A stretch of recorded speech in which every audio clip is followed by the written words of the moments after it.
Alrighty, hello gamers. Hello. Alright. It's time to cook. I think it's been long enough. It's been what? Like 20 hours? Long time since we last cooked. Hey Purple, hey Stardust, hello. Let's start. Also did a little bit of background cooking. So we could, in theory, start the OSU event if we want to. I got some assets. I mean, assets is an overstatement. But we have some templates we can play around with. If we do that, I'm not sure yet. Hey, we gotta see what's gonna happen, as always. Okay, recap. What did we do yesterday? I think we only really did the Medusa event, right? And I think we pretty much got it done for the most part. We just need the balancing, I believe. Yeah. Actually, that does remind me. There was one thing somebody mentioned yesterday that we haven't done yet. That is like to have an actual like charging up animation. I mean, we kind of have that already. But in a sense of like, you have like some stuff on the outside that's happening. You know, if someone is like channeling their energy, you know, you have like all these particles coming towards them. Something like that. Which oh my. Yeah, seems balanced. So I think I'm gonna play around with this for a little bit. If it's not gonna work out, then...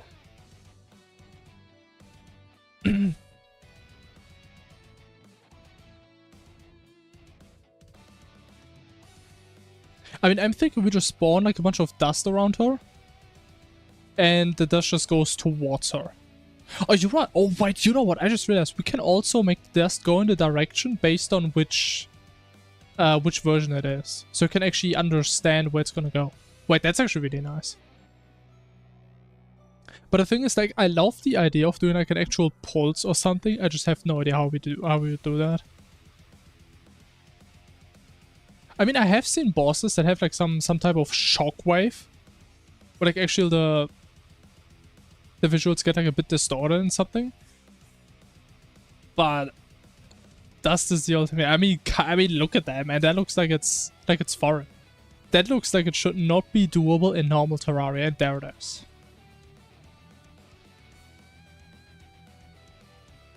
Honestly, I'm still so happy we actually did that. I mean, I'm so glad. I think you recommended that. That was the best recommendation ever. Oh my god, it's so good. I love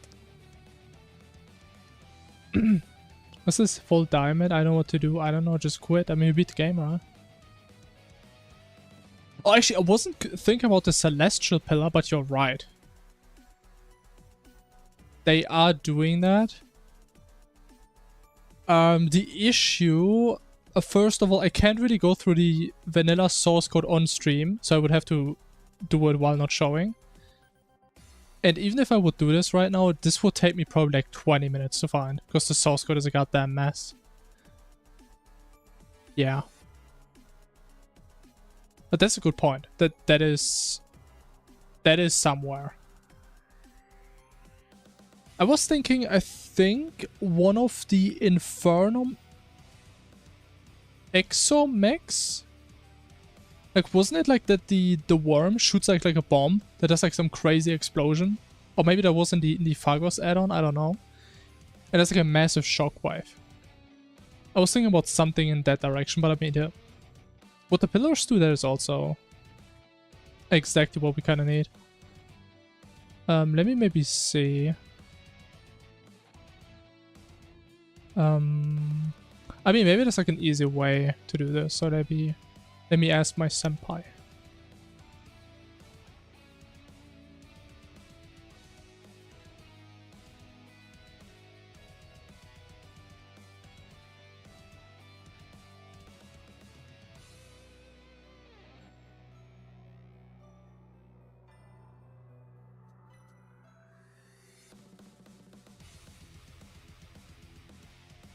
What do you mean? You don't even have a house, man? You're homeless? What the...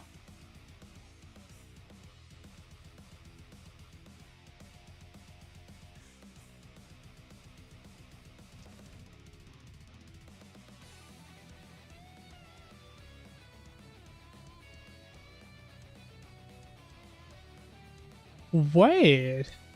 We could do a screen shake. I never even considered that. I mean, I guess we could do that. I mean, I guess that wouldn't really help that much for this. We can just override where our screen is. I mean, it makes sense, right? Because of like the sniper scopes and stuff. So we would need to be able to do that.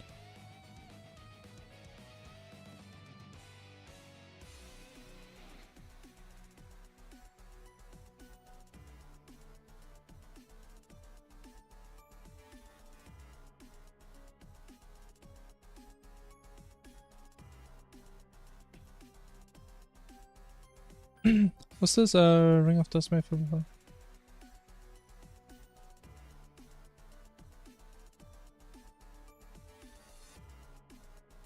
The Ring of Dust for the Portal event.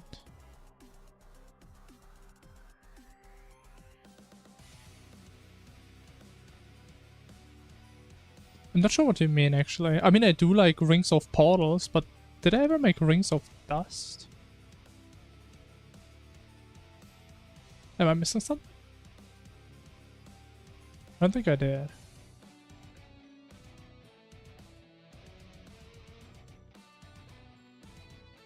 Or do you just mean make... Oh, that's what you mean. Ah, yeah, okay, I know what you mean.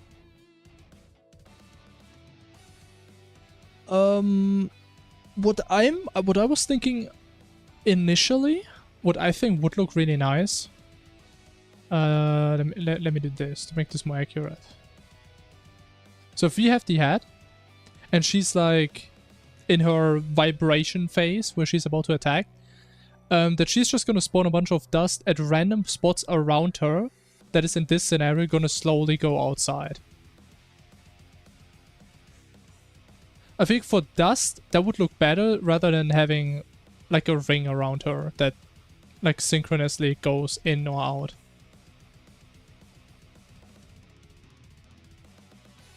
Okay, and if you had like some actual effect that was going on, sure, that should happen like on outsides, but I think that would look better.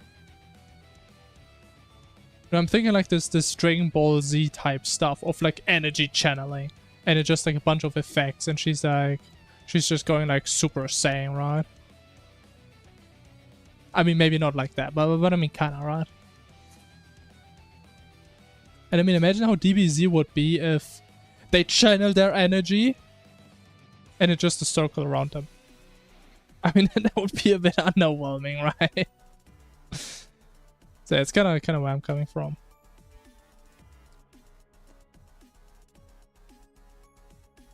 So let's try and see if we can make that happen. I mean, for now, I think all I would do, we want one circle that we just imagine for one frame, and then we need like some certain angle step size, and in each iteration we just randomize if there's gonna spawn some dust or not, pretty much. That's what I'm thinking. Which you can probably do here.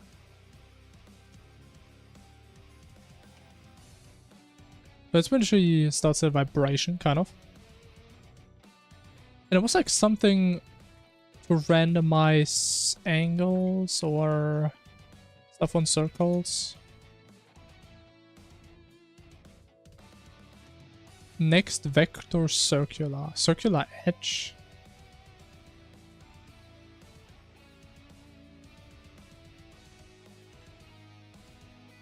Wait, is that actually what I want? I just give it a radius? Wait a minute. Circle half width, half height. That's not a circle, that's an ovale? I don't know what the word is in English. It's like egg-shaped.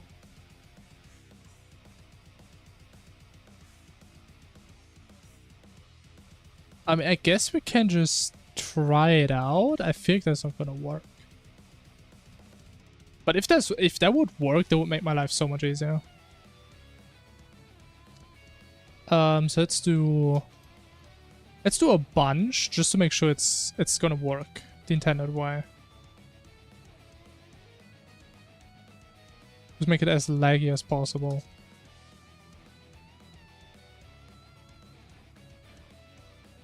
So let's do, I don't know, 200?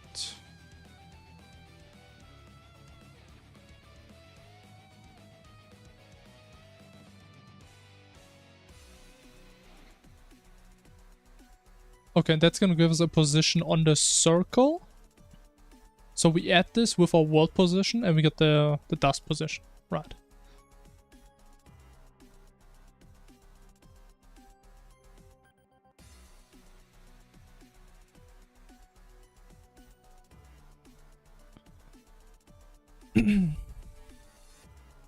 So we have pause plus circle pause. What type? I think we just use the same type. Just the dust ID.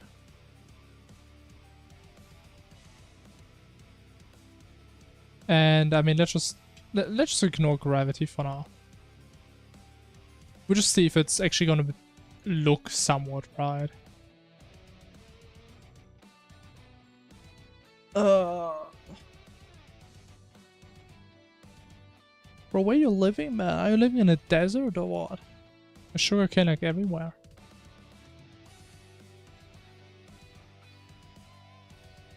Wow. That actually works. That actually just works. I would say that is a circle. Like I did all this math always manual because I had no idea that type of stuff exists. And yeah, I mean, there it is. Beautiful. But just to make sure I actually understand this right. This is like gonna be egg-shaped, right? Or like an egg that's lying down, I guess. A tired egg.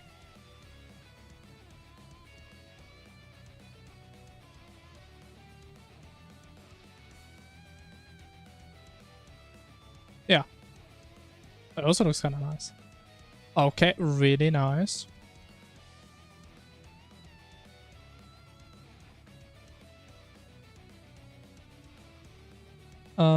So what we want to do, we need the direction. Yeah, because we're gonna normalize it.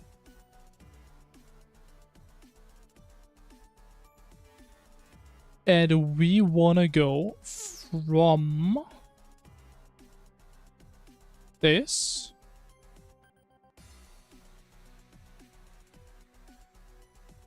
to screen position. What does that mean?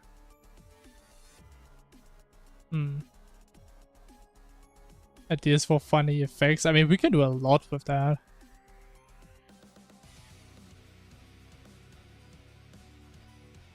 We can do a lot of that.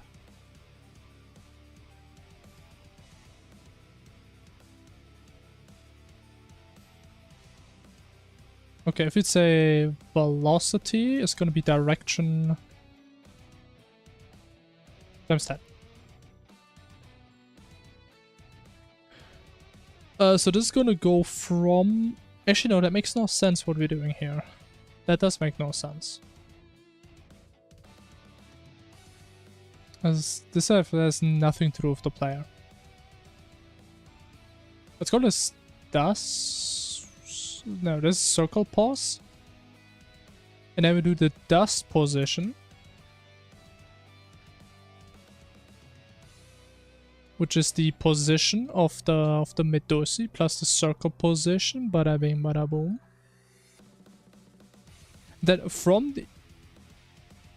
Let's do this. Let's do this.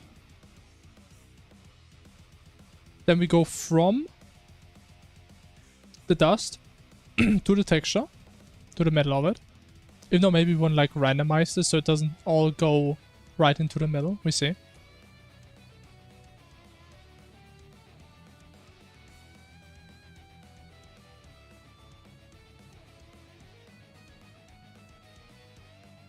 Let's see.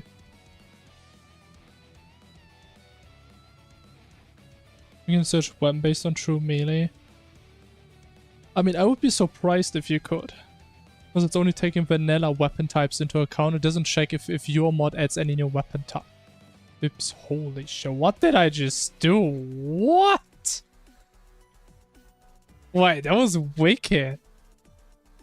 Holy. Why does this look so cool? But that looks really cool. Holy.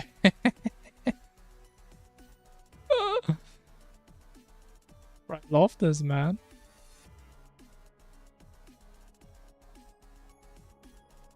That is pretty cool. Okay, so my guess is that it's because of gravity. But actually, no, the blue one behaves differently, no?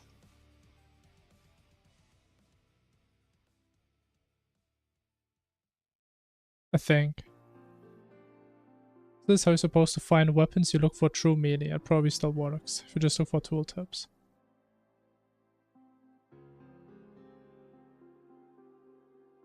Would be my best guess. That doesn't work, good luck. Looking through the entire wiki. Same to 300? What do you mean? Bro, why do we only get one all the time, man? I want to see the blue one. There it is.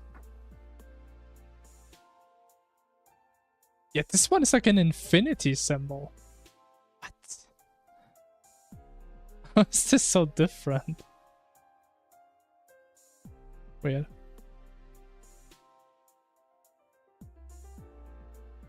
I would just turn off gravity.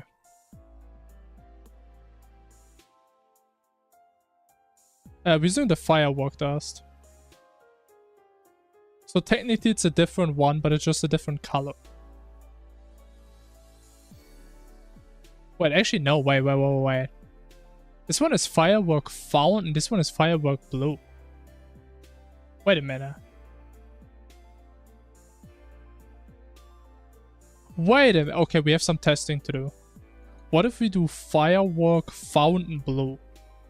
Okay. Like, what does the laser look like now? Because I mean, I was actually thinking about this. Why does the blue laser look so much different than the yellow one? Okay, this one's gonna look the same.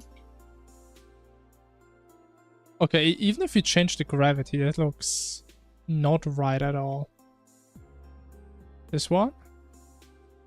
Ah, now it looks the same as the other one. But does it look better? I don't know. Let's check the other variation. So instead of fountains, we just do firework yellow. It always goes to fountain, man. Firework yellow. Firework blue. Okay. Now the yellow one is gonna look like the blue one before. I mean, I guess we could also keep both of them different, but I think I would probably tend towards making both of them the same. But I think it's the same as before.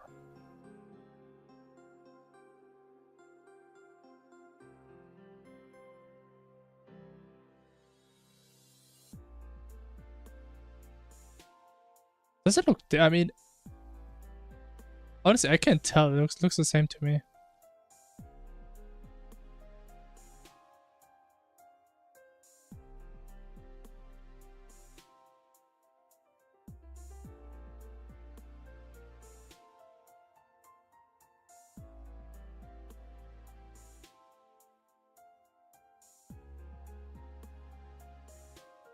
It looks very similar.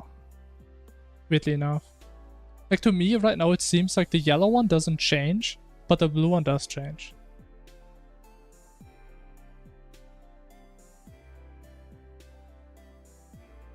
Actually, it's only very slightly.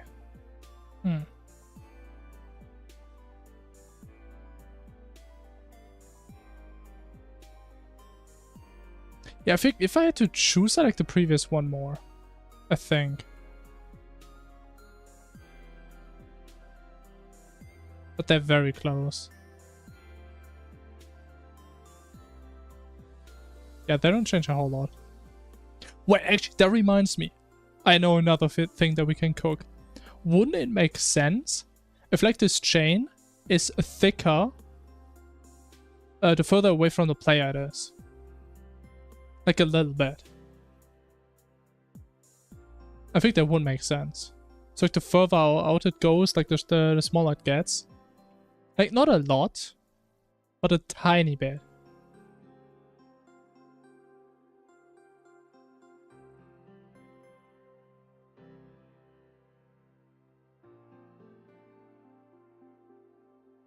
Parents in desk position. We could do that, yeah, but I deliberately turned that off. But I mean, we can do that.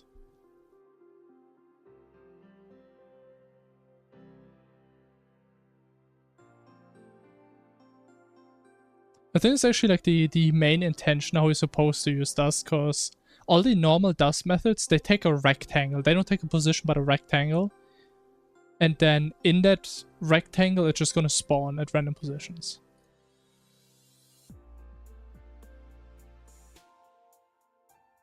Yeah, it's a bit more than just changing one value. Unless we like add some randomness to it, maybe that would work. I think that would look pretty bad though. So we spawn it here. And as we could just add...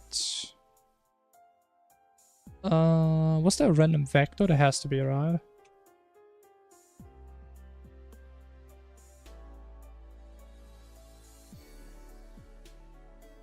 Square? What does that mean?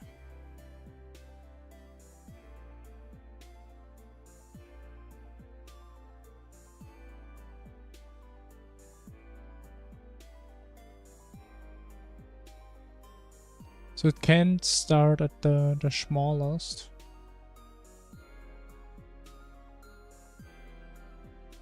Wait. Whoa, wait. Huh? But can't you stop moving me, man? I don't want to see the left side. Is this the exact same as the right side? Am I crazy?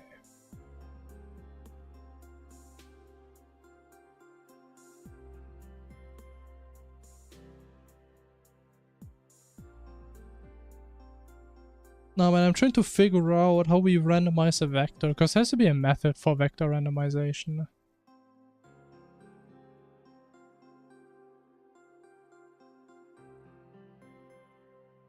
I mean, there's like this weird thing, but I have no idea what like that means. Oh, you know, it probably just gets a random vector from within a rectangle. That makes sense. Actually, did I make my own method for like random vector? Maybe I did.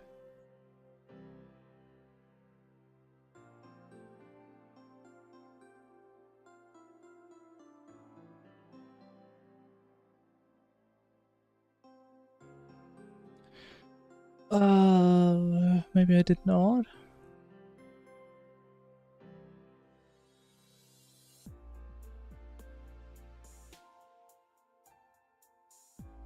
There has to be a random vector method. Did I never get a random vector before? There's no way.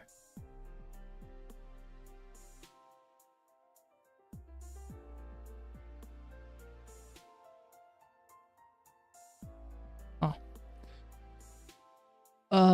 Okay, let's just make our own. What do you need it for the dust offset? Because it's probably easier than just making like some rectangle around the position.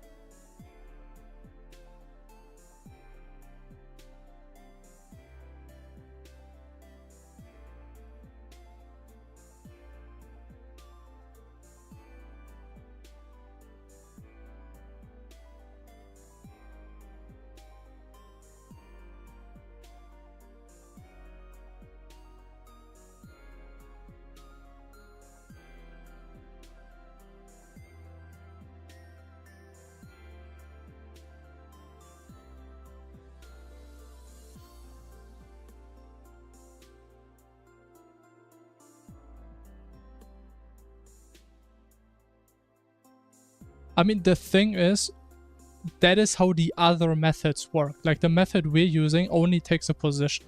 We don't have a rectangle, right? Which is why I'm rather doing this than changing this framework to like somehow make a rectangle out of this position, and then we need to offset it. So this position is like in the middle, and that is way more complicated. They're just adding one position to it.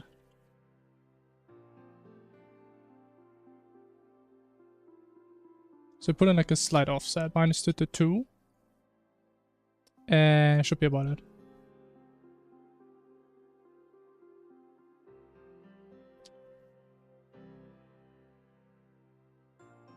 So it should be offset by a little bit.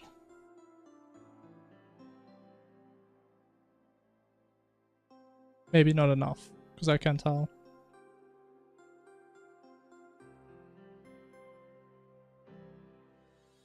As my randomization goes wrong.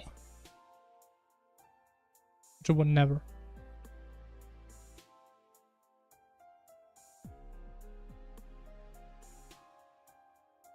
Oh, that looks a bit more random. Actually looks kind of interesting.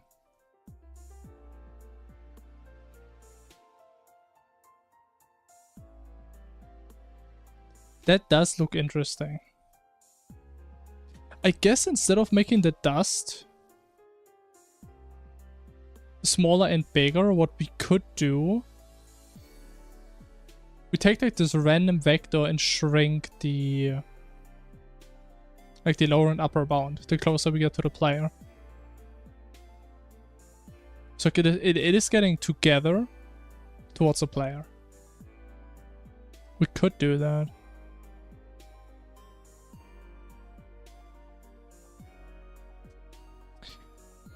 Which means what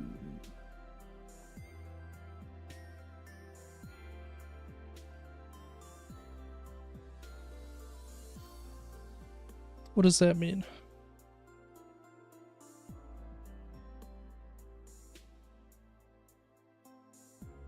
But where's this here? What's this T do? I don't think it does anything. But that would interpolate based on time, but we want to interpolate based on distance. Yeah, we don't care about this.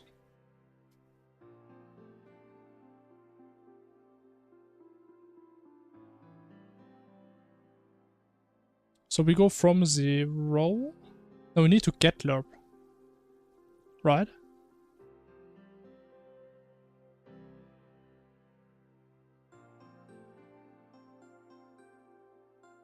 No, actually we can do this.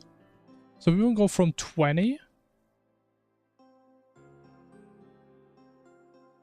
to 0 based on I divided by distance. And making a I swear that this right now, this is going to be the last change we make to this event. I swear. After that, we're done. It's going to take like... We've been here for 30 minutes already, bro. Okay, maybe we're going to sit on this for the rest of the stream again, man. Maybe. But I swear, man, we're actually cooking right now.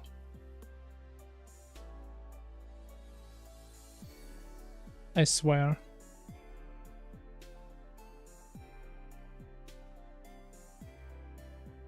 Okay, then we put in T.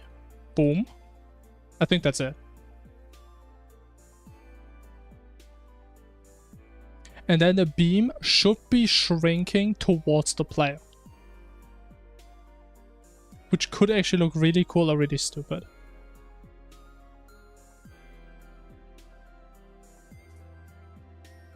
I mean, it does what it's supposed to do. I don't think it looks that great, unfortunately.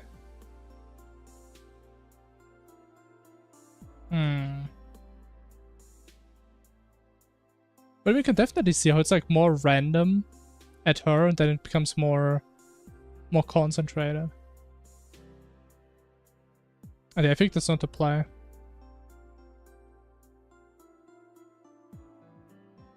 No, it does have something. It's not like it's complete garbage.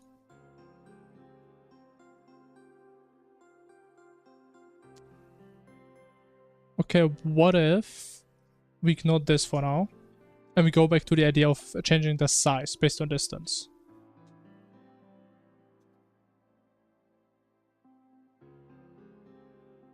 So we would scale from 2 to 1, probably.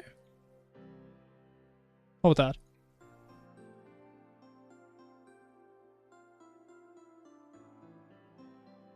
Or what if we combine the two? Ooh. Maybe.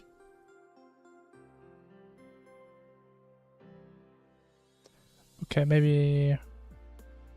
Is that a 5? Possibly.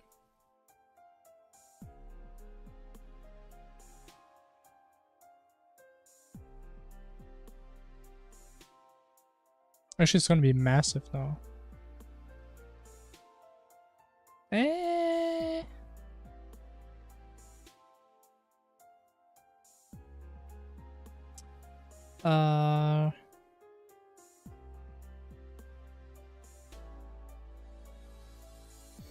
What if we do both? So we go from 0 to 1. We have our 20 here. Very alright, man. Then we times 1 minus t. Okay, actually, let me make this actually smart.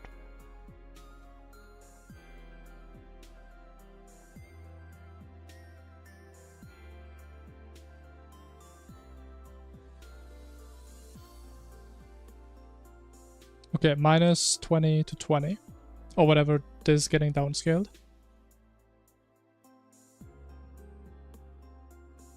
And the scale... Actually, no, wait, both should go smaller.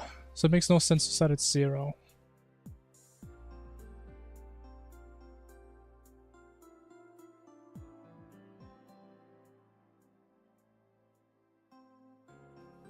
And then initial scale, let's try it 3 times. Hey! I don't want to scale my IDE, man. Okay, how about that? So it should be more spread out and bigger around her. And becomes smaller and more precise towards us. How about that? Ooh, wait. Ooh, maybe?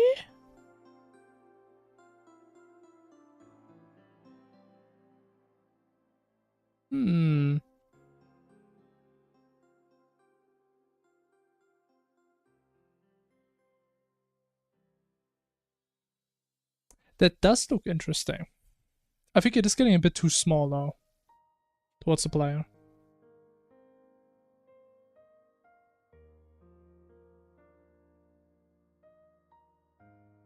Wait, but like that's kind of cool how like the dust slowly goes away. Bro, look at that. Holy, I don't even know when it's happening.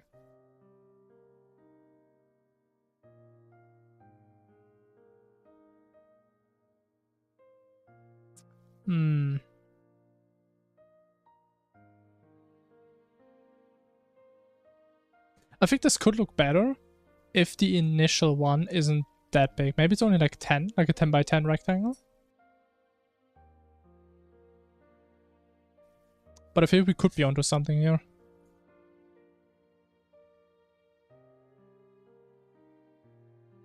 Like we may be cooking on this one.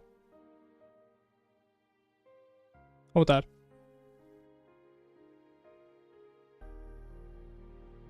Maybe even less. Maybe just 10. Also, I think we need to add 1 to this. Maybe not 1, maybe like 0.5. Also, it do become a little bit too small towards the end.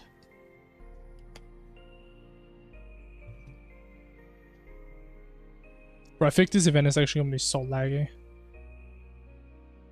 So how much dust this thing is generating every single frame? Oh my god.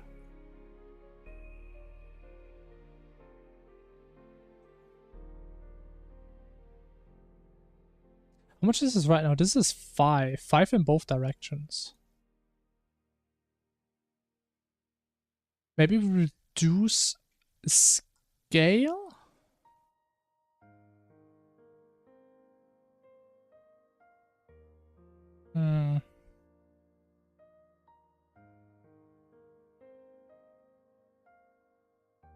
Do scale, put this back to 10 maybe.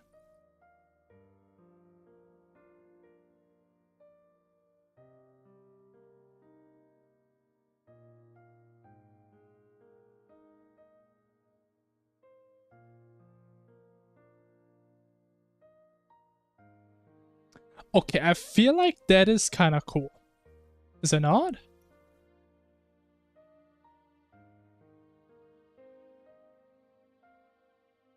I think that's pretty cool.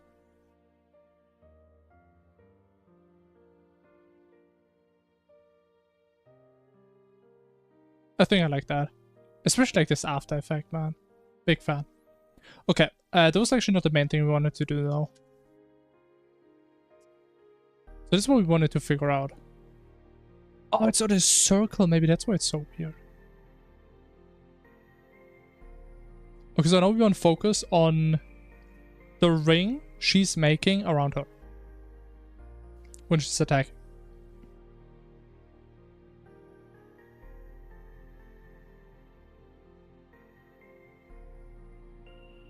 Yes! That's what it's supposed to do. Okay, I know what the issue was.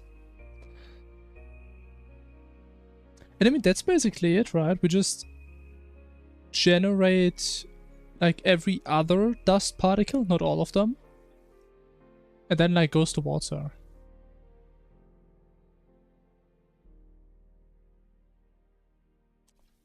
Interesting.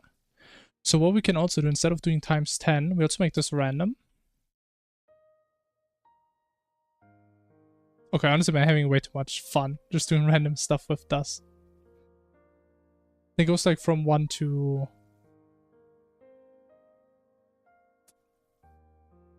15, maybe.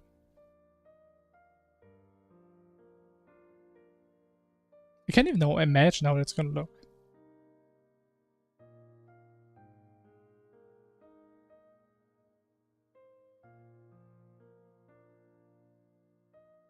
Oh! Oh, that looks so cool. Honestly, I'm surprised how consistent it looks, considering everything about this is random. Bro, I actually kind of like that.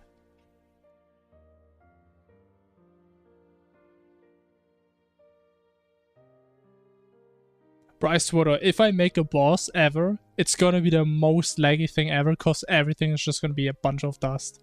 I love it. Welcome back, Star. Look what we cooked. I mean, it looks cool. I don't think we're gonna keep it though.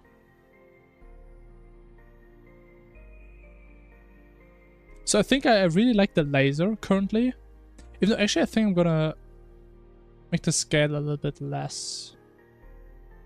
Maybe like 1.5.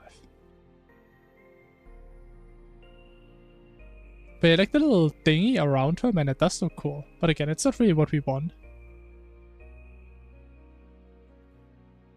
Which, I mean, we can just reduce this. And I guess it's only gonna look a bit better. As a scale that is. So like the particles close to her are bigger and they're more spread out. And they become the opposite the closer they get to the player. That's what's happening now. Okay, 10 is not enough. Oh, actually, what we can do, since we do want to spawn these the entire time when she's attacking, we can spawn more based on how close she is to attacking. Oh my god, yes, we need more dust.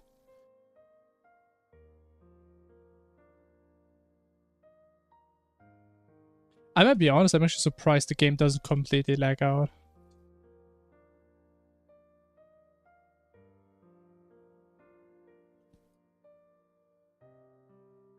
So we need another linear interpolation, my favorite. I love it so much.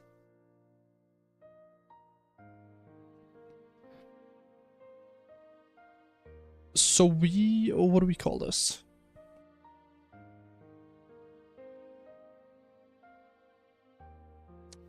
Oh, we even have the direction here. Actually, no, it's the wrong direction. While LARPing, yeah, I mean, we be LARPing all day long.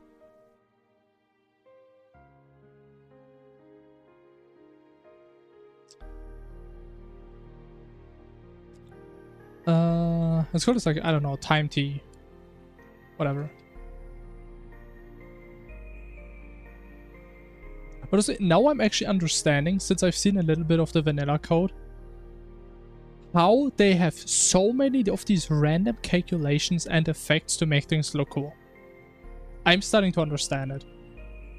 Because once you do one thing, you think about, okay, what if I scale this up? What if I randomize this? What if I do here some, here, there? And then in the end, you have all these random things that you just can't understand afterwards. It's great.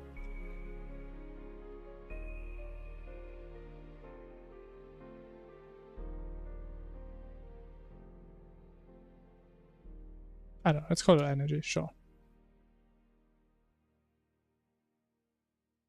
She interpolate on my... Man, I love these.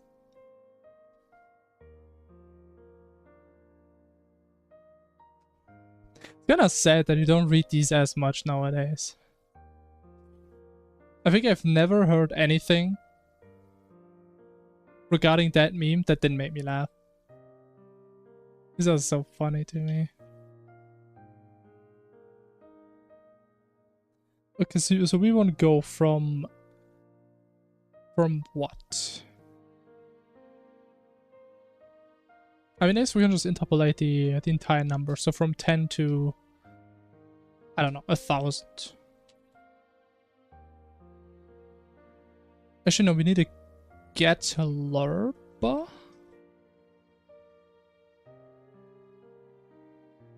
Get LARPA. That is peak. I don't even know where it comes from. As it just spawned in at some point.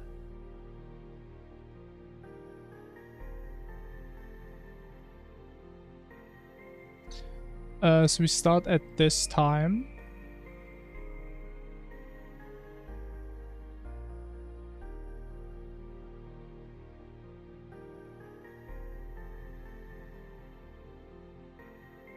How did it work again?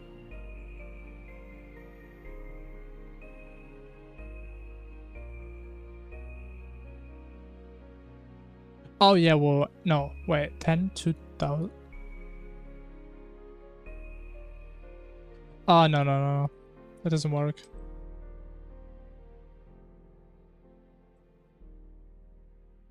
Then we need the get LARP in here. Wish there was a better way to make this more visible.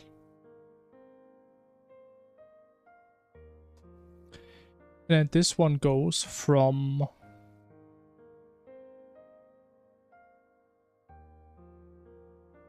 this to the indicator delay time based on time. Then we have this. Boom.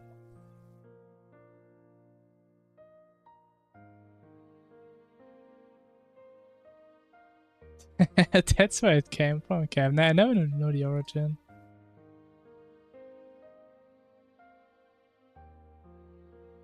That's great.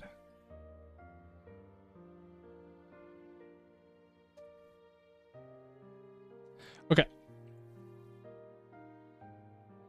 Now the number is probably completely overtuned, but we should be spawning dust every frame now. And we spawn more the closer she's to busting. Oh! That actually looks kinda cool.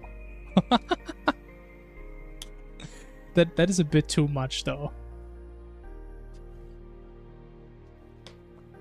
It looks like she's like spawning a new planet in or something. Yeah, maybe a little bit too much. A tiny bit. It does look cool though. It's like a new sun. Even though I don't know what like the second wave is. It's like this little after wave. Like this, that is a bit weird. I don't know where that comes from. I mean, probably want to go from like 10 to 50 maybe.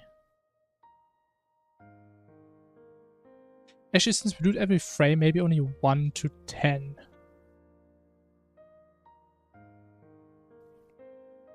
Because right now we spawn so many random dust particles, it seems like it's just like a solid sphere, pretty much. Just an indicator that we spawn way too much stuff. Oh! Okay, okay, we're getting there. That is very close to what I was imagining. That is getting very close. Oh my god, I like this so much, man.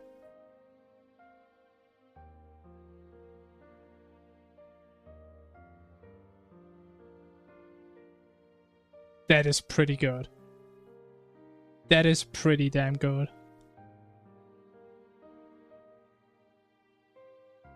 Oh, that looks so good. What the fuck?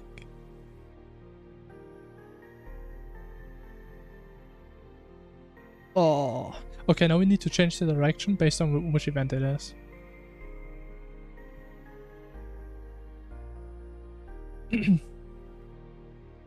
So, with the direction here,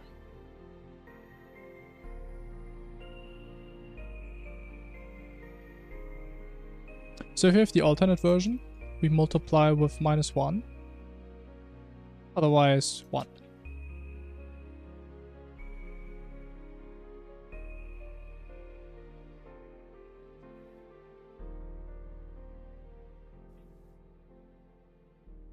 Now let's see how this is gonna look.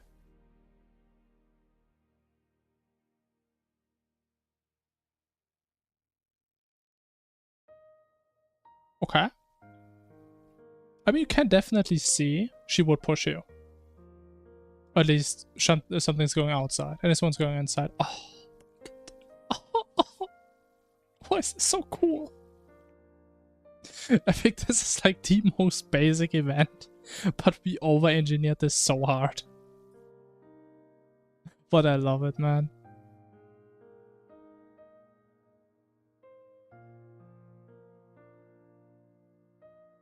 The thing is though, how is this actually gonna look on a boss? I think this may look completely stupid on a boss.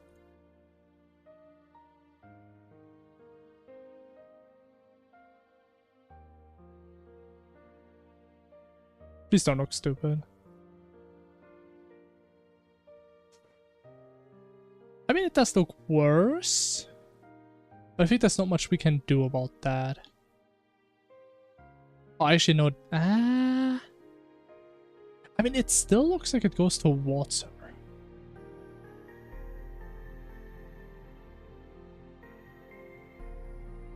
Actually, I think it's fine. I don't think it's that bad.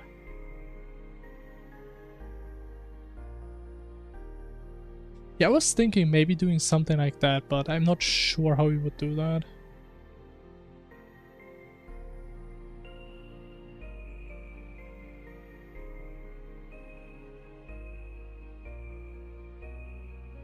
Because if we would want to do that, we would need to memorize for each particle where on this ring it spawned.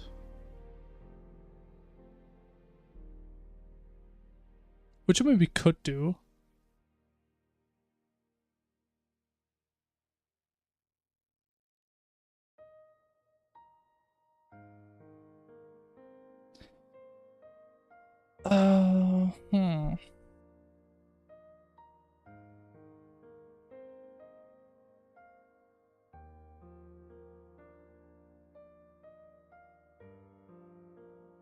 So we would need a list of dust. Or we could just make a tuple. So one list of dust and the initial spawn position. Then in each frame, we iterate over that list. We're just gonna keep growing each frame as well. So we have... I don't even know what runtime. I mean, it's not exponential runtime, but I don't know. It's definitely not linear.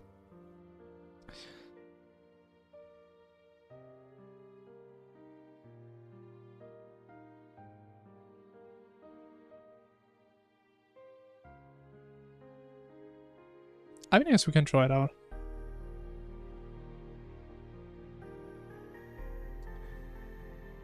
But we already have a list of dusts. Let's call it, I don't know, the chain dusts.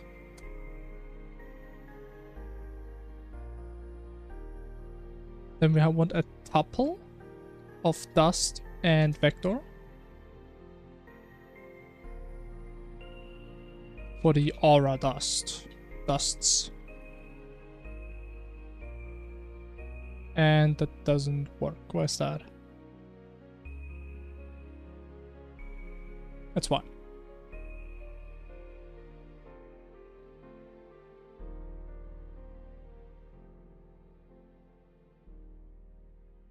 Okay, so we have the circle position, dust position.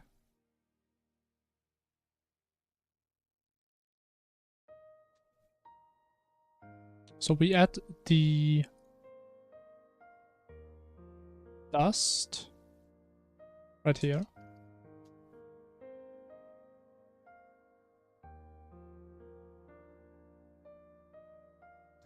I mean, it's a bit stupid though that we need to set a position because we're just gonna override it anyway right after, but it is what it is. So we put in a new tuple of dust and the circle position.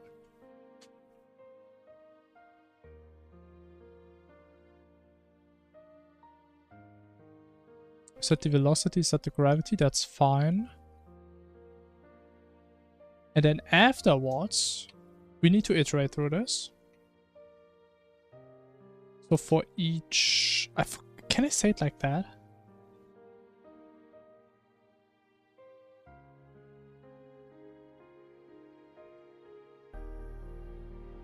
Oh, I can't say it like that. Oh my god, beautiful. Then we set dust position to the position of the head plus the circle position.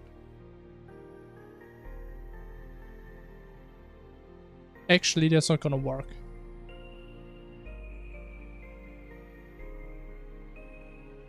Because this will be completely ignore velocity.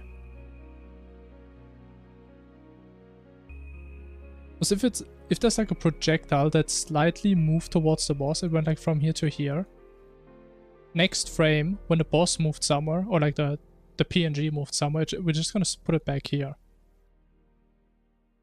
So I think they're all just gonna stand still. I don't think that idea works. Unless we compute the offset of positions from last frame to this frame, but... I mean, it actually looks interesting.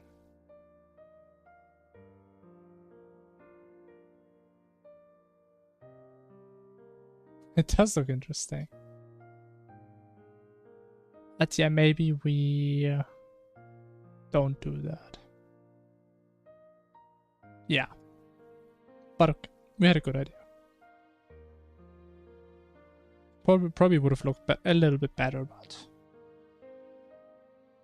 I mean, if the boss is moving super fast, I mean, odds are you don't even have the boss on your screen.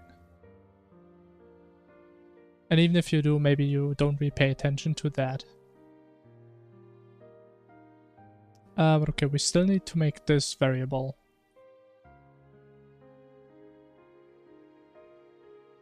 We pick texture height.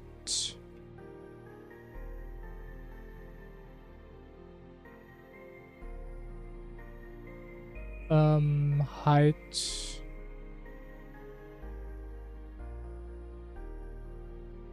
What about 2? Let's just see. We probably need like a little bit more. So maybe we take like 3/4 instead of half.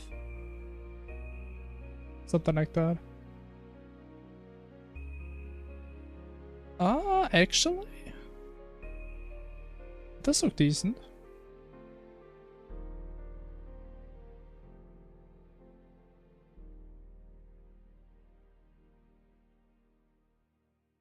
I'm kind of happy though that I'm actually starting to understand how people make these fancy effects.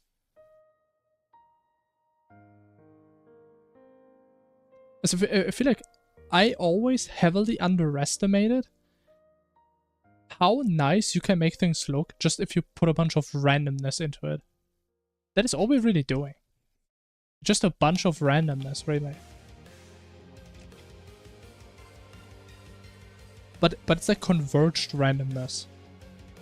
But like there's so much randomness that it still looks pretty much, very much the same every time. I do kind of want to see though. What if we have a couple less dust? Would that look worse? Possibly.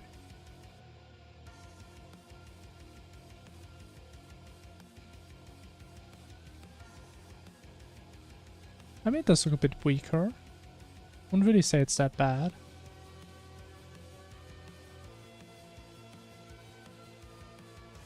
What if we go like 3?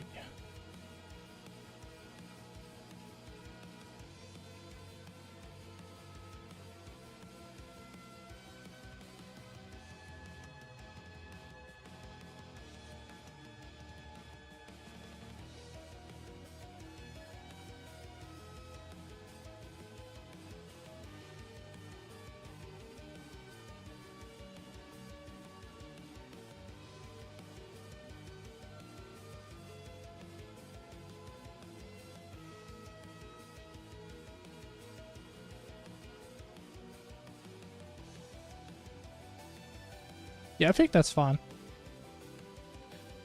Besides, I think that there wasn't anything else we wanted to do, right, with visuals. I think that's it. Honestly, I think we did a pretty good job. So now, no matter where you are, you know which color it is, you know where it is, and if you can't interpret the colors, you even have a visual that at least gives you an idea what's gonna happen. And I think intuitively it makes sense that like you look into the opposite direction of the particles. You know, because the boss is doing something and you want to oppose what the boss is doing, right? You don't want to follow what it's doing.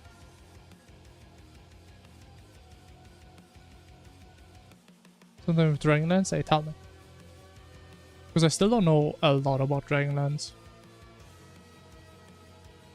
It's a lot I'm very clueless about. And now we just need to balance all of these parameters. Oh. Ah.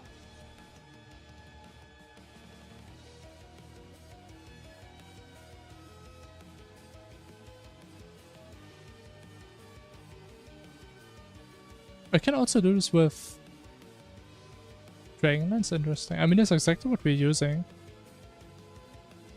to spawn dust.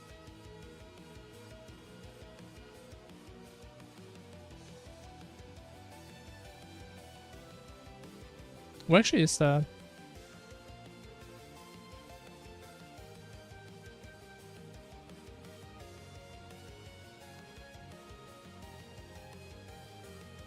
This stuff? My inventory, where what?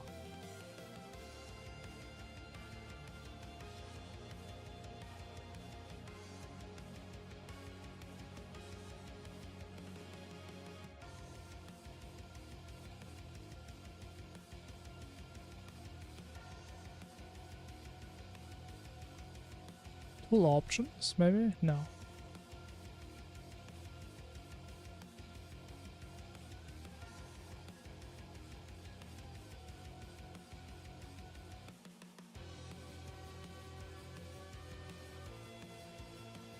Oh. Oh, dust spawner. Wait, I think I've seen this before. Oh, there it is. Yeah, it's right here. does spawn. Oh.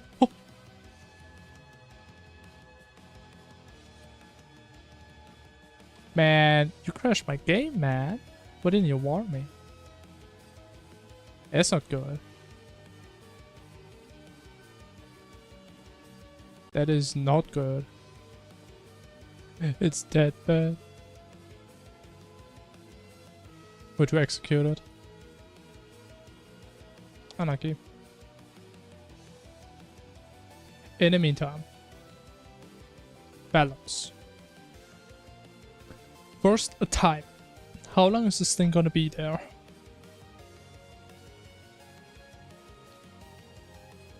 I'm thinking like 10 to maybe 20 seconds. Maybe that's too long. I'm not sure.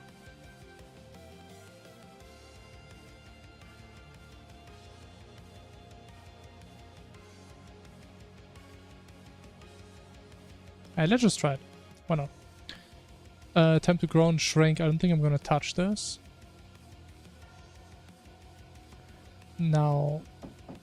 Oh, one sec.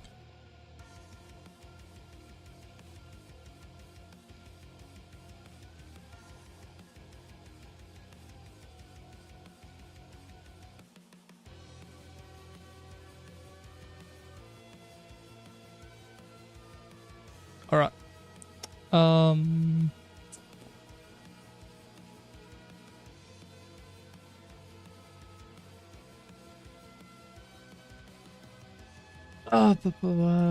What are we doing? Alright, the delay. I'll probably go down to like 1 second, sure.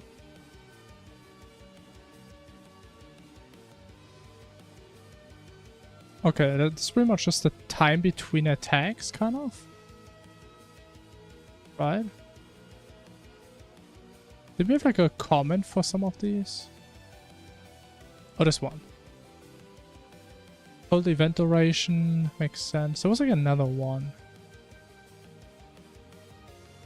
No?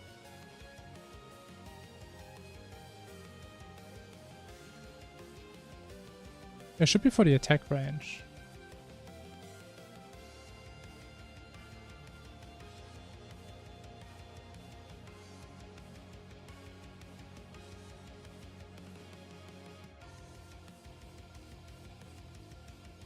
Wait, this one is the attack delay. That we just changed, yeah.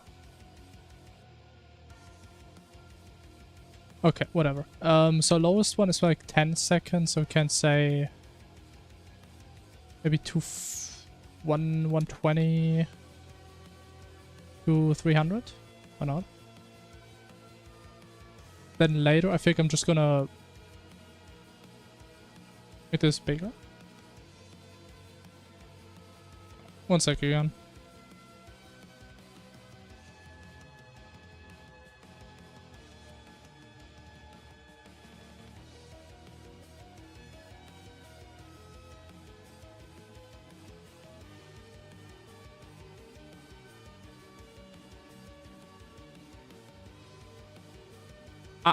I'll do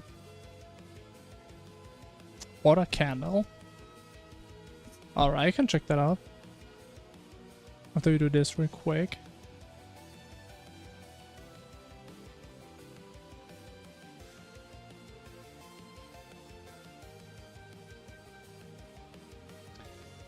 This stays random. Velocity multiplier.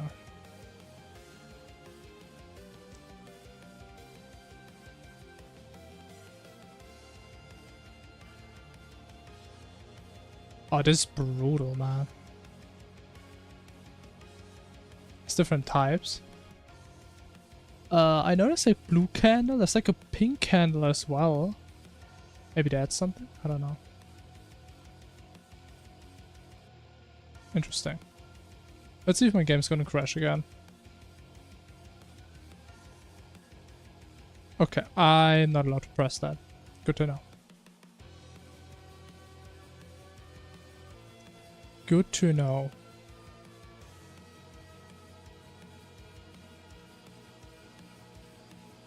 So just need to put this in manually here, I guess, somewhere. I mean, it would probably help for like figuring out which dust we pick next, yeah.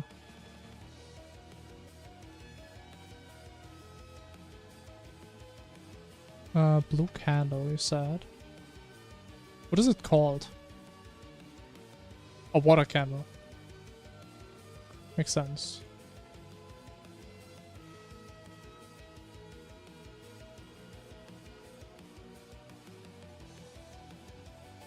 Oh, can even like change the opacity? Wait, do you just have access to all parameters there? Wait, that's cool.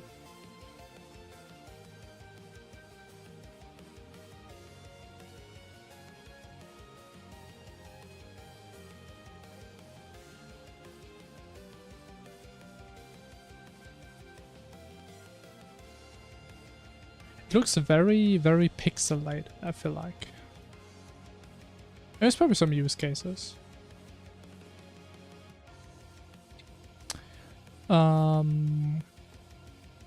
Okay, difficulty. So are we on the lowest difficulty, I think? No, we're on the highest difficulty. Let's go to the lowest first.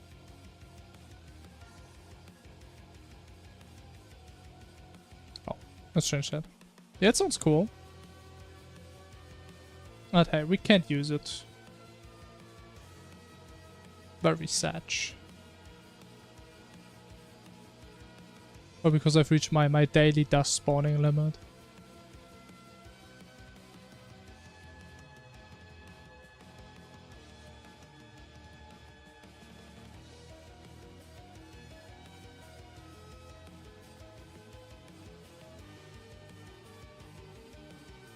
Okay, cooldown is... Actually no, I mean cooldown is not handled by the event. It's a long time though. But maybe if it just attacks once, I think that's fine. Like an early version.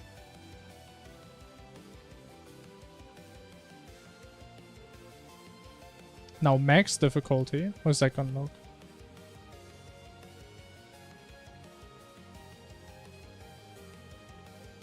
You know, I'm still not sure how we want to balance stuff like that. Like, should higher difficulty mean it's more random? Or mean it's always more attacks? You know, this one's kind of just doing both. Which I guess is cool.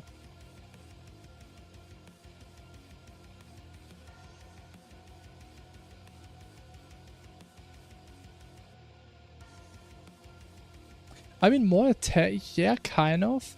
But I also like the idea if it becomes more random. But where like, you don't know, is the next attack gonna be in 1 second, or in 5 seconds, or in 10 seconds? And therefore it makes it harder to plan ahead. I mean, look at this, she just did it like twice in a row almost. And then there's like 3 seconds in between. If no, actually, bro, she's actually going kind of hard at this. Holy.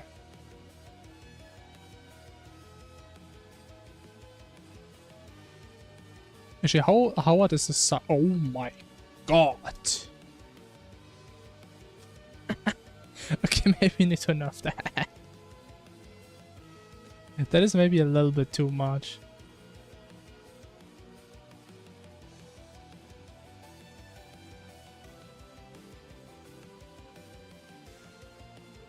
It's quite a push. And then imagine trying to come back. Oh my. I mean, it's coming back. It's actually not that hard if it's like the right color. Which is gone already. Oh, because the texture unloads. That's annoying. I don't think we can change that. So maybe go like third here, or make the acceleration less. Do like this. Okay. I think that's fine. I would say we are done with this event. I would say. After a long time of cooking, I think we cook big time. That's it up. Okay, it's max difficulty, it's fine.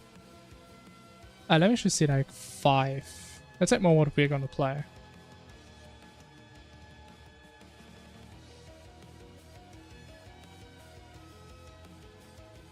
Even though I still would have like loved if we could have made it in a way where she like changes color in the in-between, maybe.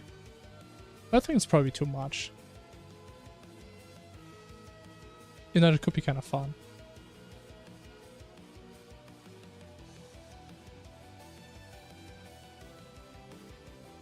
Actually, how hard would that be?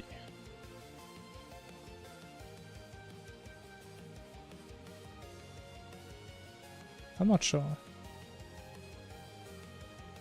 I mean, it wouldn't be hard. It's more like a question like what the timing is gonna be.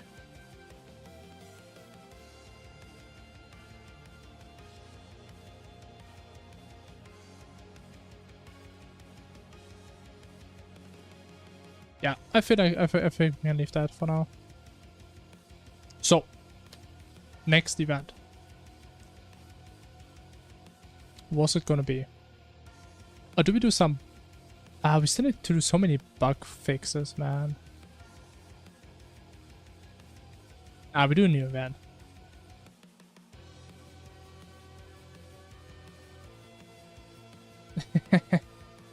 Yeah, I don't know why so many dust particles just do what they want to do. It is a bit annoying.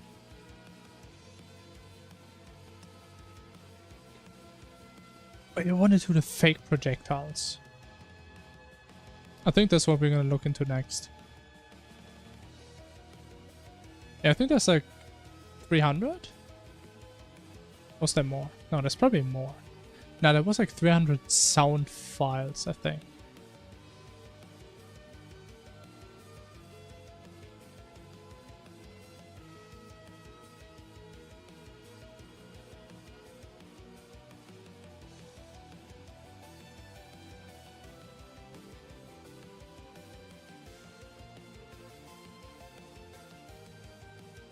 But it was 300, okay.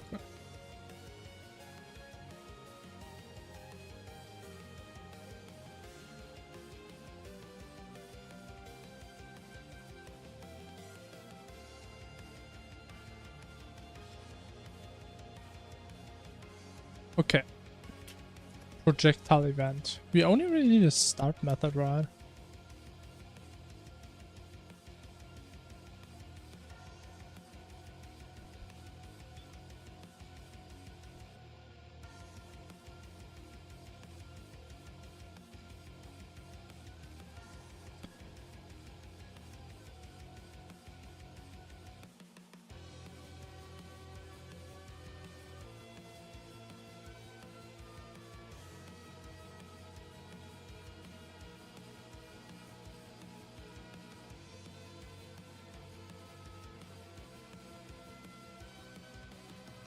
Actually, no, we do need the update method to actually know when when it's gonna be over.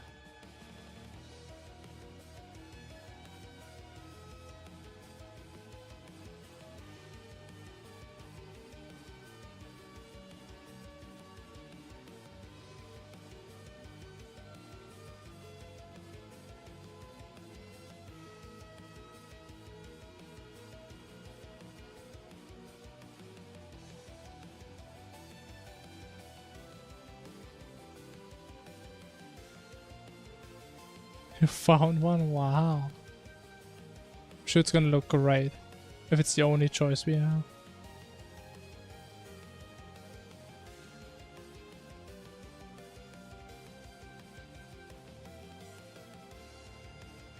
Time greater equal duration. There's even a white one. Ooh.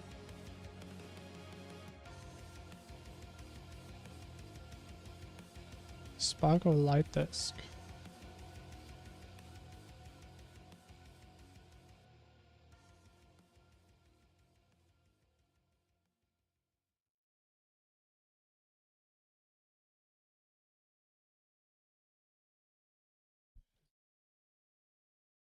Collides with tiles. Oh, that's a bit of an issue.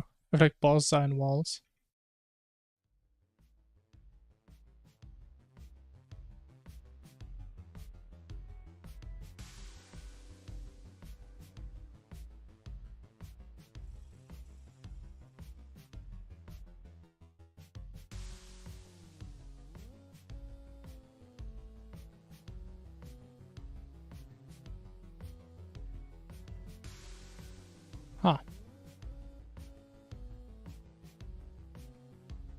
Oh, that doesn't really work.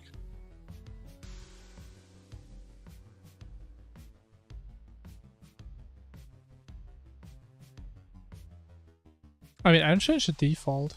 I think default is 0. But the thing is, we have alpha, we don't have opacity. So alpha 0 should be fully opaque. I mean, it wouldn't really make sense if the default is transparent.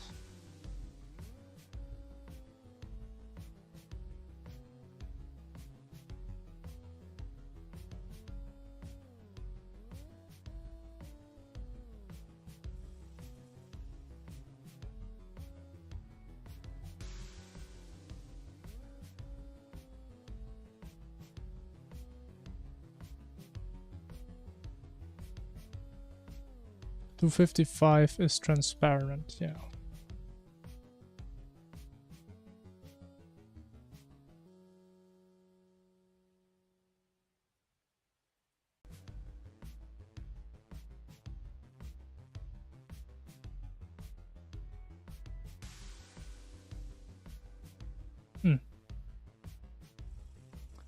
I don't know.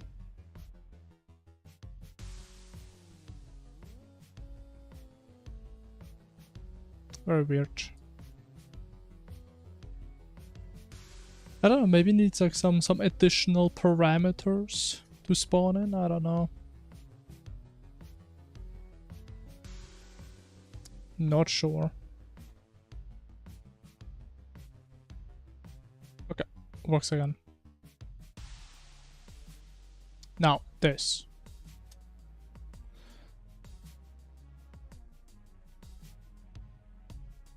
What's like the easiest way of actually testing this here?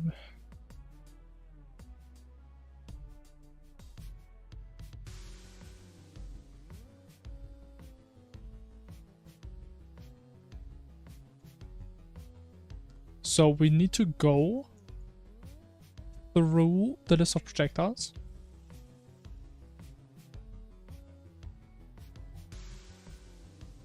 That's all projectiles in the game world. And let's just iterate through the entire thing. Why not?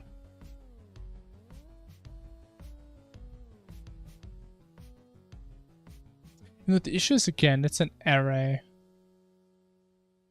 And I don't know what's going to be in there if there's no entry.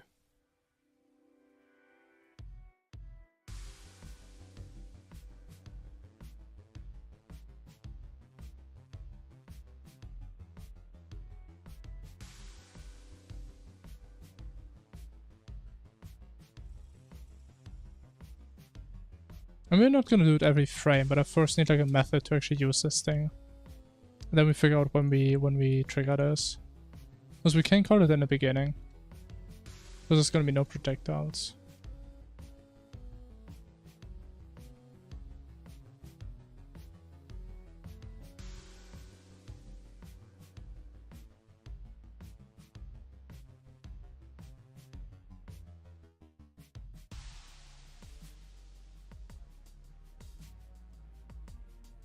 Oh yeah.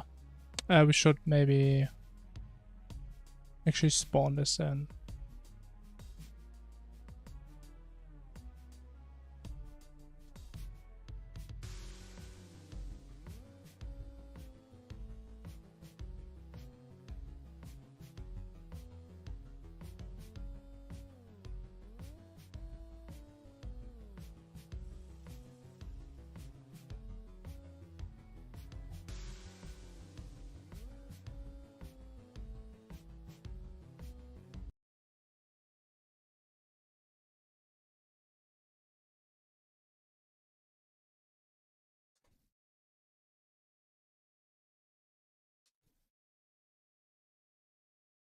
Okay, now it should be toggleable.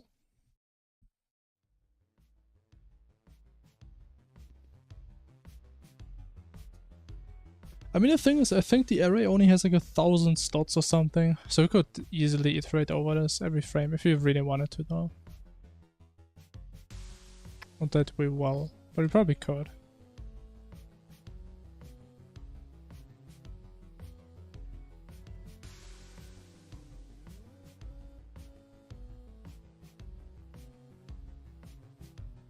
That's fair. Does this happen every single time?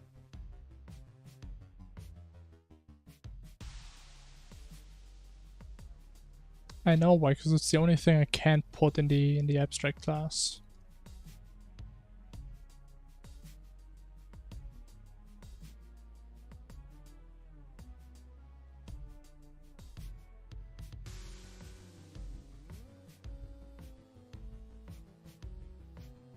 Wither lighting. Yeah, not sure what that is.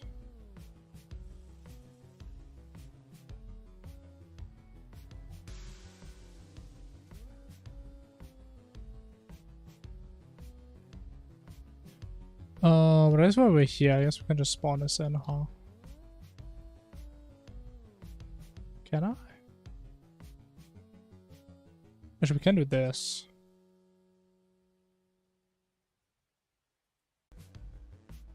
Yeah, sure.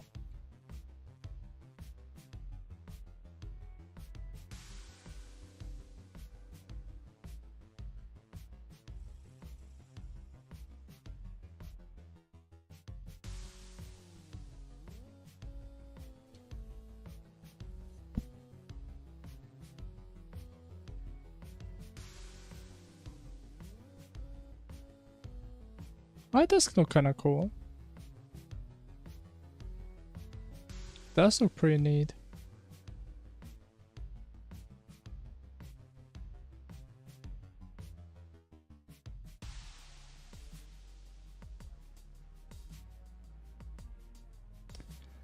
No, we're not getting anything printed.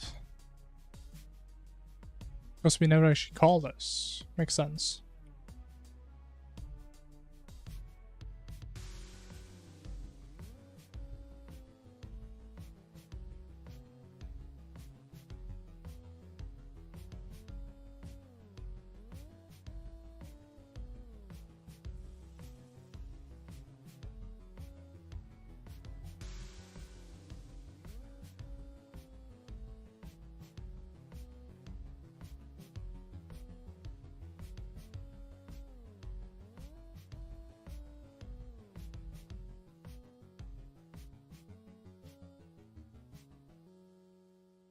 Okay, so they're not null entries.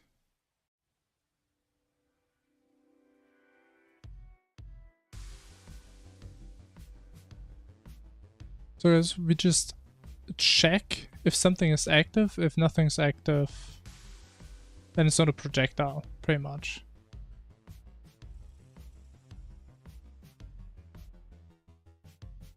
And I kind of wonder, we should be calling this every frame.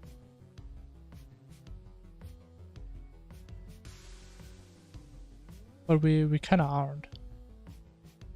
Interesting. Okay, so we go through our projectiles. If a projectile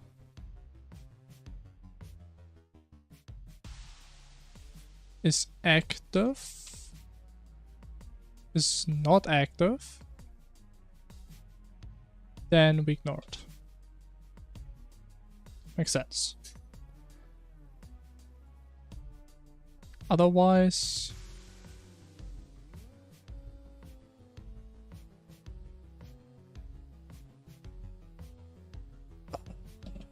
new projectile? What is direct? What does that do?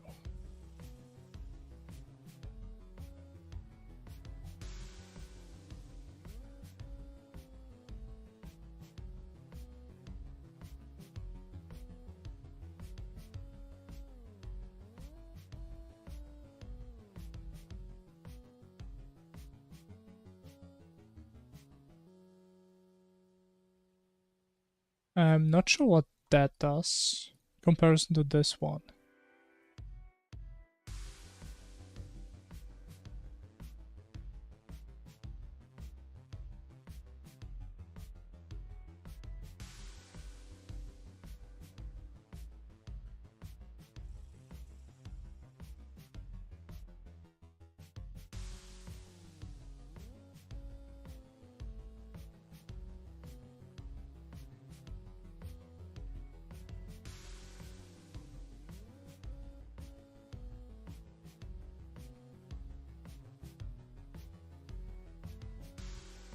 Yeah, I don't really know what the difference is supposed to be. Whatever. There's one new projectile.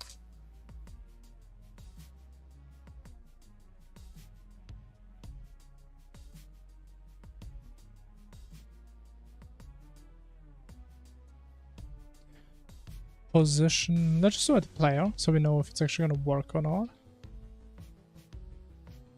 Velocity, we're just gonna take the same velocity this one has. For now. Actually no, we can just no. Let's just keep the same one. Type is gonna be the same type.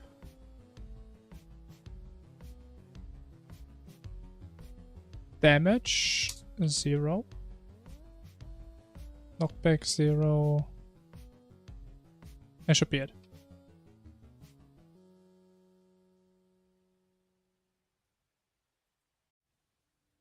Okay, I mean, let's see if that's gonna work. I think that should be it.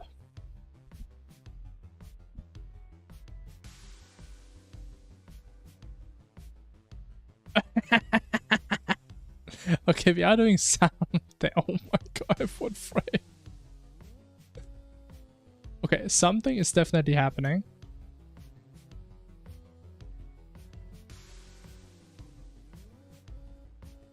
Okay, maybe Zenith has too many projectiles. What's this? What's that? Oh no, you're not telling me. You're not telling me fallen stars count as projectiles. I think that's what happened. The fallen star projectile. Oh no.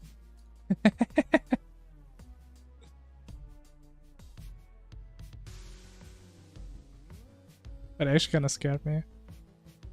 Okay, now we have to spawn something. How about a hornet? What harm could a hornet do? What's that?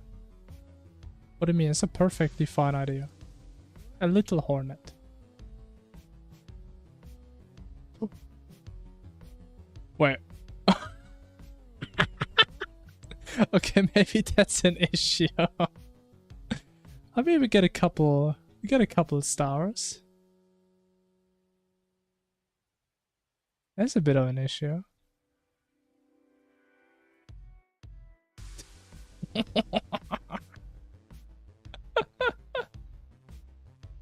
Get a couple stars, that's no biggie.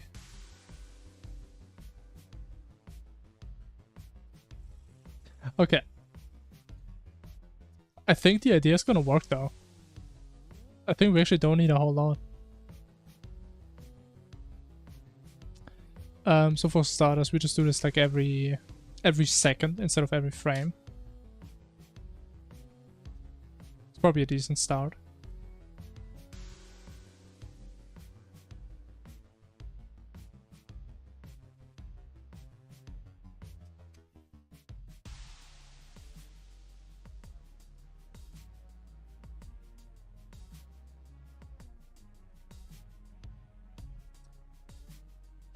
I kinda do, yeah. The thing is, we can't really detect that. I mean, the thing is, stuff like fallen stars doesn't really matter. The issue is gonna be something like an enemy that spawns something, and once that something, I don't know, times out, it spawns something else. That's gonna be an issue.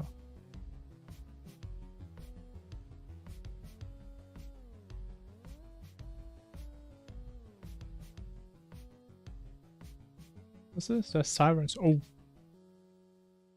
Be careful, man.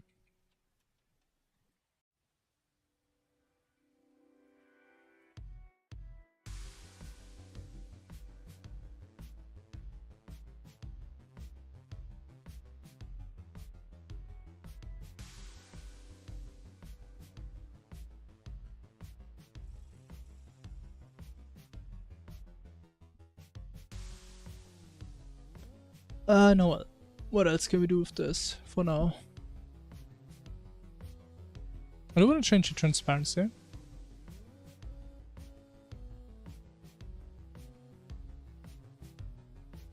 So maybe like 128.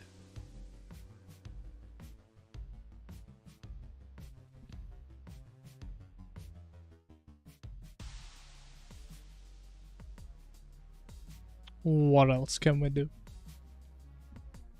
We probably also want to copy like all the AI stuff over. AI style.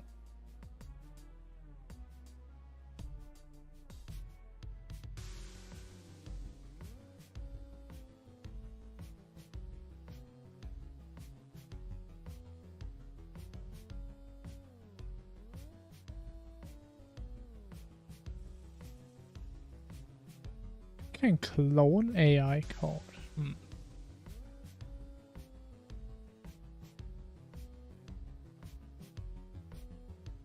I mean, worst case, what we could probably do, take something like a wooden arrow, AI style,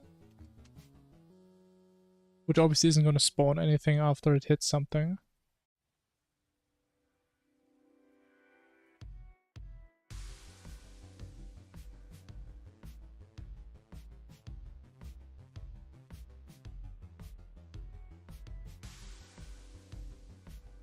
Okay, so what I'm thinking, we should probably we go through this array.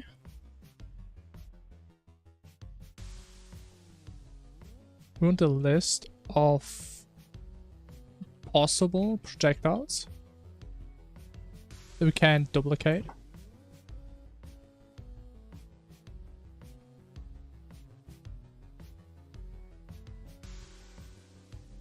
And we're simply going to fill that list here.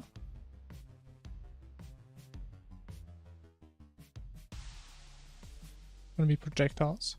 Or do we take the IDs? Maybe take the IDs. There's a fire truck being held by a oh, that sucks.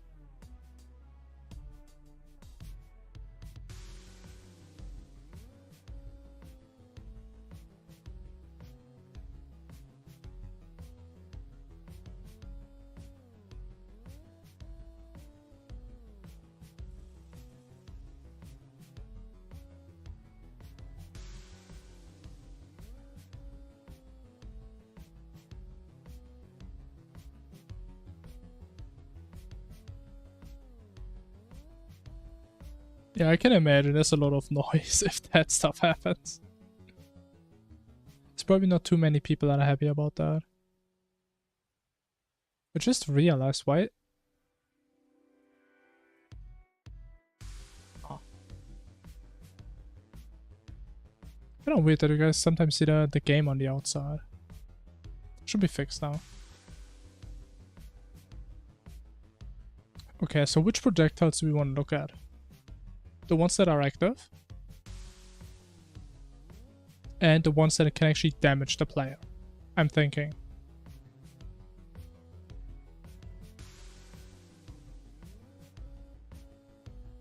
One spawned by a boss, yeah, but I think this could be harder to figure out.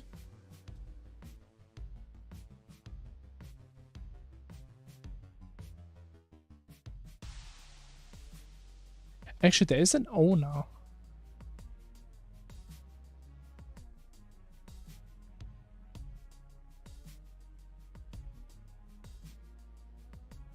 Okay, NPCs can't own projectiles, so maybe you can figure this out.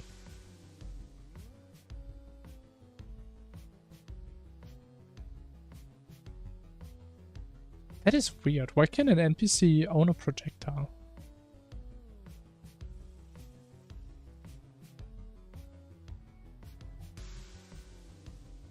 Source? I mean, I think source and owner would be the same thing now.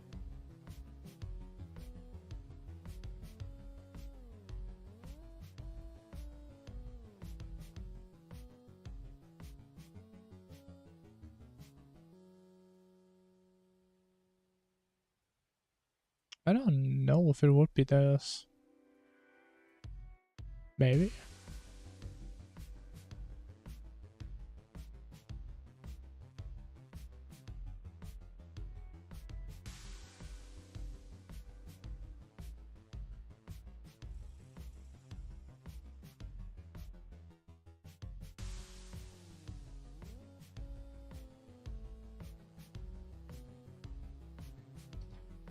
But even then we only have the name. And we don't have the NPC object. Which we would need. Actually, wait. But does it return an NPC? It's an entity source. I don't know what that is. Fantastic. Thank you.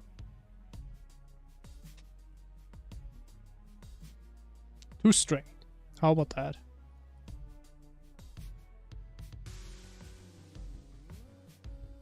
I mean, it would be nice, yeah, but...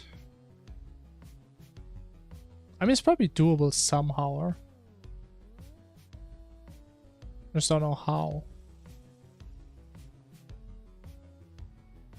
Oh yeah, I would just say harmful projectiles, which in 99% of cases are going to be boss projectiles during a boss fight. The thing is also though, we can't really do just boss projectiles, because what if the event happens outside of boss fights? Then it just doesn't work at all.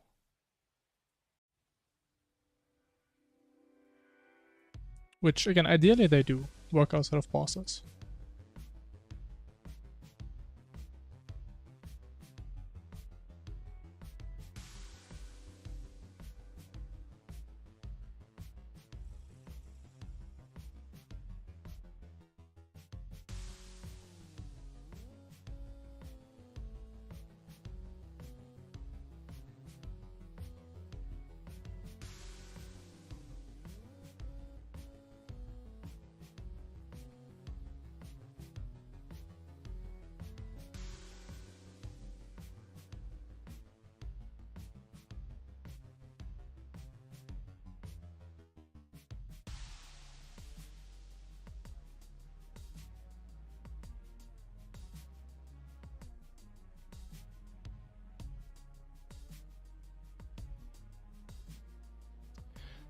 Okay, right now we spawn a new one.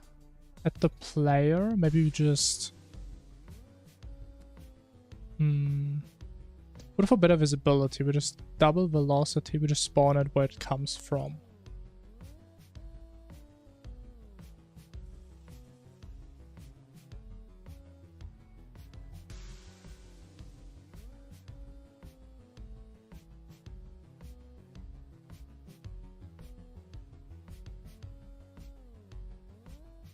Okay, then we get the object, change alpha. I was looking at what else we can change.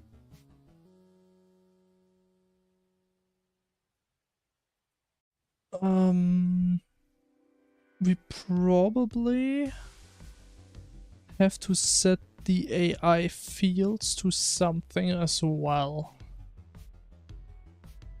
If I had to guess. Actually, maybe not. This means it's gonna have the initial fields when we spawn it. And this is like modded projectiles, I think.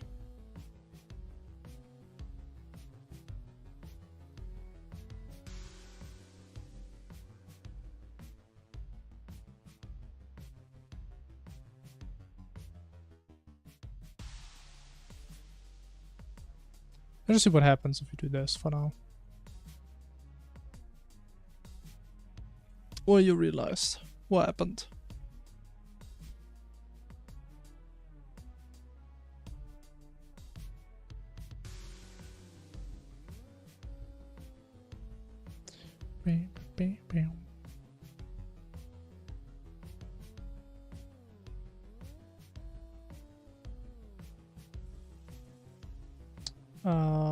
It's so dark when I can't see. Actually, it is working. It's like a slightly transparent projectile there.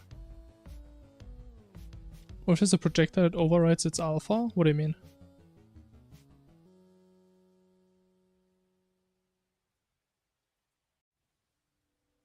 Do you mean if like a transparent is like a projectile is almost transparent and we just set it to half transparent, or what do you mean? Almost can't be transparent. I mean, then it is what it is. Then I guess it looks the same. Then just dodge all of them.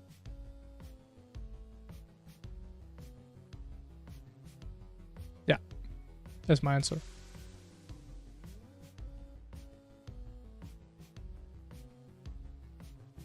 Even I think projectiles do behave different in that regard. I don't like dust. I hope. Okay, let's get something that has some more projectiles. How about Plantera?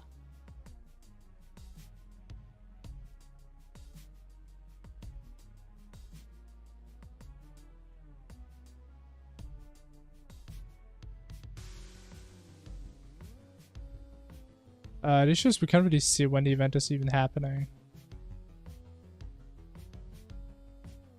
But I feel like maybe this projectile overrides its opacity, maybe. It doesn't really look that transparent when there's like some spawning out of them sometimes. Which I mean, I used to just have more projectiles on your screen. I mean, it's what it is.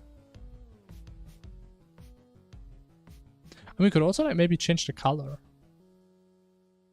So that's gonna break things. Actually, oh no, there's no color. No, there's no color parameter.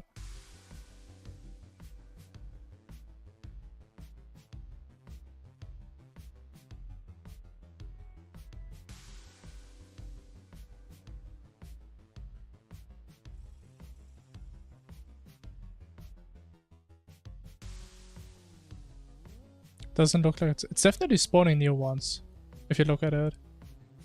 Like sometimes you can see how there's like some coming out of them out of nowhere. And there's like twice as many falling down. Is there right there? It's definitely spawning. No, of course there is. Don't see them, look harder, man. It's only sometimes though. I think it happened there. Maybe it's like printed in chat.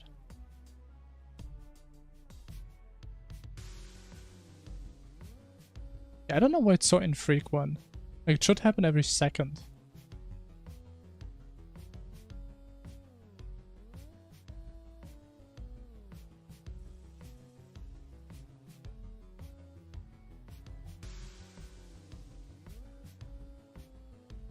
But to be fair, when we've tried to like iterate through the entire array before, it also didn't seem like we actually did it every single frame.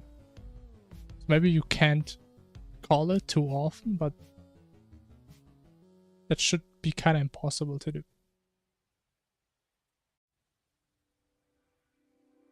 But okay, I mean, we are calling it often. Or maybe we take like a different boss. Queen Slime sounds fantastic.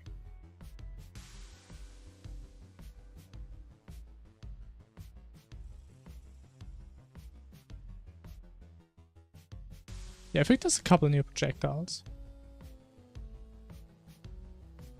Spiked Slime, yeah, that probably would have been easier.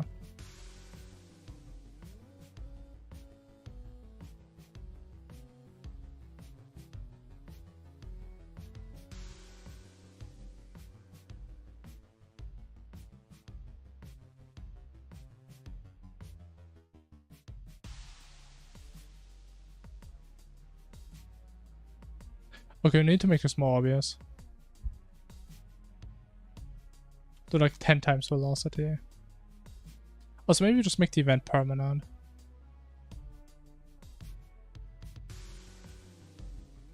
So it's kind of annoying how right now it just kind of just time out and you just sit there.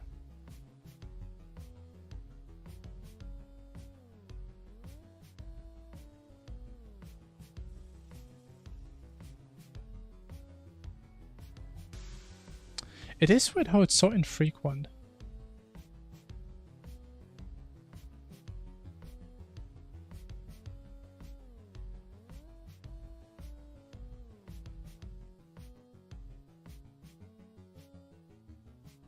This one shoots more, right? Yeah.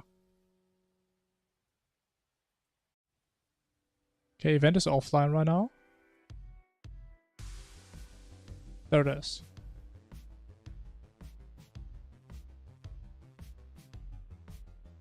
I mean, that looks more right. At least in terms of numbers. But yeah, I feel like you might actually be right. Like, the transparency thing doesn't really seem to be working. Projectiles despawning? I don't think they're despawning. Not sure what you're seeing. I don't see anything despawning.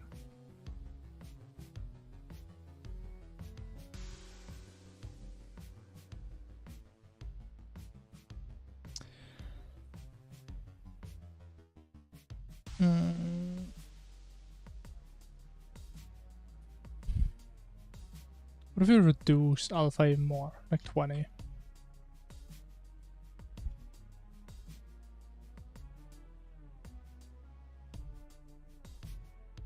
So I mean, that would be a bit tough if you can't use transparency. And we would need to figure out something else.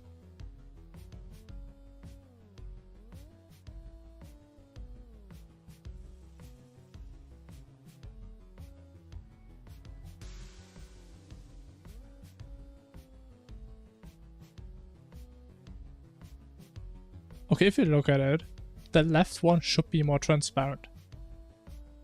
I would say it's the exact same. Oh, yeah, that's an issue. But actually, can you stop timing this? I don't think you can, right? You can only make it faster.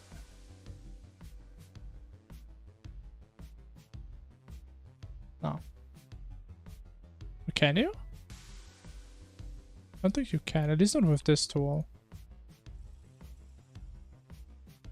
It's a separate tool, is it? Oh, that would be nice.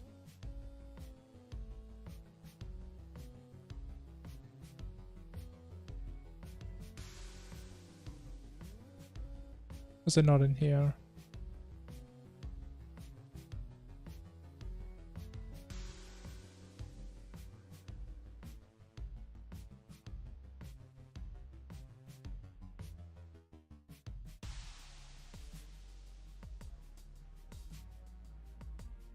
I don't know what that's gonna do.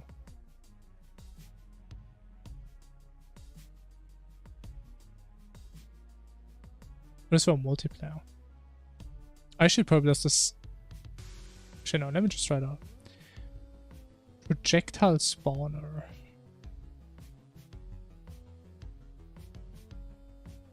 Map teleport. I was looking for this. I need this. This one should definitely be on the map. I don't see like a time stop though.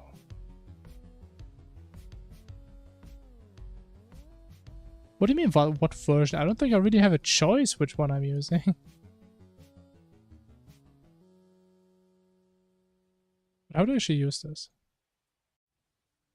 Ah, right click.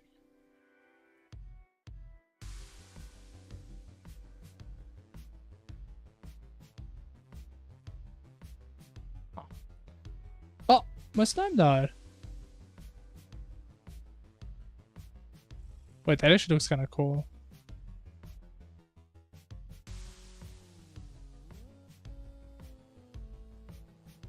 Oh, because we're only looking at damage. We don't look if it's friendly or not.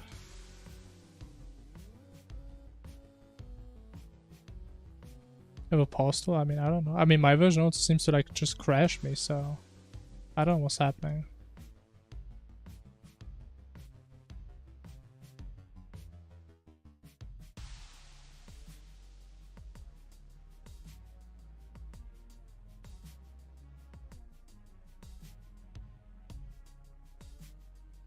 Wait, if true, this projectile will hurt enemies. What?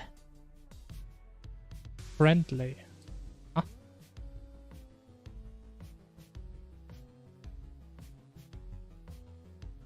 Okay, if the projectile is not hostile,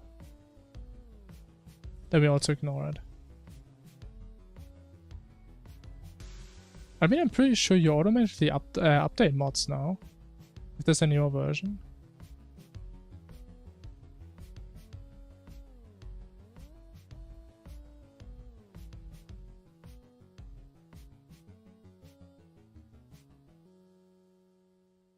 Yeah, I don't think I can change anything here.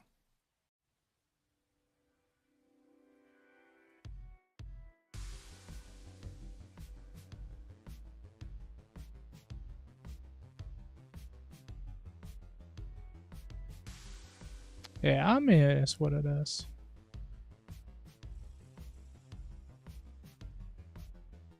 From the download tabs. It doesn't really make sense though, because it doesn't just show my mods, right? I can try after this. It shouldn't show this anymore, yeah. Should only be hostile NPCs. Or projectiles. Should I have an update button? Really? Okay, I mean then.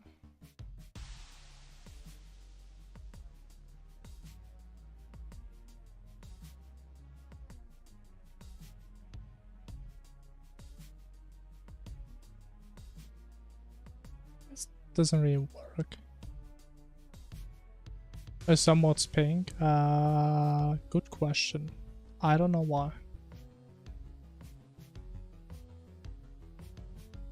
Also, why does this not work anymore? Hmm.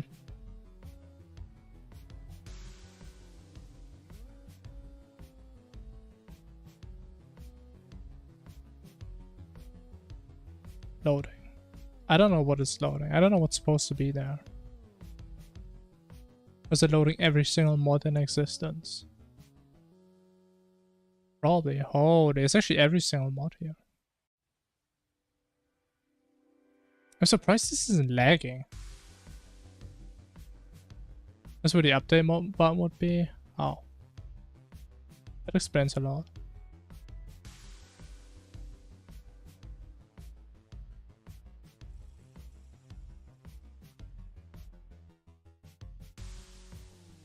Actually, why are some of these pink?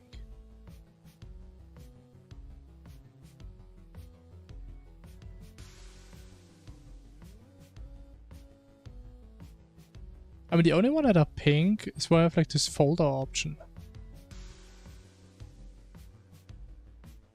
Not sure what that means though. Okay, I have no update button now. I mean, how else would I download them? Not that I know.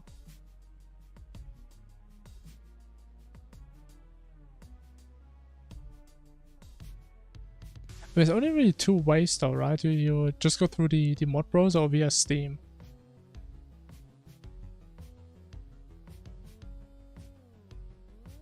And I remember I got this one from Steam, for example.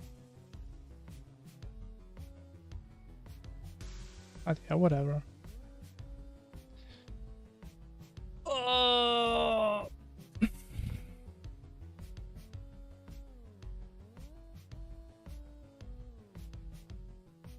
So this guy still works, but the Warlock doesn't. Might remove setup for tools? What? I mean, it doesn't really matter. I really need to update it. It works good enough.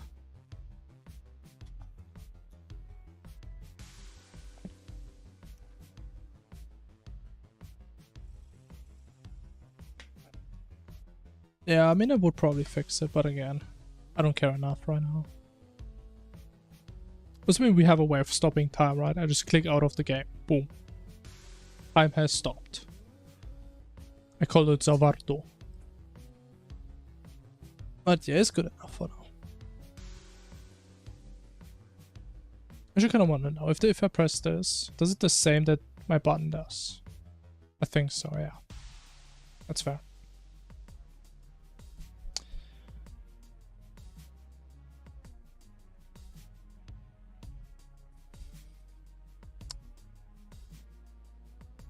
Yeah, I think it's not really gonna change something. Maybe there's like some funny value where it is gonna be transparent? Probably not.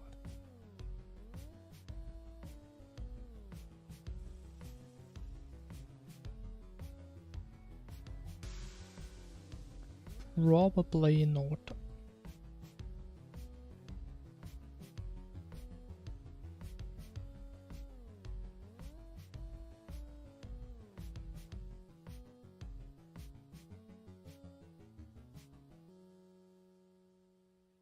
Nah, they're all kind of looking the exact same.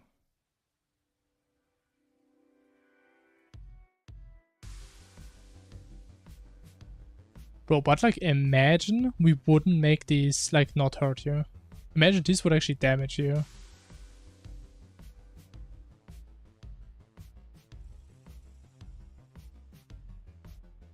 Would be kind of brutal. But I mean, I think worst case, we actually just can't make them transparent. And just have to dodge more projectiles, we just don't know which ones are fake.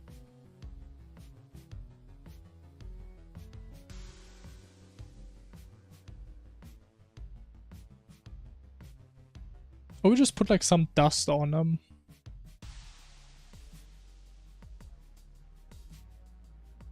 I guess.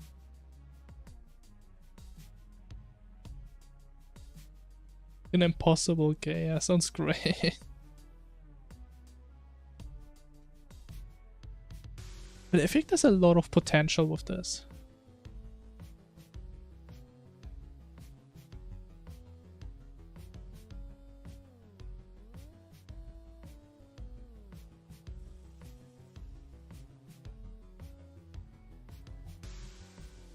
I mean, I think dust is like my last resort pretty much.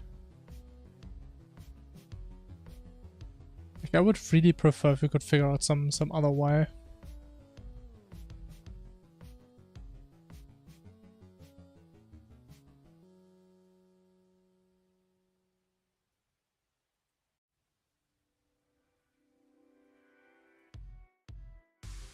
But I'm not sure what else there could be. I don't think we have that many options. But if you look at that, I think it already looks pretty cool. And they also die to projectiles, right? Yeah.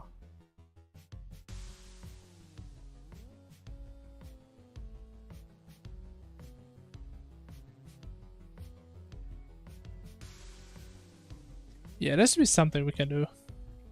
Anyways, I'm gonna do one quick break. Very.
Okay. I have an idea. I have an idea. Let me cook. I'm pretty sure it's gonna work. Never mind. I take it back.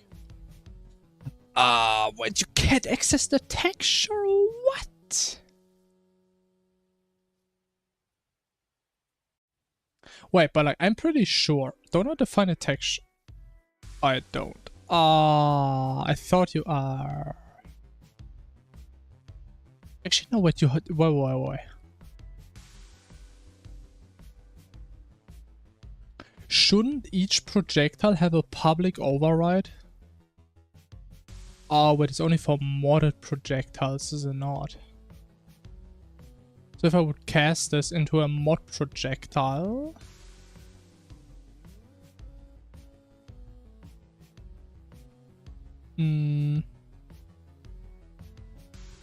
How did that work again?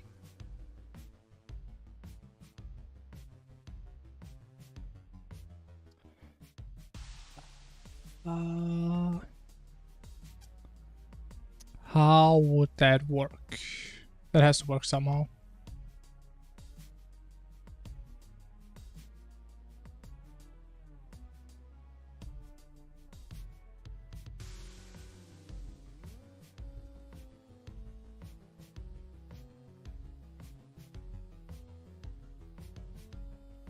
There's got to be a way. Oh my god. Oh my god, I'm so stupid. I'm so stupid. Yeah. That's what we need. We don't need this. We need this.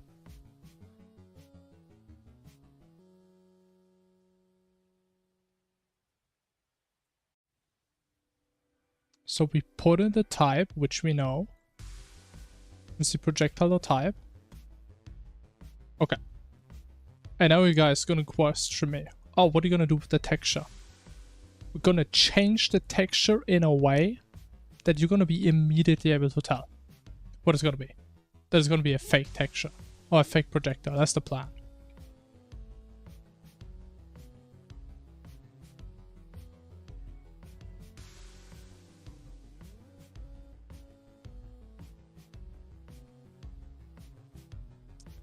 You know, it could be annoying.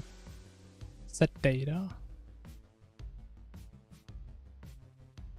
Oh, you know what? Maybe it's really annoying. So I already know what the structure of these things are.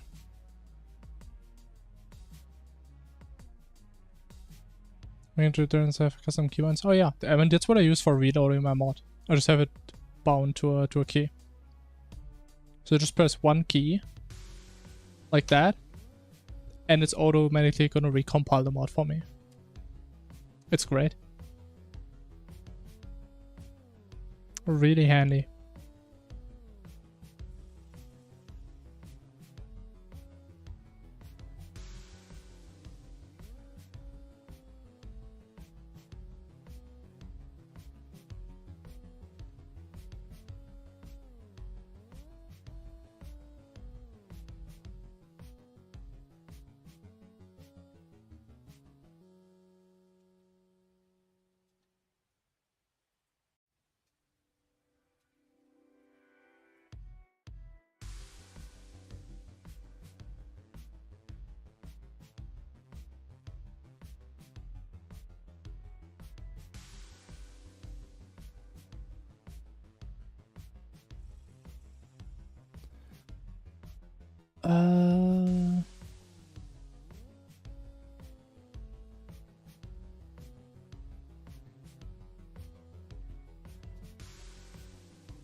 Room was at dust. I think I've tried this one out before.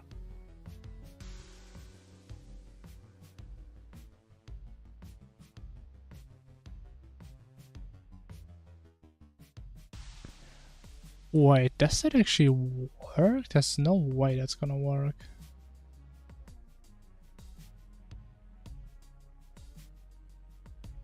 No way that is gonna work. Can't see, yeah, I know.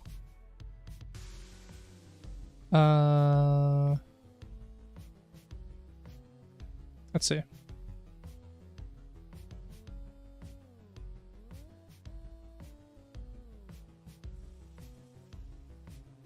So when would we do that? After player? After interface. Okay, okay. There's no way it's gonna work.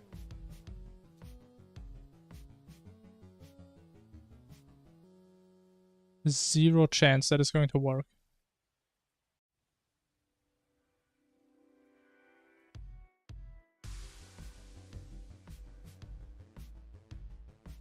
So we need to make this list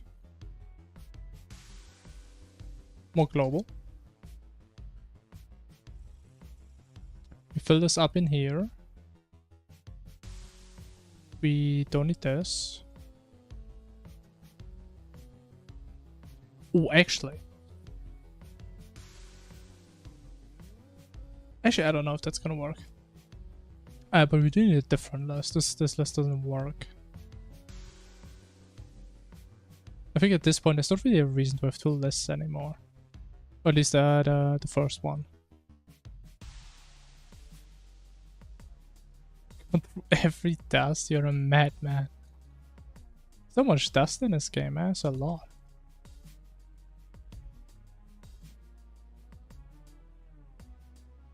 But we need to remember the projectiles that we have spawned. Yeah. These are the other ones that we're gonna change. I mean, we can use this one for now. Yeah. That does work. Even though we don't care about this for now.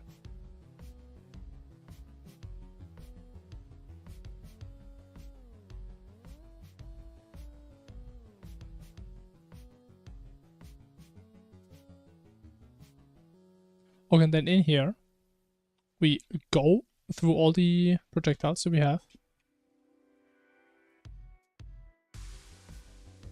Which projectile that we have in the possible projectiles.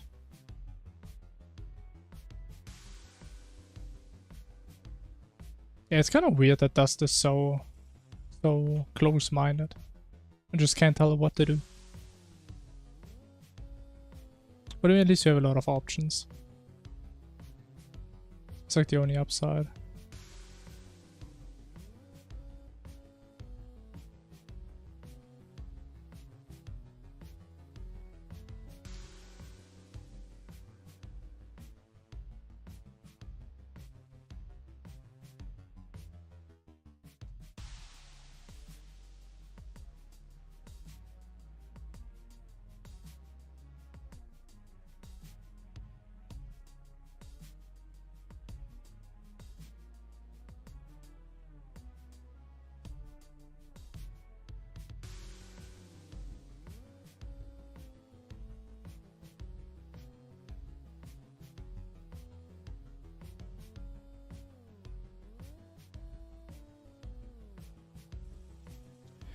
Okay.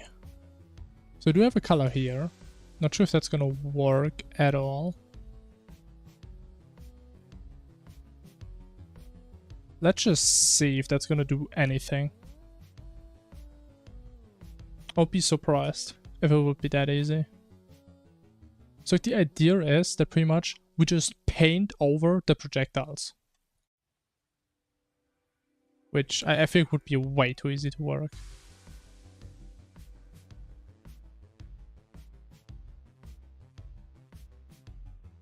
Okay, we have something that doesn't fully work, but it kind of does. You know what, actually?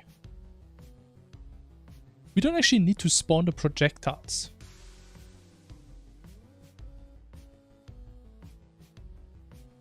Yeah, we just need to know like where they are, what the rotations are and stuff. The thing is though, would that be alright to do? That we don't have like the actual color, but we have like black projectiles or white ones or whatever. Or would that be too easy?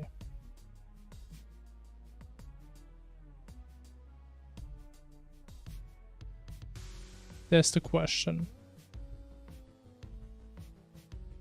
Oh, you know what? We could make it based on difficulty. Because we could just interpolate. It's like, if this is white, this should have the same color, I think. That's kind of what I'm thinking. That you just get spammed full of stuff, so it's still harder. But let me see. I think white means that the projectile has the same... Yes. So we could interpolate. And at the highest difficulty, it looks exactly like the other projectile. Like the normal projectile. Oh, that is evil.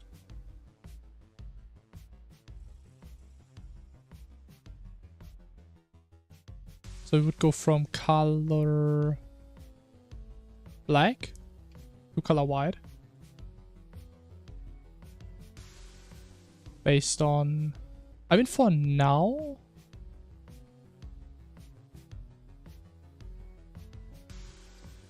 let me just do it manually.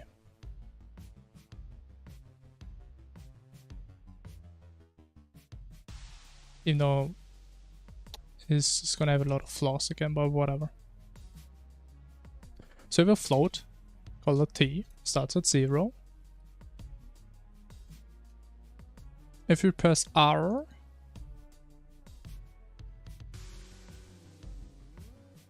we increase T by a little bit.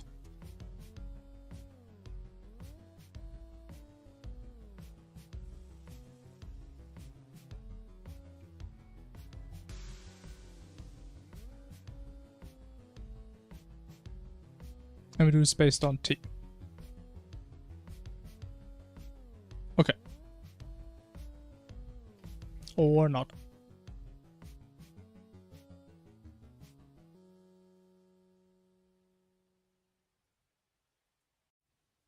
So what should happen? All projectiles should... I think I messed it up. Okay, we have the opposite now. They all start at black. And the more I press the button, the more they should go back to their normal color. So just imagine it being the opposite. So they're black. And they should slowly... Oh yeah, we kind of need to fix that. Oh yeah, wait, I think it's coming. Oh yes. Yeah, we need to fix like the size, but that shouldn't be an issue. Oh. Ooh. Does that also work for other things like Plantera projectiles? Also, Plantera stuff kind of broke before. Okay, we have the black ones.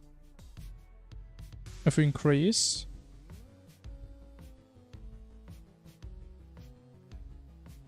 They slowly go back. Oh my god, that's kind of nice. Is there a lot of dust behind those projectiles? Is there? I mean, I don't think so.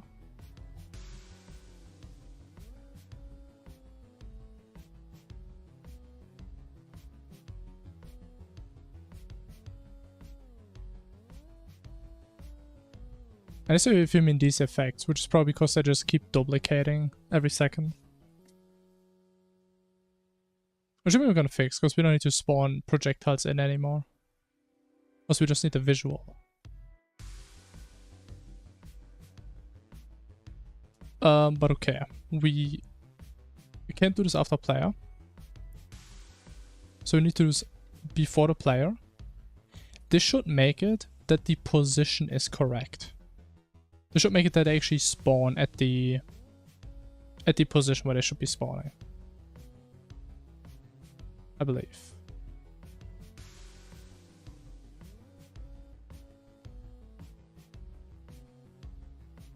Yes. Yes. Even though they're slightly off.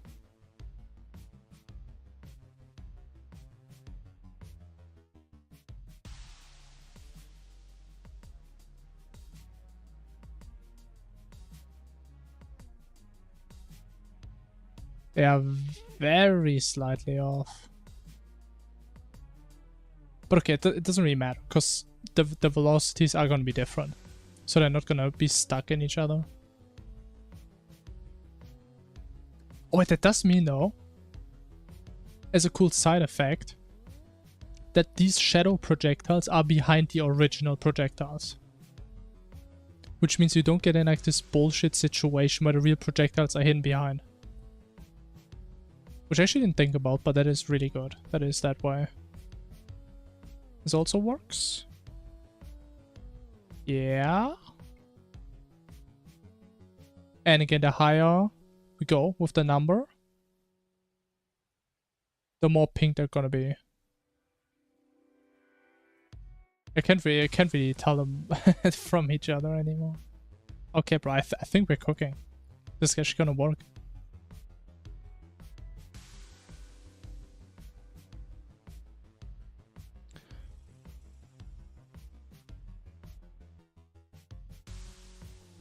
Okay, I also don't think we need the damage here anymore.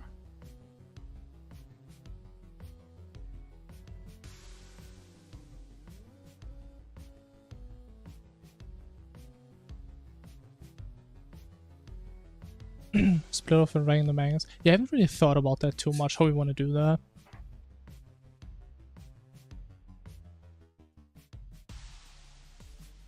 The thing is, though, how do you make this scalable for difficulties? Right now, I'm thinking the higher the difficulty, the more we spawn from one projectile. And then doing this on pure randomness could lead to like multiple ones going in the same direction. So I'm thinking if this is our projectile, I mean, it would be a bit boring. But what we could do, if we only spawn one extra projectile, it goes the same way. If it's 2, we split it like this. If it's 3, we split it like this, kind of. That would be a deterministic way, which actually is kind of boring, now that I think about it. So we would just like imagine like a hemisphere and just divide this by the number of projectiles. Yeah, actually it's kind of boring. But it would be deterministic.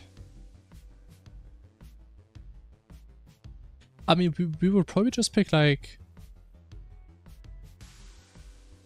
If we shoot like 3 bonus projectiles, just pick like 3 random directions in here. There's probably a better way of doing it. Because they should somehow at least go in like a similar direction, right? Because I don't think it makes sense if the projectile is going down, then one splits off and it like goes this direction suddenly. At least I don't think so.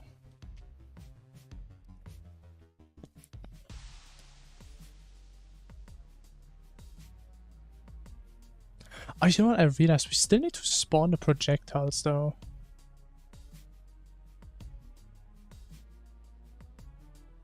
Actually, we kind of do. Because we need to know, like, the behavior. Which we don't know if we just have the position and texture and stuff.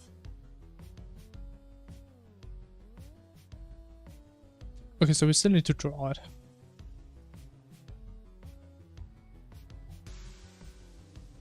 Which actually makes me think, I like the projectiles where we see the black behind. Are these the fake projectiles or are these the real ones? Oh, faked real ones. Kind of complicated. Projectile start to aim towards you as difficulty increases.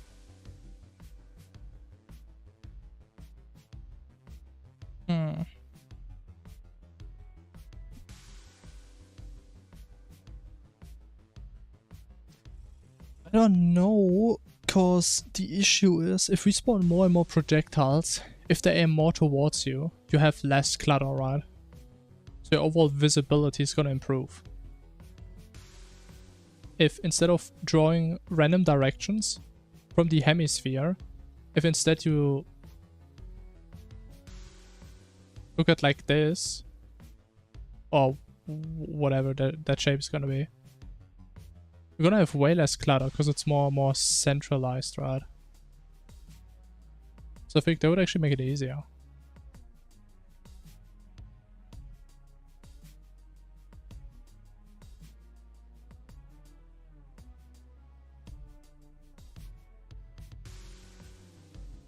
I just realized. Wait.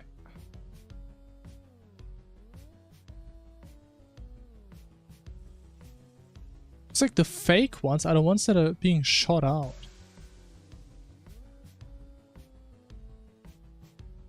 Yeah, we're actually drawing on the wrong things.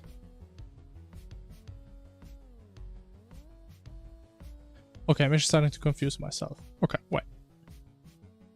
Get rid of this. We go through all the projectiles. What's this drawing? What do you mean, man? It's a beautiful drawing. It's actually exactly what I drew, but better.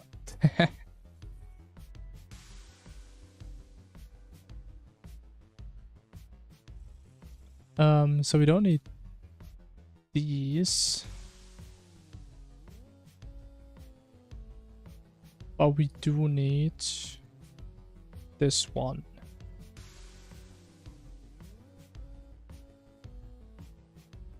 And now we actually start drawing the fake projectiles, not the real ones, which we did before. So it should make a bit more sense. Even though now it's an issue that we don't draw above the projectile. That is quite an issue.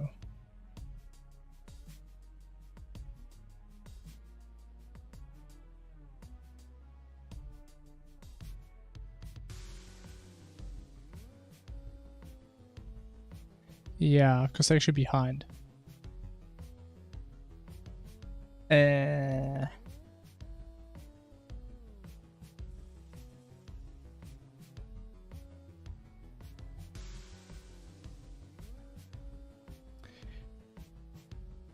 That is an issue.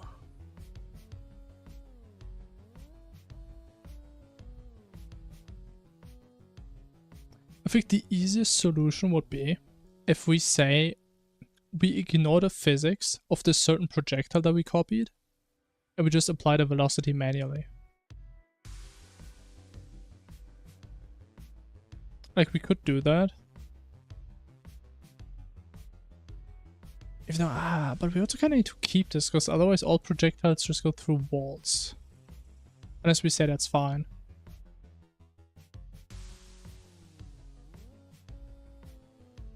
Yeah, there's gonna be no homing. No interactions with blocks.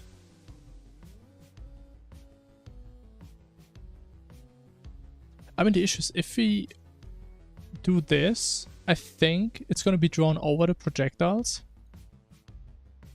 Then we have the same issue we had last time with the Medusa head, where the coordinates are gonna be completely wrong.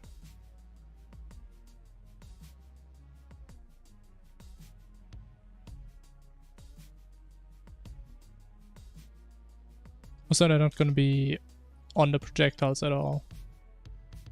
Yeah, they're completely off.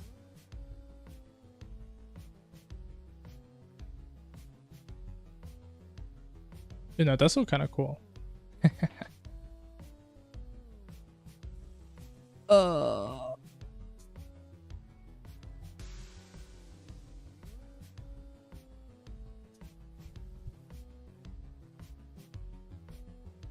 I mean, is there any chance that this could have to do that we don't apply the zoom matrix? Because if we zoom in, it does get smaller, I think, right?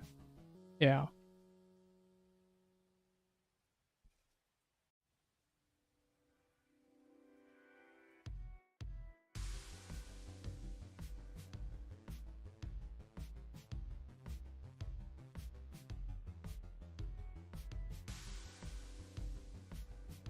What if we just do the same thing here?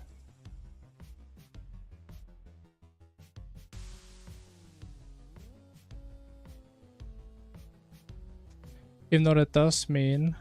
Oh no. Then we need to end it. And then we need to call it again. Actually, I don't know. I actually don't know if it's gonna reset it or not. Let's just assume it's gonna reset it. So we don't have to call it again. I think there's no way that's gonna fix it. Also, we need to end it before. The game is gonna be angry. Would be wild if that would be the fix.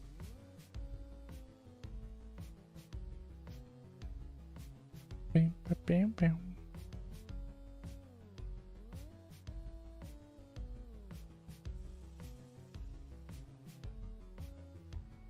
Wait, that is actually the issue? I mean, it's still not perfect, but it's pretty damn close.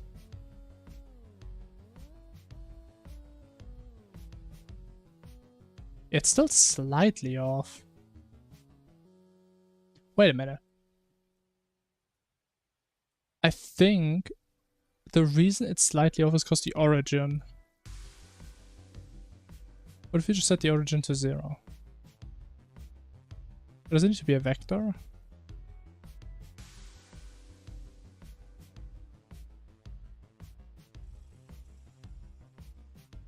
Okay, also my swords are black now. I don't know why. It's a bit of an issue.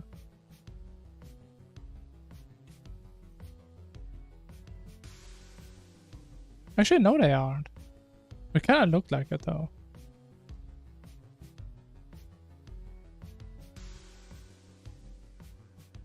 Oh, did we cook? It's so close, man. It's so close to be on top.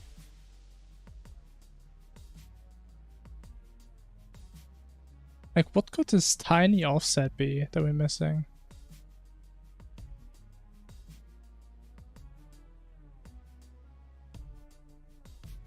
I mean, we could just make them a little bit bigger. And, I mean, then it doesn't matter. I guess we could do that.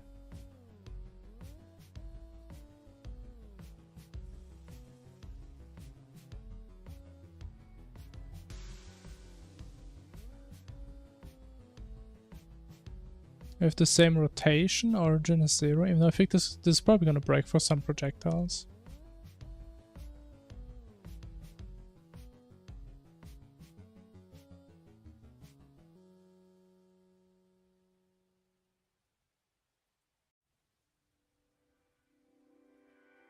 I highly doubt that's gonna be it, but who knows. So we're just gonna flip it if like looks into a different direction. I mean, there's no way it's gonna be it. No goddamn why.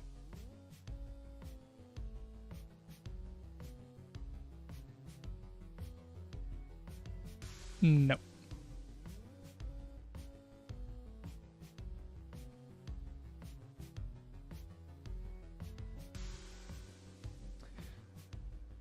Okay, what if you just scale them up?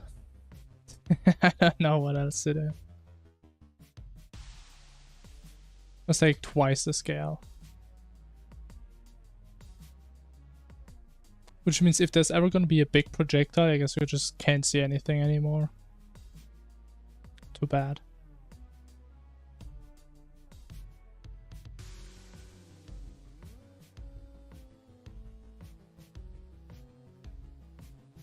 I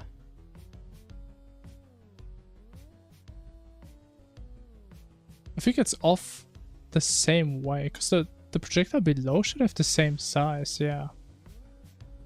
Which is completely off.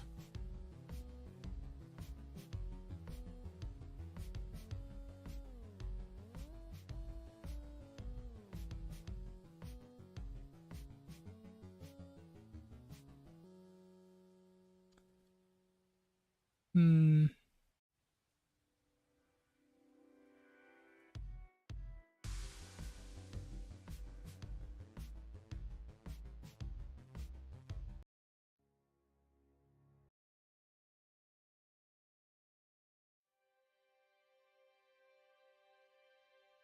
think we're so close, man. So close, but it's still so off.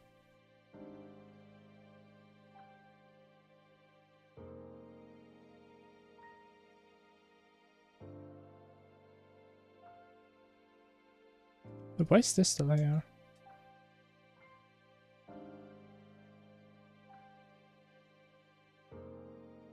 But do we actually need this end there?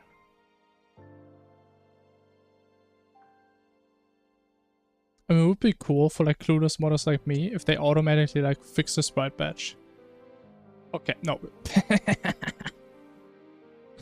Okay, they don't check if I do what I'm supposed to do. Okay. You know what? It was my responsibility that I did not fulfill. I accept that. Oh, we do need to end it. Oh. I thought we were in the other one where we had a sprite badge.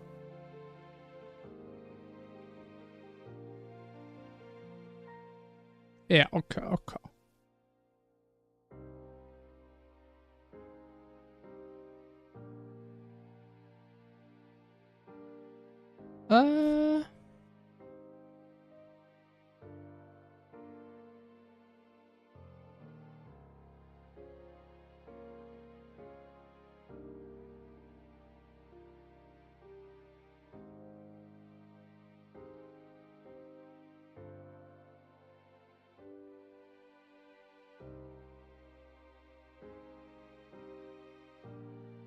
Oh. Is that projectile size? I mean, that could be something. That could be something.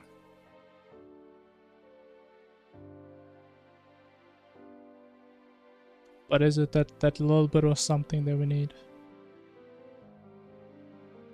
If the fig projectile and texture size should be the same.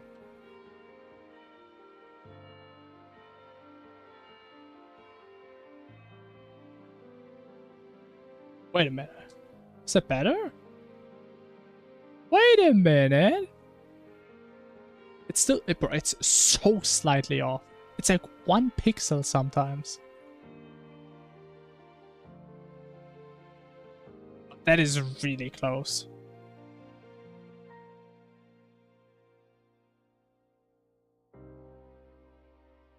It's only some. I think it's only for like certain rotations. Maybe we make it slightly bigger, just to account for that.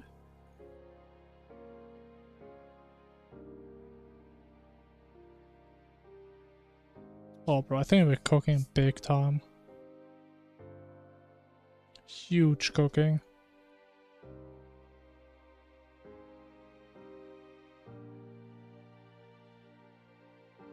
Okay, I think making it bigger actually makes it worse. Probably because we don't offset the origin properly. Yeah, maybe we don't do that.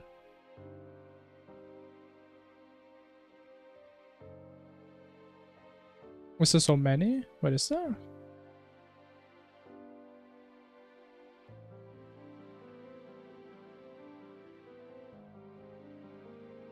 Now that you say it, I kind of realized we kind of messed up.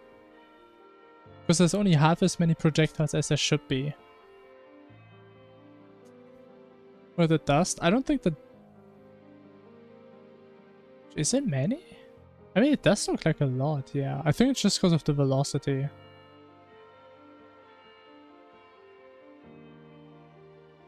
I could imagine that maybe these projectiles are coded in a way where based on distance traveled, it's emitting dust or something. And when it's fast, it's like doing more, maybe? I don't know. But yeah, now that you say it, we kind of messed up because we don't really spawn our new project. Actually, no, we do.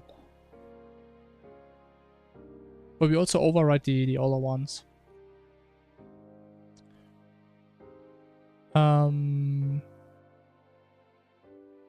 Or do we?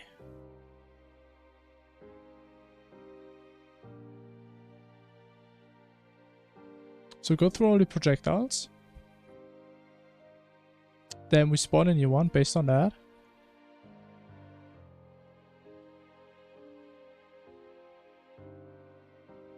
Then we add this.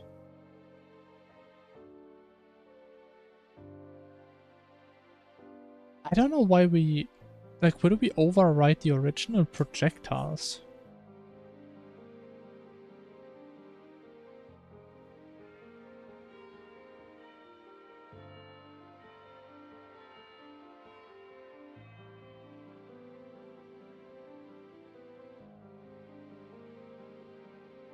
I mean, I thought I know what the issue was, but I kind of can't see it right now.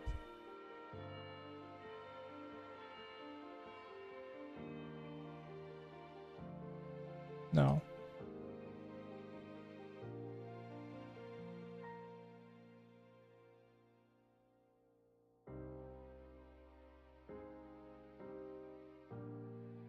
Yeah, you know what, you're right. And now I remember why I made 2 loops.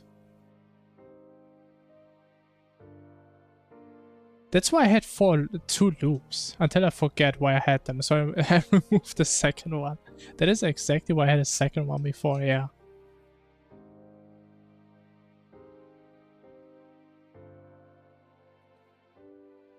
I mean, that's what I get for never trusting past me. Very true.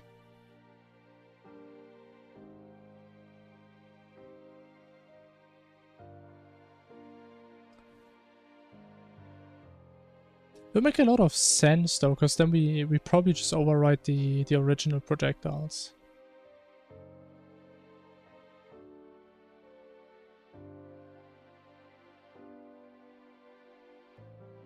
That would make a lot of sense. Oh no, that would explain why I didn't see the issue.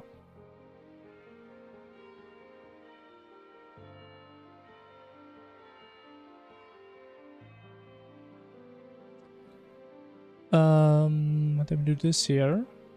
Go out of here.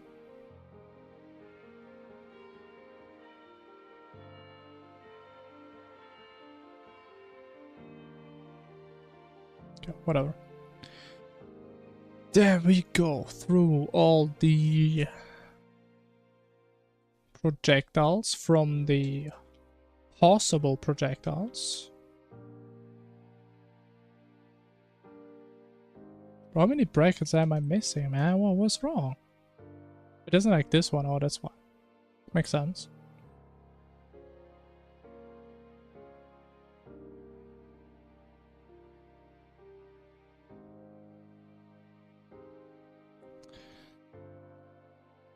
Okay, then we spawn a new projectiles. Right here. We put the IDs in there. And I could also just put the projectiles in there.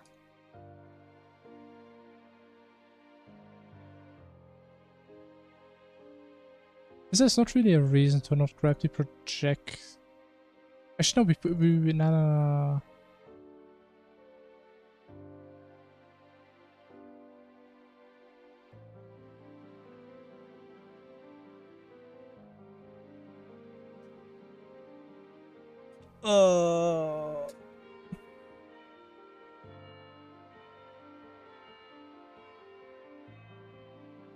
I think if it was a list, there would have been a better way of doing this.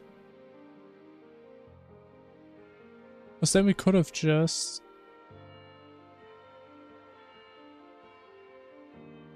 Actually, maybe... I guess what we could have done is make a copy of the array.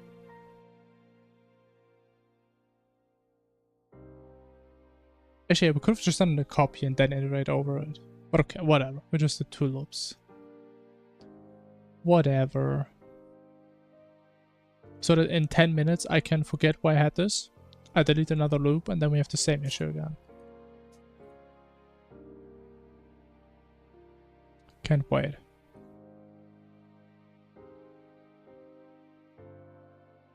Okay, but we go over here. We add the projectiles we consider. Then we go over here. We have the projectiles that we consider.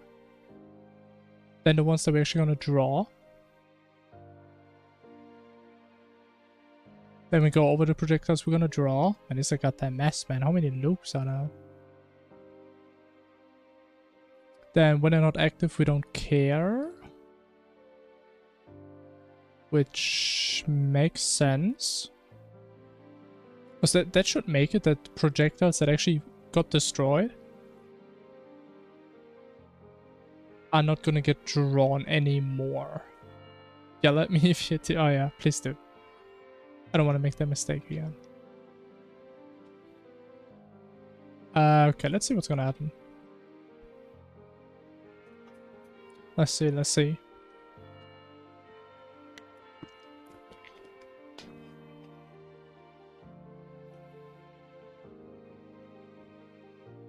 Boom. Now that is more what it should be. Oh yeah, look at that.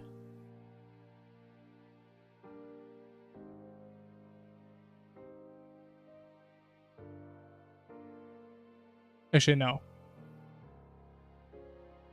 But I think it's happening again.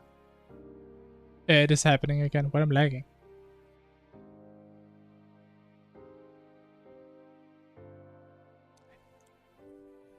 I mean, it worked in the beginning.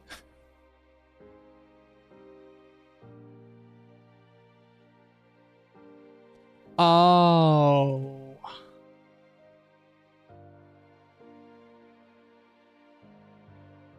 Probably. Oh, that's an issue. As we spawn a new projectile, we just shoot it into orbit. It's probably not gonna despawn in time. And then we grab that one in the next iteration and we spawn another duo. And we keep doing that. Something like that.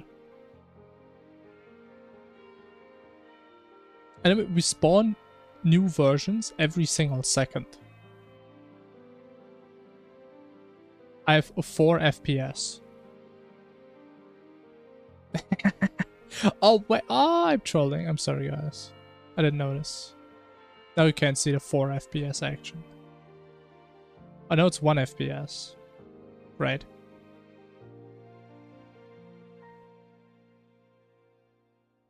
Okay, I have to leave. Wait. Don't die. I think my game is dead. Oh!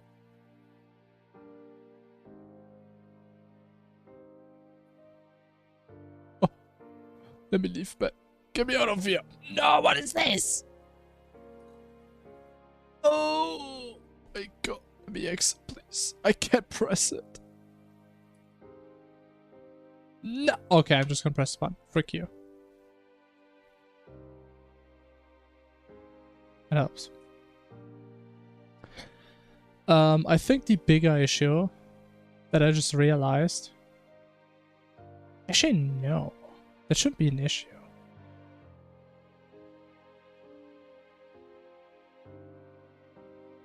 Let's just make sure that we empty the lists.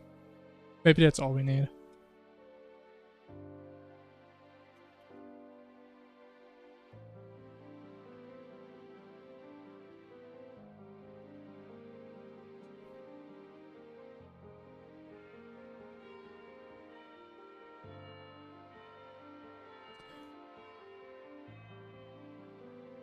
Yeah, actually, we just need to empty them, right? That's all we need to do. Now, the issue with this approach is, if we at some point decide to not draw every single projectile there is, and we pick like random projectiles, that's where this approach is gonna break. Which I don't know if that's gonna happen. But I think it shouldn't lag now. Because before we just kept putting like infinites of projectiles in there, and we just kept spawning more and more stuff.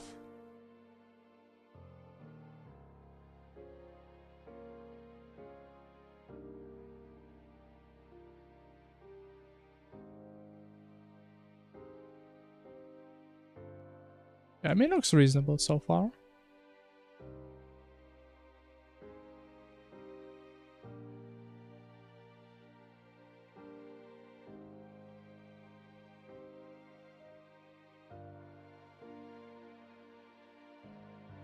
And if you look, they're gonna despawn the exact same way normal projectiles do. Oh, look at that. I think you can still... Yeah, actually, why is the offset so bad now again? I think it was better before. It's just so much worse.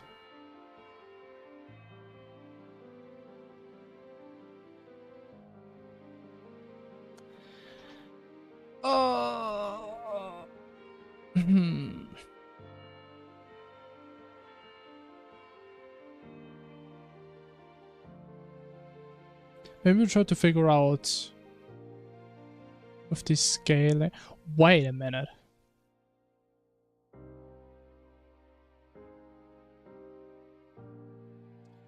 The issue could be that this is completely independent from when we draw it.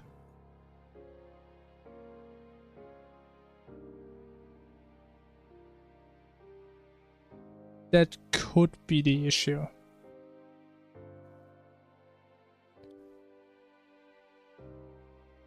So it like picks like a slightly wrong position or something. Even I feel like if we look at some of these, if you would draw it like a frame earlier or later, I don't think it would be like further to the right or something. Is that my best guess?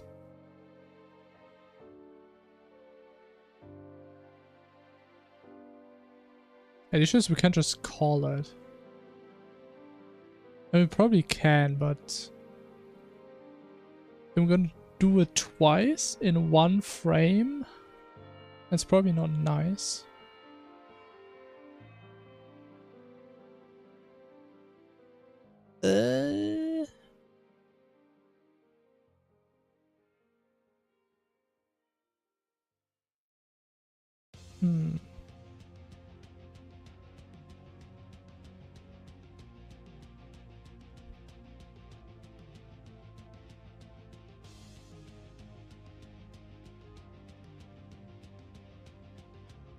Okay, what if we take the projectile center and we just simulate one frame? Which, correct me if I'm wrong, but velocity is pretty much applied every single frame, right? So if we subtract or add the velocity, we kind of simulate how it was one frame ago or one frame in the future, right? That's what I would like to think.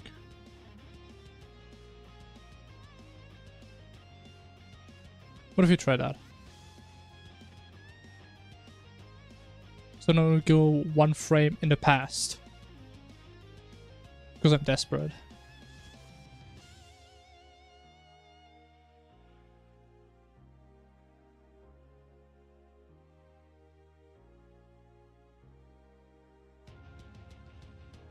Yeah, it's a bit off. If we go one in the future, maybe.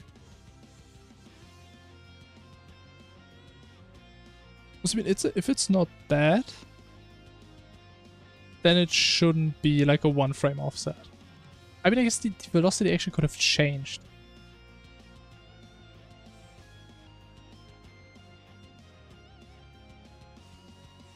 Yeah, it's a lot. Oh.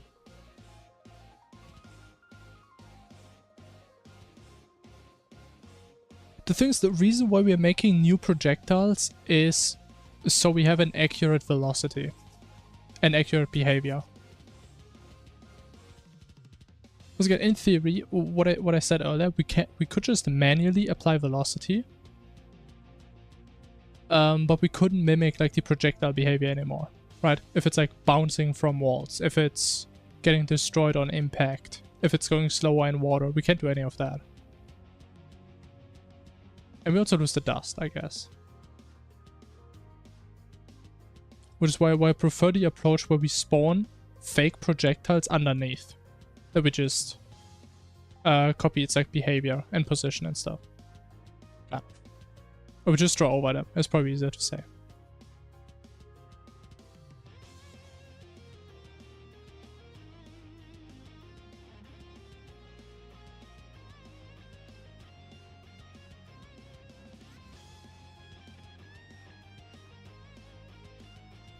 But okay, that is not it.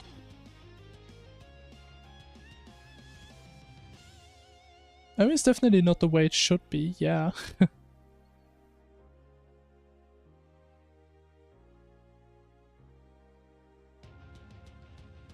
Big projectiles coming real. I mean, again, we spawn projectiles below them that look like real ones. But they don't do anything. They don't do any damage. They just behave the exact same way. Which again is probably gonna break on projectiles that also spawn something else. So maybe we should just forget about it. What do you mean? What are you meaning?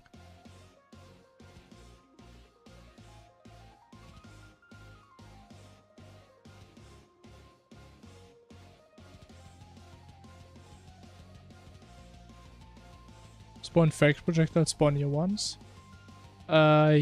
Yes. We are doing that.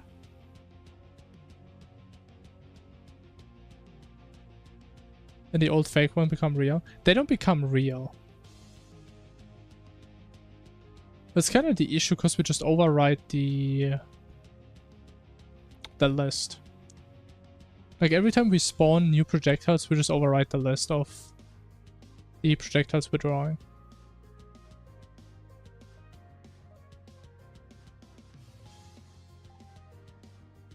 Which I mean, yeah, is an issue right now, but it's not the main issue.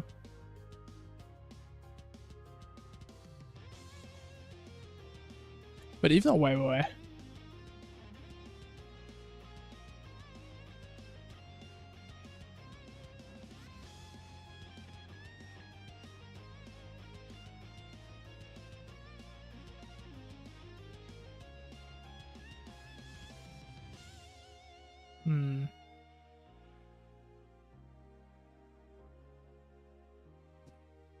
I mean, let's maybe try like the upscaling somehow. It's just I'm not sure how we would offset the origin if we make the projectile bigger.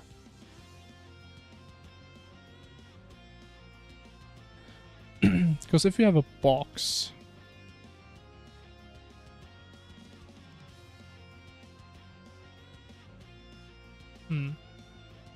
So right now we say the origin is in the middle. And that is like the original projectile.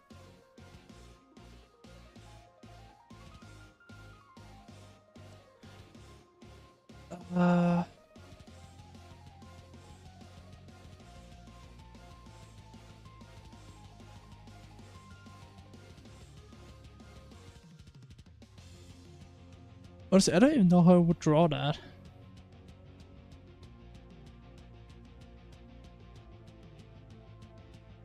Let me just say, if you do times 5, I think it's still not gonna work because it's gonna poke out on one side, I think.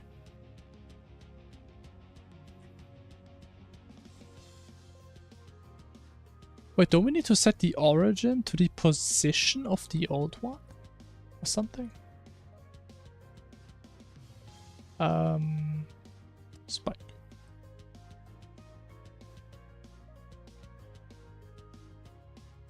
Yeah, it's still poking out.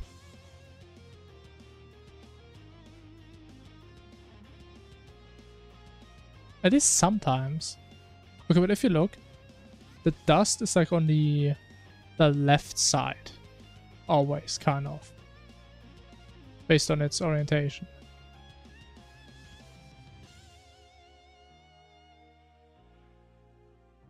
Which means the origin is somewhere here. And then we see like the dust of the original projectile. And this is like where we draw the shadow, kind of.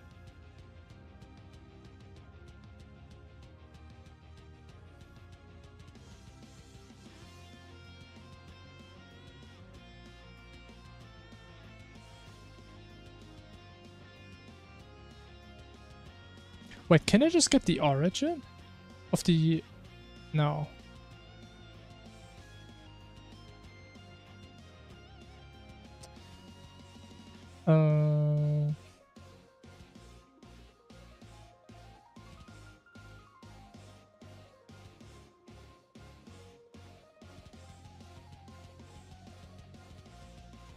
Yeah, because I only use it for calculation, but I never actually set it somewhere. As an issue.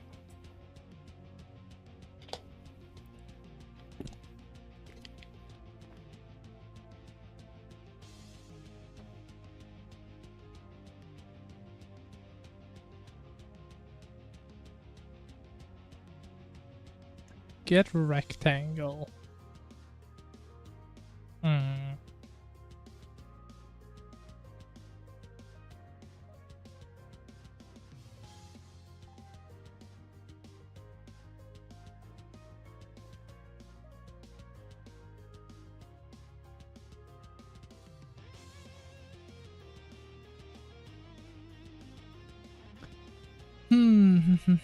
Actually, no, wasn't that like a version where the origin is a rectangle? You know, it's probably not what they mean. It's a source rectangle.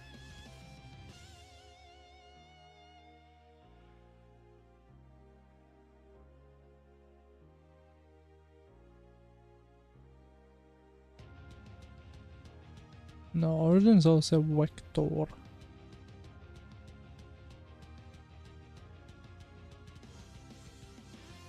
I don't know, bro. I'm so desperate.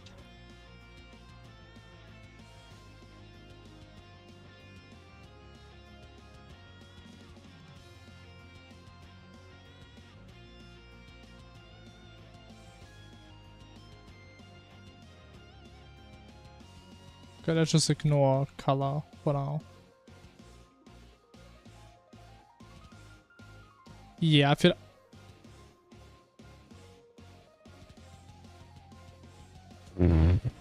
What is this?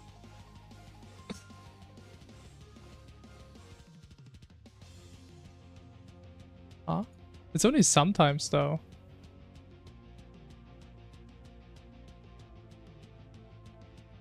Oh, wait. Oh. I think I know the issue. So like at some point the projectiles get removed and replaced by a new projectile. And we still access like that old projectile, which got replaced. That's probably the issue. Ugh. That's nasty.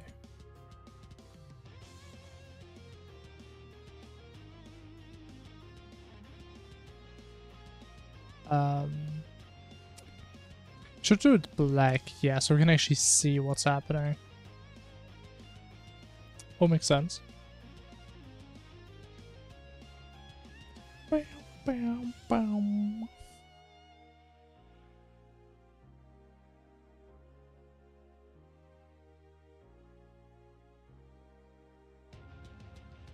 Huh? I mean, there's not a whole lot happening. Why not?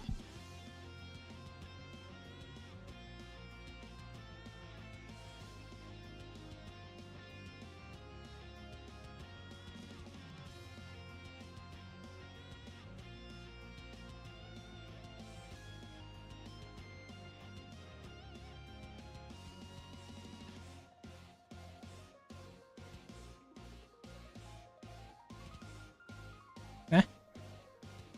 Weird. Okay, I think we're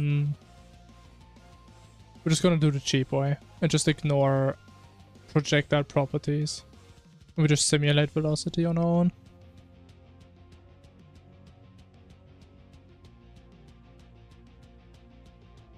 Which I mean is gonna be kinda lame. But I think so is this, what we're doing right here.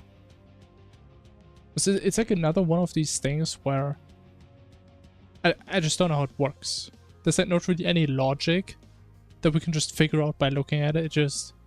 I just don't know how the API works in that regard. I just don't. So yeah, we have to compromise sometimes. It is what it is. Which means...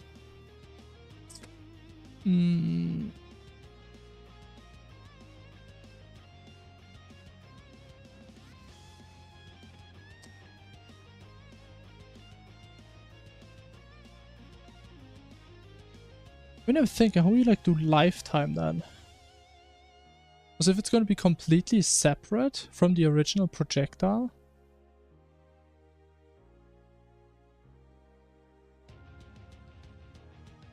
that would be pretty annoying to like manually implement lifetime.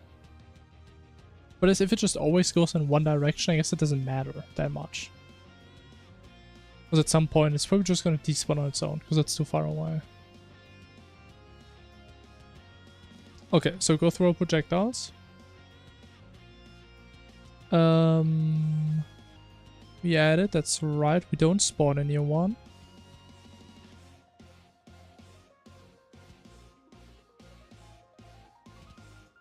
We just need to know which projectiles exist.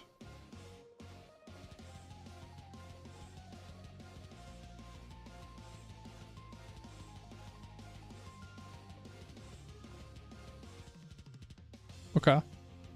Then we probably also don't need to empty this anymore. Just go and draw projectiles now. Okay, we still grab the texture.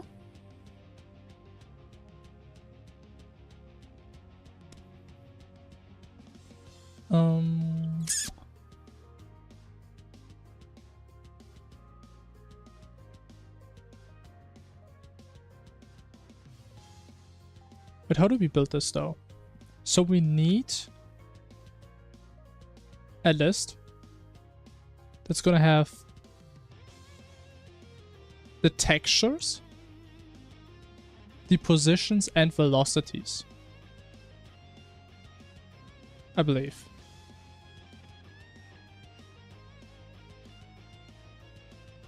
And it's all we need to memorize, really.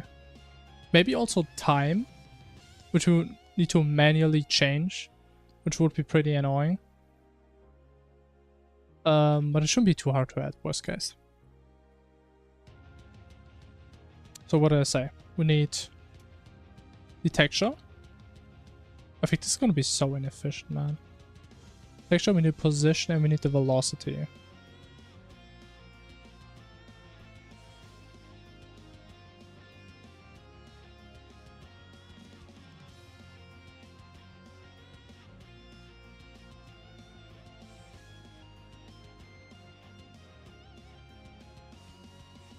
Which we should actually do down here.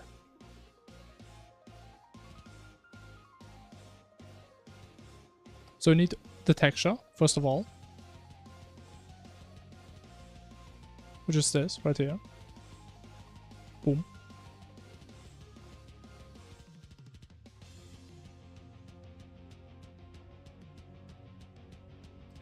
Then we need to position. That's easy.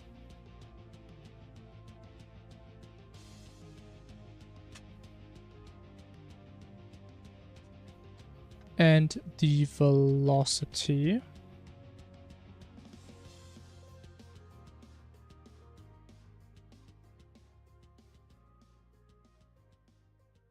Okay, then we have this. I should probably also put in a comment.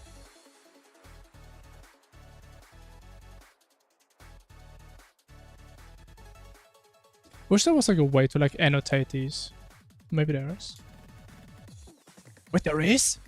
Oh, wait a minute. Holy. I can actually do that? It's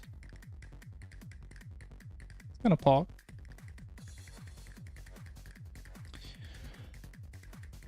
Wait, doesn't that mean I can actually do... What is it? Can I just do fake projectiles? Texture. Ah, that would have been too cool. Would have been way too cool.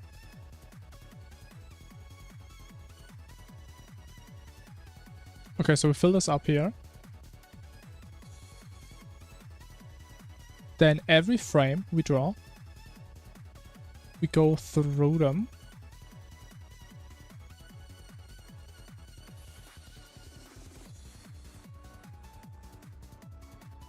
Let's call it texture, position, velocity.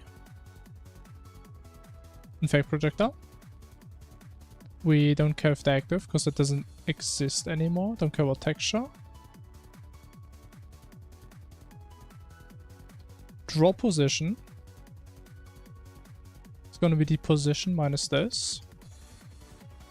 Then we just draw the texture. I mean, you can just put this in. Boom.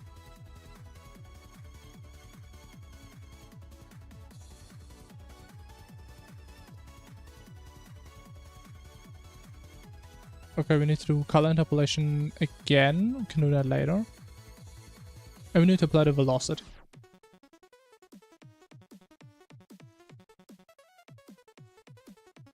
Which...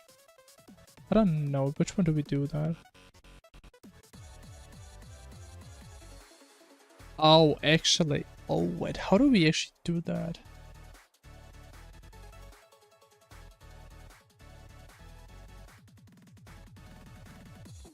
Actually, no. That should be doable. We can just say fake projectiles at this. That's not how it works.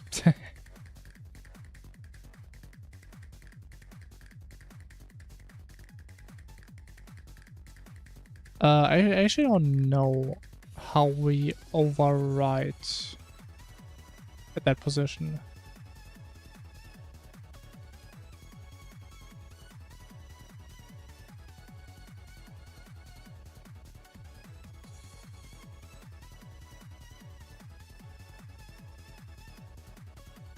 Because that's kind of what we would need to do.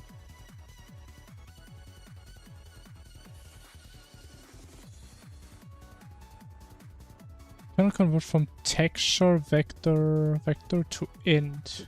What do you mean int?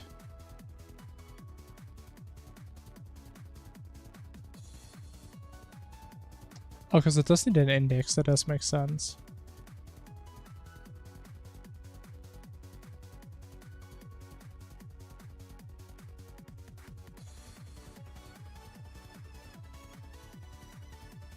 Yeah, I'm not sure that's gonna work.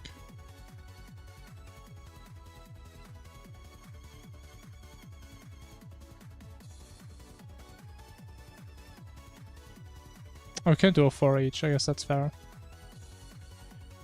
That's fair. Boom.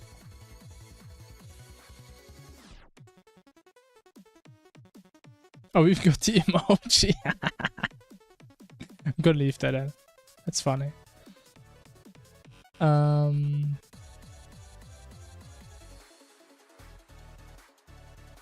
Grab this, texture, position this.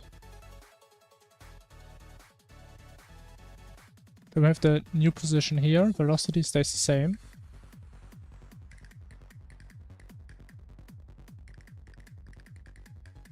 And we just keep adding to these. Yes.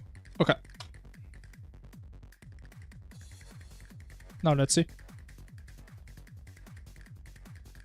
Let's see what's gonna happen.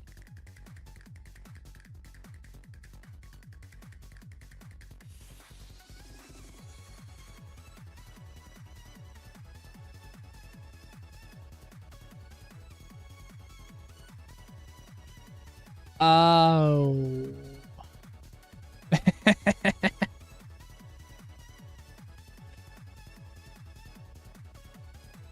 Okay.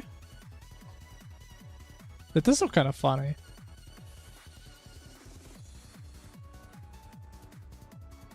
It looks like its own type of boss effect. Like a different type of boss attack. It does look kind of cool though. Okay, this makes sense. That is happening.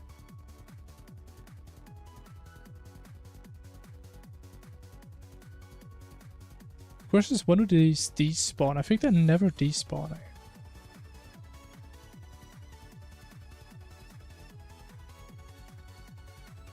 I mean, I guess to be fair, I don't know at which point the game's actually gonna despawn them. I would have assumed it's based on distance, but maybe it's if it's in your camera view or not.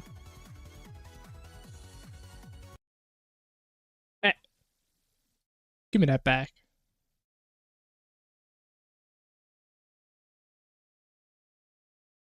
Maybe not. Hey, they're just vibing, man. Okay, we also need to memorize the rotation.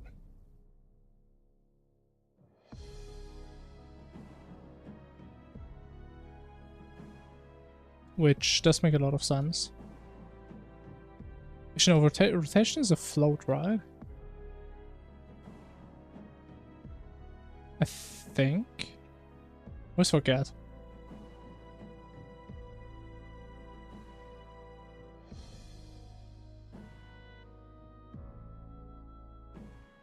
Used to be a float. It's a float. Okay.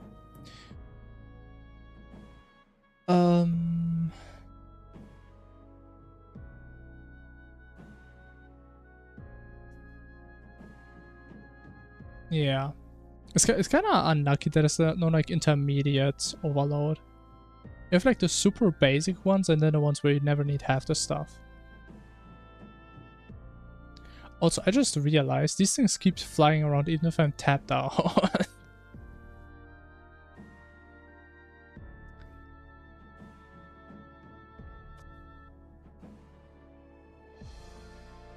Yeah, I mean, we can fix this easily though. It's not an issue.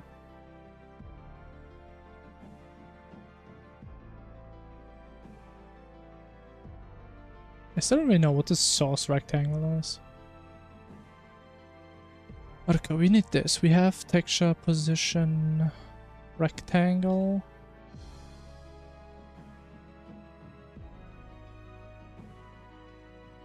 We have a color, rotation is R. Origin doesn't really matter.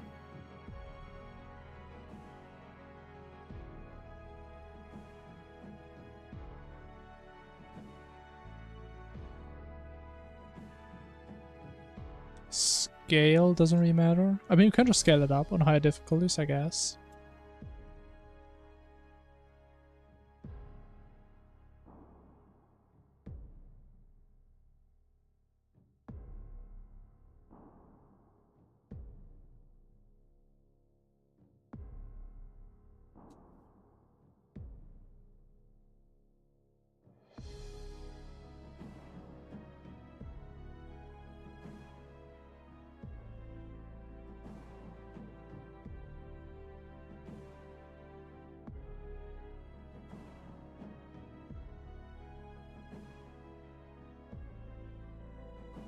Okay, and then we don't actually need this. But we need to go through that list, every single frame, as well.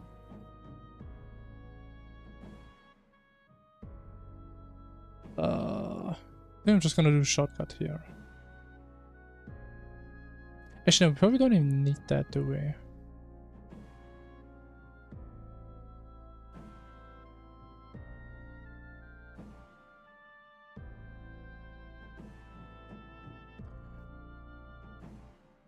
Actually, no, we do need that. This needs to be a normal loop.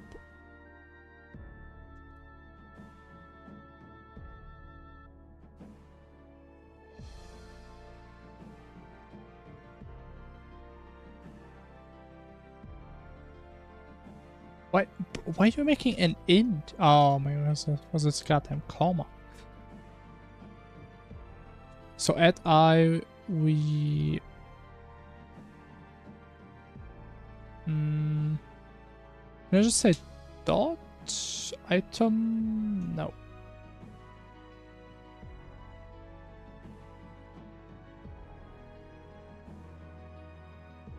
Oh wait, now we have access to these. Ooh, does that work? Position plus equal velocity?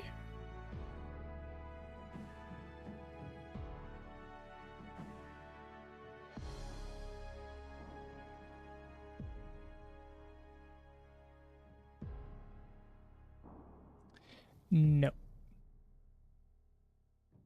Can I not do that, man? I want to do that.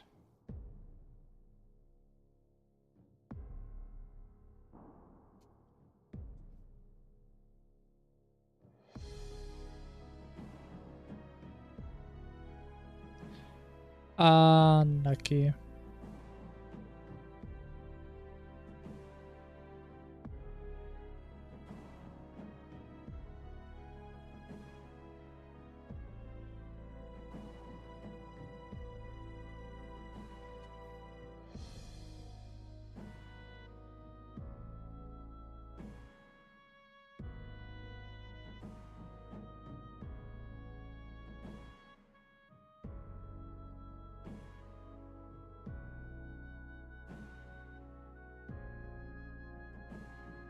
Okay, that still doesn't work, right? No.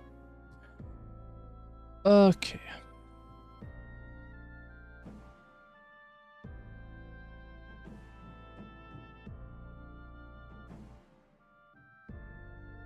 How about that?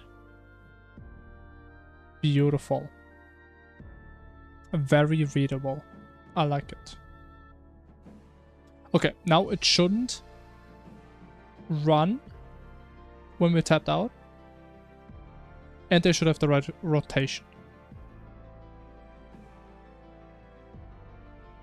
Ideally.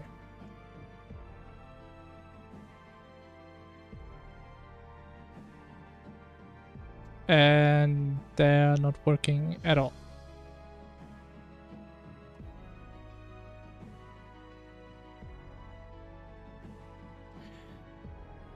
I mean, that's cool. Sure.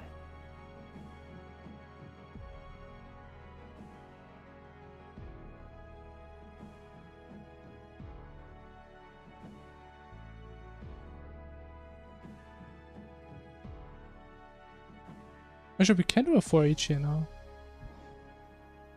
I guess that's not the issue.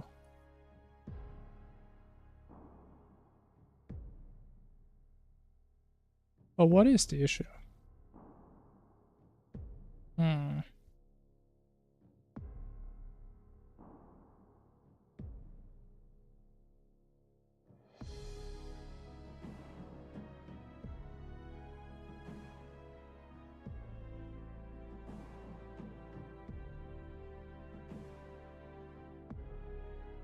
I mean, it's not that we're like applying too much velocity, right? So if we just keep it the same.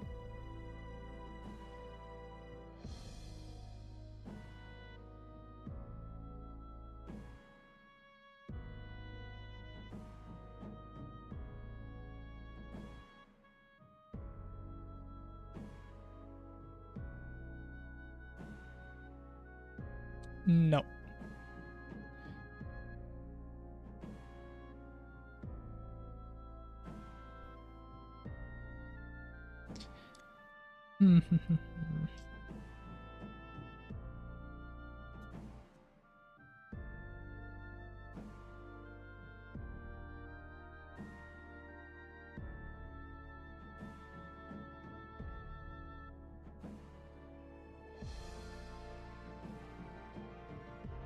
Oh.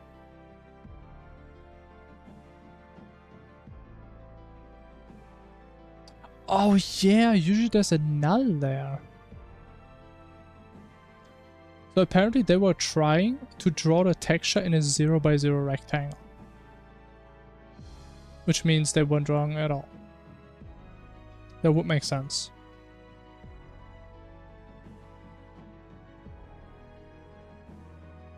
Was that it? That was it, okay.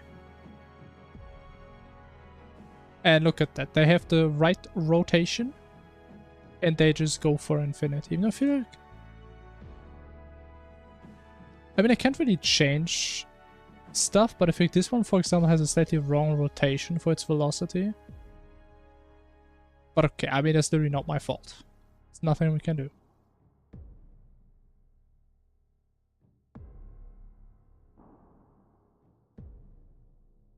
But okay.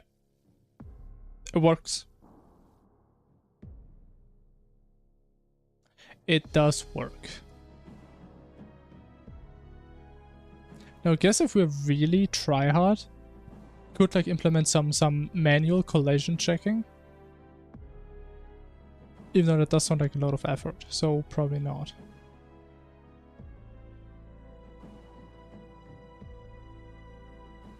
But I do like it. I think that's kind of neat. Then we do need to change the color based on difficulty. Casual color lerping. And we start at black, yeah. Go to white.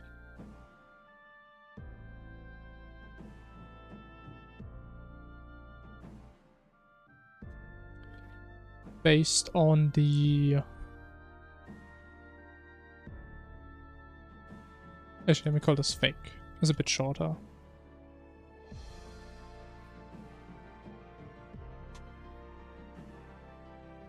The color interpolate. Sure.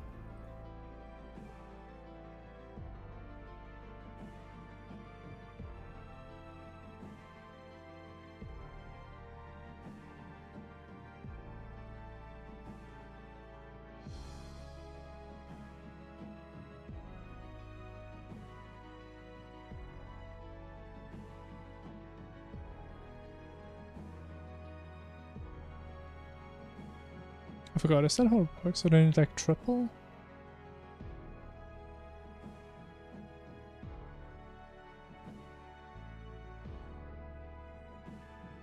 How did that work? Ah, there it is. Okay. Do I need 3? I do need 3. Bro, my memory. Holy.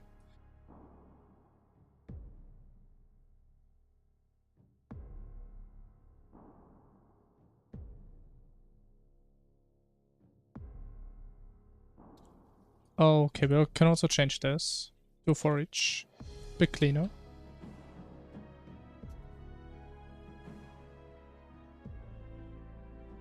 Actually, no, we can't. We can change this one, because we don't need to write anything here.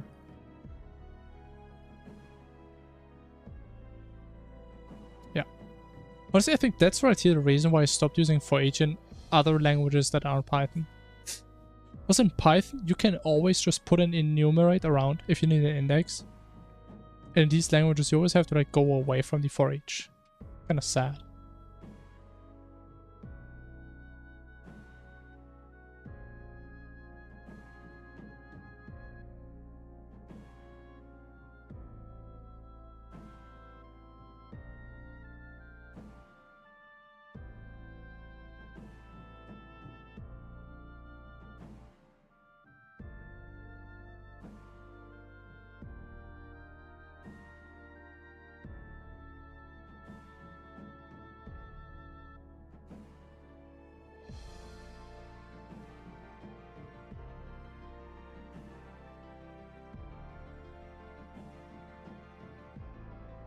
Okay.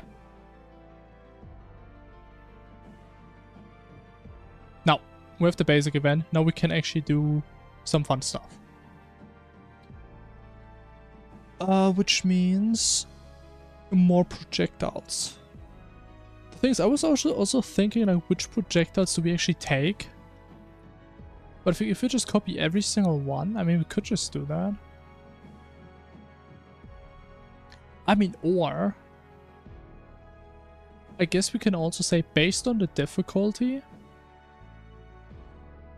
we have like a certain percentage to skip projectiles. I mean, we could do that. Also, these are kind of hard to see, not gonna lie. Or hard to see which one are fake.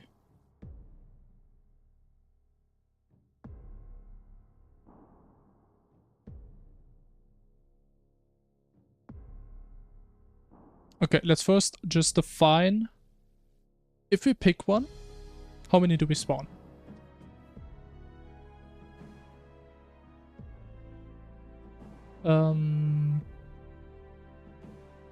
Number of fakes, I guess. You know, these names are getting ridiculous, man. Let's say we want to spawn 3. 3 each.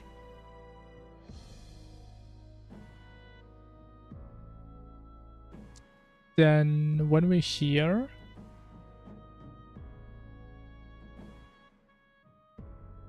so we have found a projectile that we want to add. If we want to do like some percentage stuff, we would do it here. So we still have like only the ones we care about here.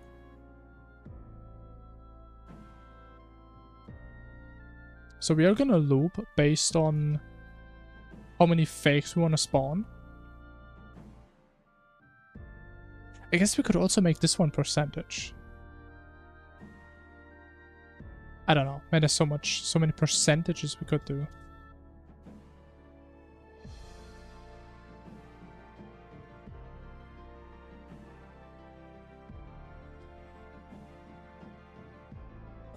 Which does mean we also need to override the rotation.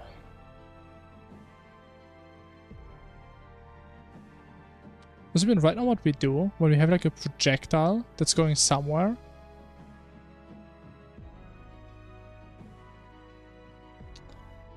We are pretty much just picking this position and the actual velocity and rotation of this object, right? But if we pick a random angle, let's say this angle, the object is still going to look this way, even though it's going this way.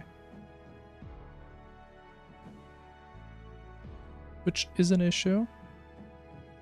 You're ultra killing it. Alright, man, no worries. Keep ultra killing it.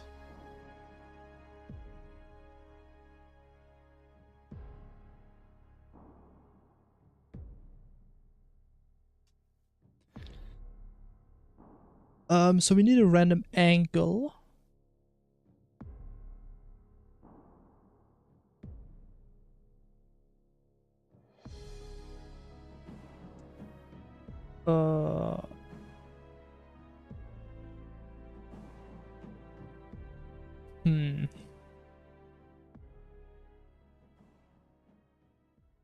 So we would take the initial angle, right, which is this thing, right? Because if we imagine we're like in a circle, right, it does have some angle in that circle, and it should be more like here, whatever. And we would need to pick a random angle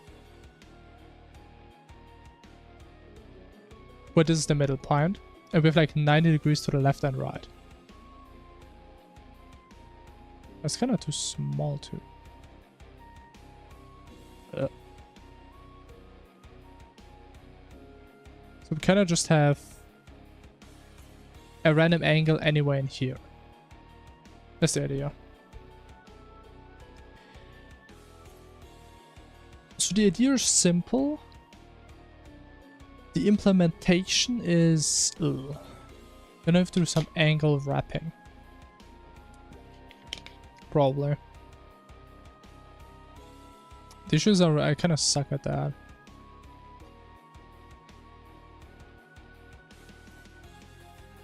I mean, I did have some helper method, I think, that was kind of related to that.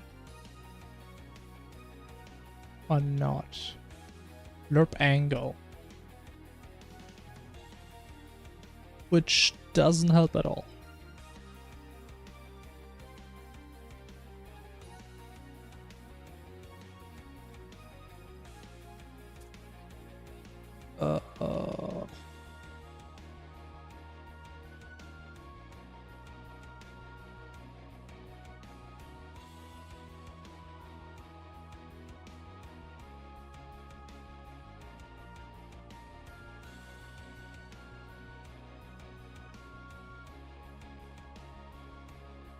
But if you look at this, so if you would lerp,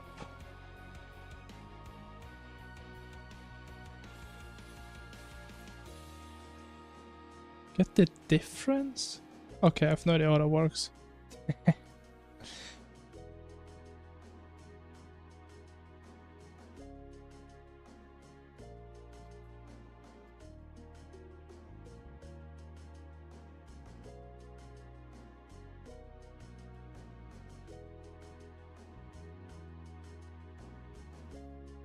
It's gonna be like one line of code, but I'm just too stupid for that.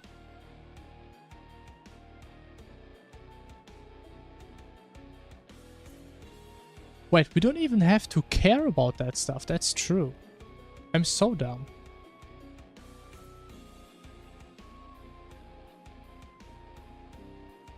Actually, no, we do. Or do we? We can just say rotation is it's a float here. We pick a new rotation.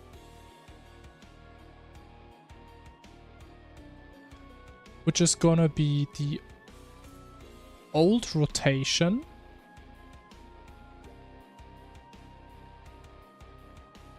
So the projectile rotation. plus a random float from what?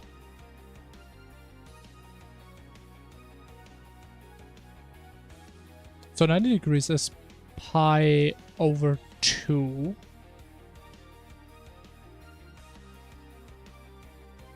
So from minus pi over 2 to plus pi over 2.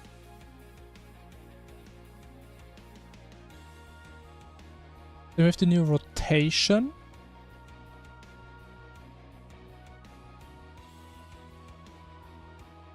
And we also need to change the velocity.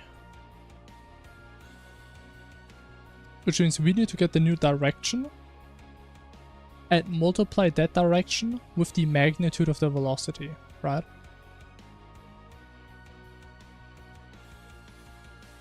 So we need to convert the rotation into a vector, which I think I have. Maybe. Rotation to vector. Oh my god. Yes.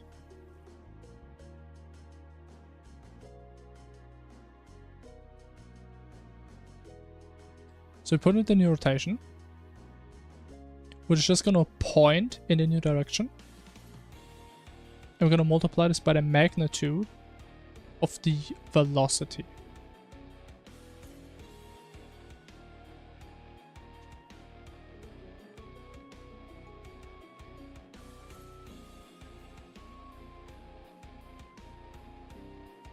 I don't know what it's called. Is it called length? I think it's just length, maybe.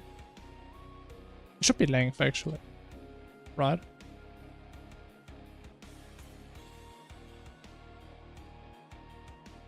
Why is this there?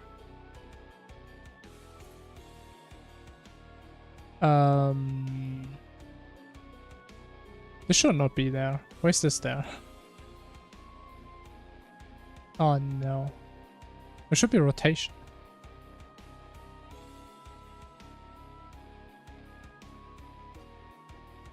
Okay. How about that? Did we cook? Did we burn it? So again, we should ideally see 3 projectiles split from 1. And they're all gonna point into a random direction of the hemisphere. Or the hemicircle, I guess, of the original projectile. Or is it a half hemisphere? No, hemi is half, right?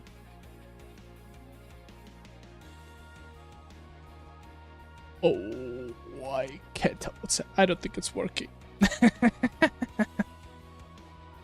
So I can confirm we are spawning 3 fakes per original.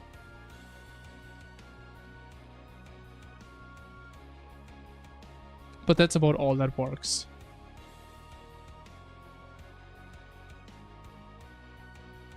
You know, man, that really reminds me of like a lot of boss fights I did back in the day. From like I Wanna Be the Guy fan games.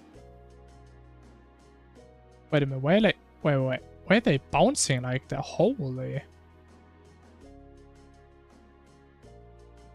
Oh yeah, because I pick a random direction. Yeah.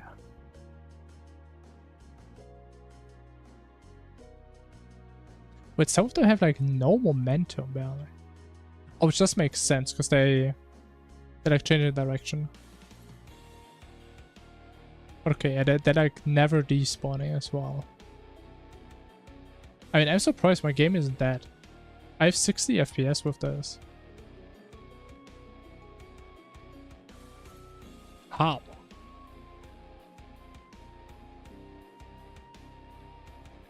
How?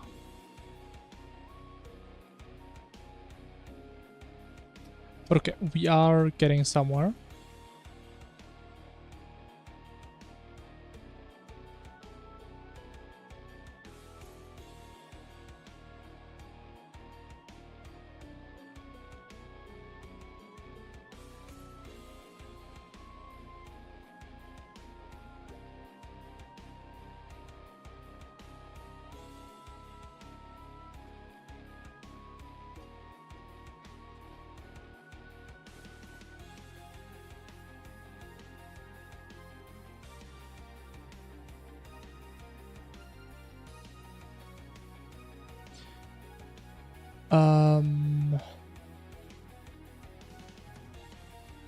Wait, there's a velocity to rotation function.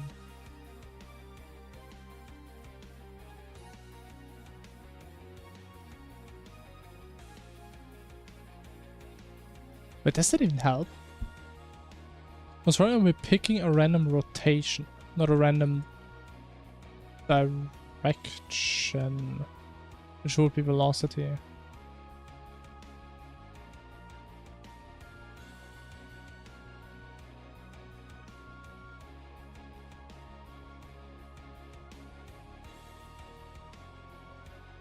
Wait, so this, we've replaced this line right here by this.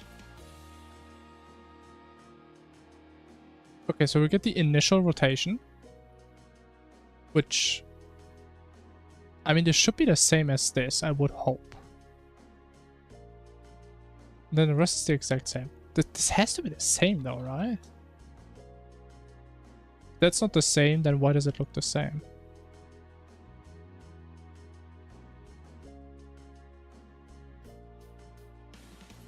Okay, let's just make sure there's gonna be no rounding errors, so we don't just compare.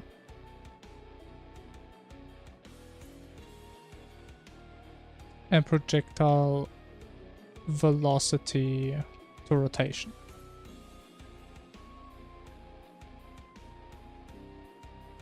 I mean, I guess there could be a slight difference.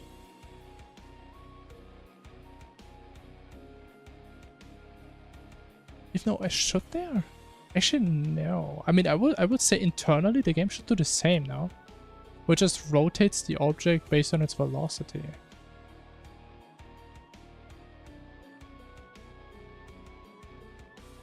Okay, never mind. They're completely different.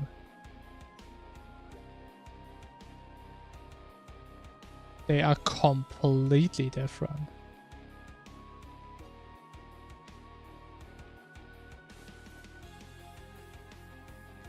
Actually, they're not completely different. They're always off by about 1.5, I think. 1.5 is about pi over 2. Pi is like 3 if you round it, right?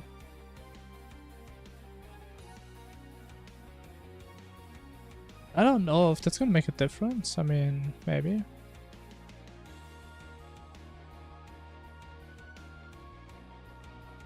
I'm not gonna try.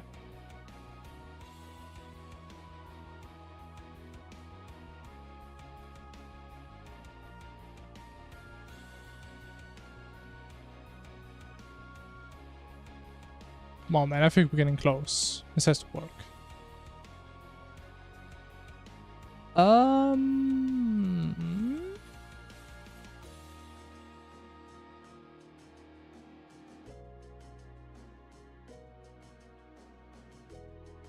I'm not sure if it's working.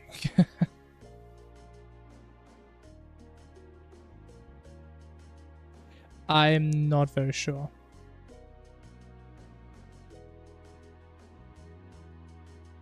Nick an enemy that like stands still and just shoots straight at me. I need like an ice golem.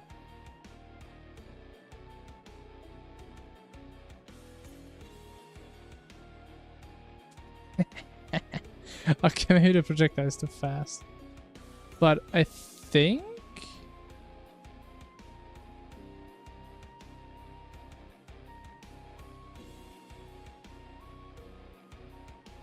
Oh, I'm so... 2 minutes slow? What the fuck is this?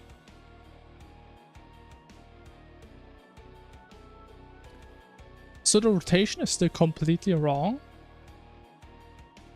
But I think it does pick something from the hemisphere or circle.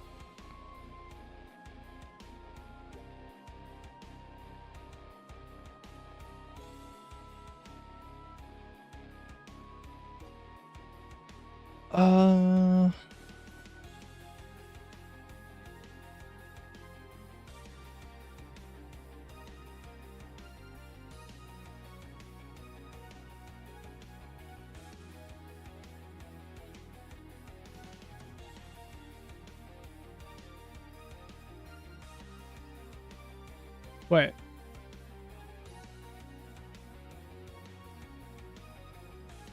But no, the rotation should be right though. That's what we just changed. That's the one thing we changed. So it doesn't work.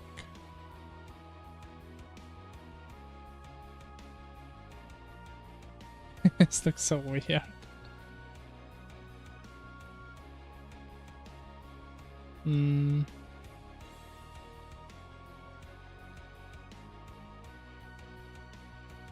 It was so much easier when we just copied them.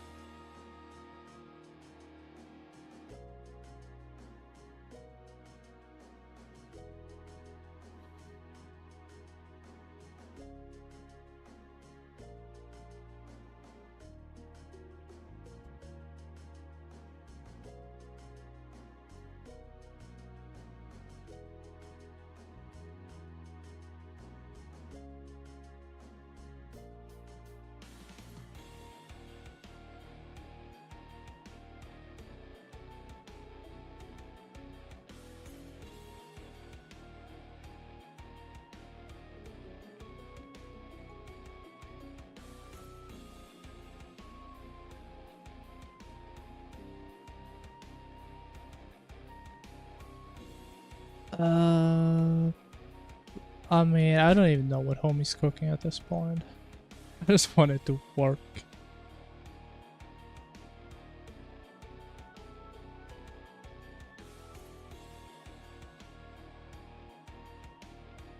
But what's this there before? It was there before, bro. I'm going crazy.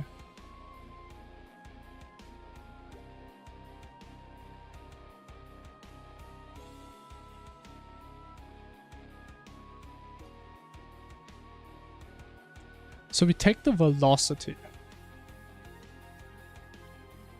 get it as a rotation, then pick a random number between like plus minus 90 degrees, then we have the new rotation, then we put it back into a vector, times the original velocity to redirect it, and then we convert this back to a rotation. Bro. I'm not gonna be upset if this is right, because this is such a mess. This is such an ugly mess. But there has to be a smarter way. Or we not have to convert like 5 times. Which, I mean, if it works, I mean, am I gonna touch it? Probably not. But it works, it works. Which it clearly doesn't. Bro, how hard can this be?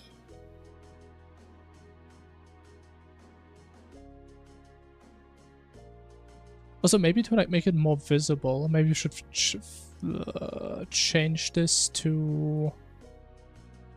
Wait, let me think. If you have a circle...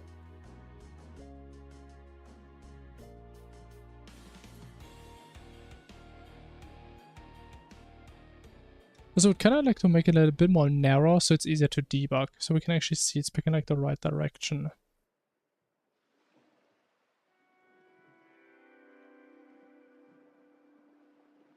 Yeah, whatever. We need to fix the rotation first. What is the rotation based off though?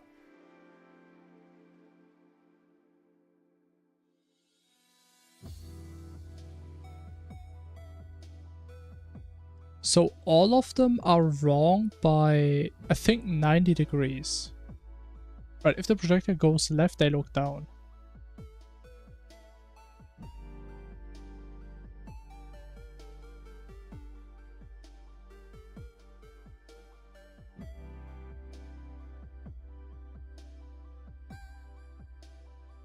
Even though we literally convert the velocity into a rotation.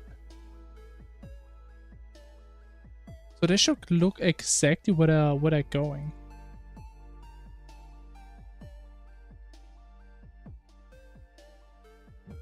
Ah, it's so weird. And we only changed the position, right? We never touched rotation, really.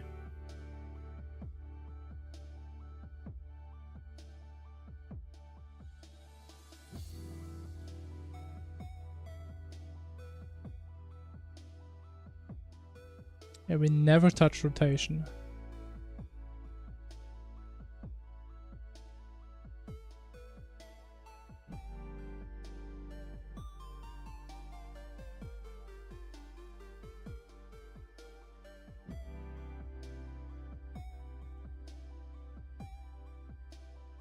What do we do? I don't know, man. We're burning stuff.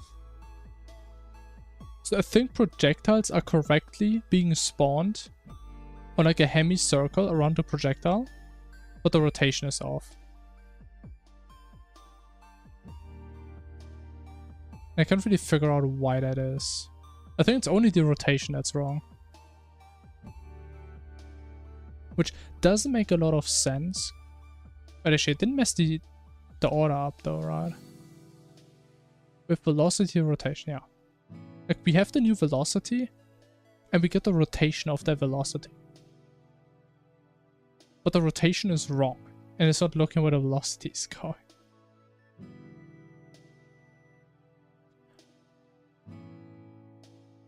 Let me just see if that's gonna work. If we offset by pi half. Also, to me, it looks like it's off by 90 degrees. Exactly.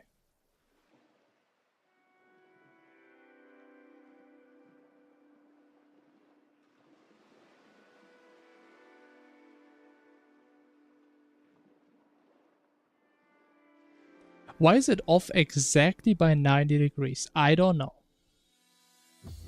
But I think that's correct. I think it does what it's supposed to do. It actually looks kind of cool how it's like splitting off.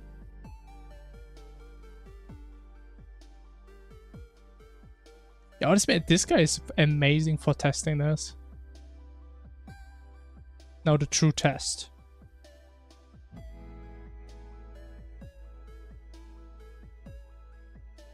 Oh. I mean, some of them are pretty slow. Yeah, it does get a bit messy real fast.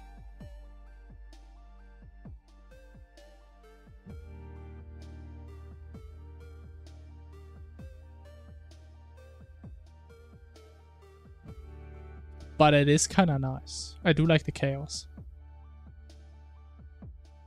And now, for max chaos, on max difficulty, we would be playing like this. Probably also have a 5 here.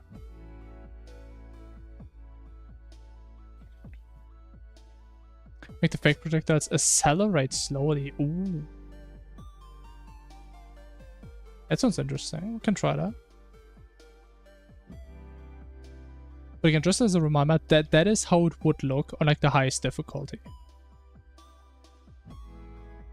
Yeah, I mean, good luck dodging the right one. Good luck.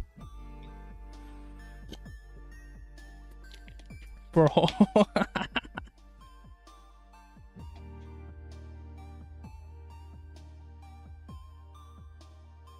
Okay, now the question is, how does that work on bosses? Or does it just break completely? I would be so sad if it doesn't work at all. We need like destroyer, something with a bunch of projectiles. Where's the time? There it is. I guess twins also work. Oh yeah, that is fantastic. Oh my god, that works way too well. There's a remove project. Oh, is there? Oh, no, you're right. Actually, I don't think it's working. Oh, actually, yeah, it doesn't work. Because these aren't projectiles, these are textures. So you can't even remove them. But, I mean... I'm actually scared how well this is working. I mean, they just spawn more.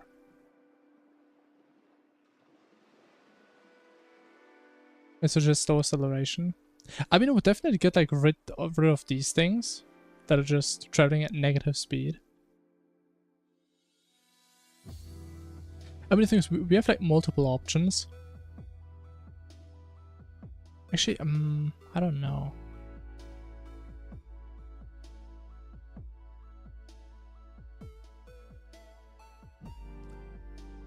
The only thing that I kind of see with like this acceleration would be that at some point they have unnatural speeds where you immediately know they don't, like they're not original projectiles, which I guess doesn't have to be a bad thing.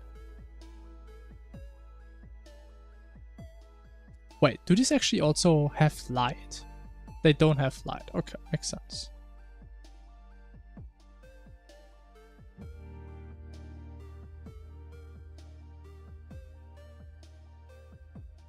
We started later.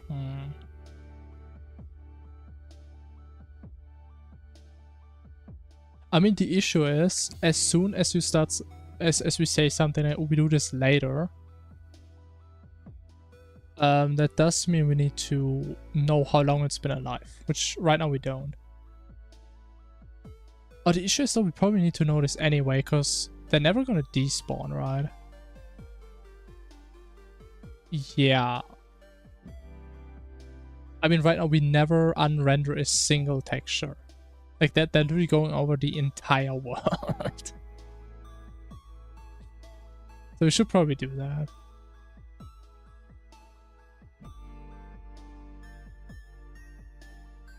I mean, look at this, man. I don't even know where they're coming from. Yeah, we need some lifetime tracking.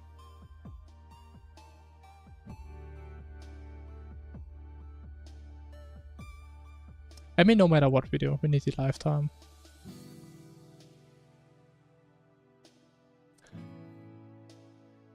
Function increases very slowly.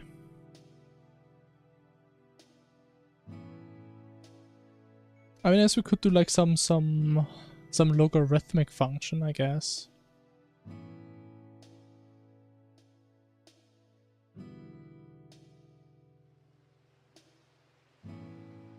I know what Desmos is, I've never really used it though. Lifetime. So we need more parameters. Lifetime.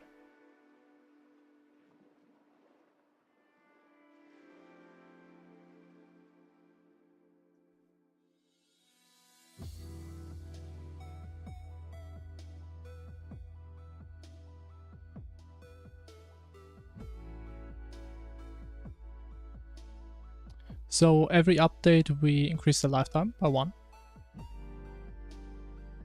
Cool.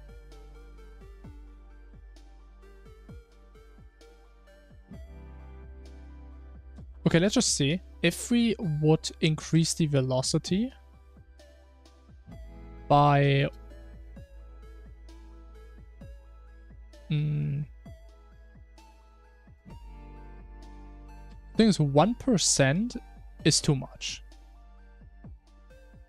Maybe 0.1%. I mean, again, we're still not unrendering them. But just to see how it's gonna be. Hey Frosty, it's going fantastic.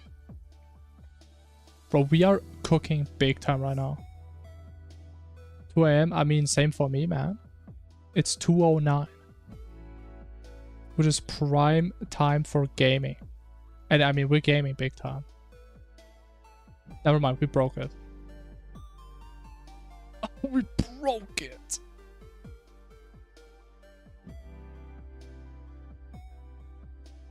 Oh, this needs to be a 1.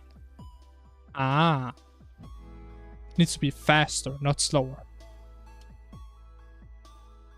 Don't worry, we got it now. And so right now we're having the issue that like these fake projectiles, some of them are so slow, they're just not moving. They're just at the same spot forever. So we just want to make them slowly go somewhere. Kind of.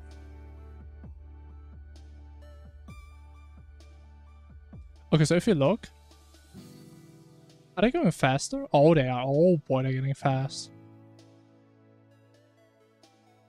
Make an Undertale, bro. I've never even played Undertale. Nah, man, I'm good. Trust me, I have a lot of ideas for Terraria mods.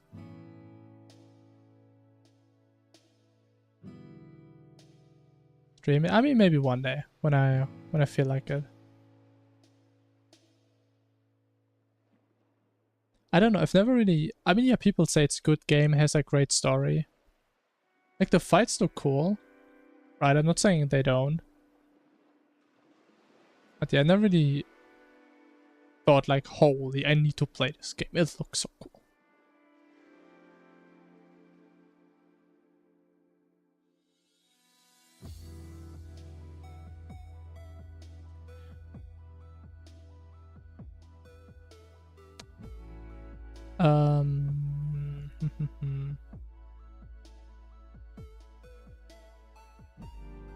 What I actually kind of want to know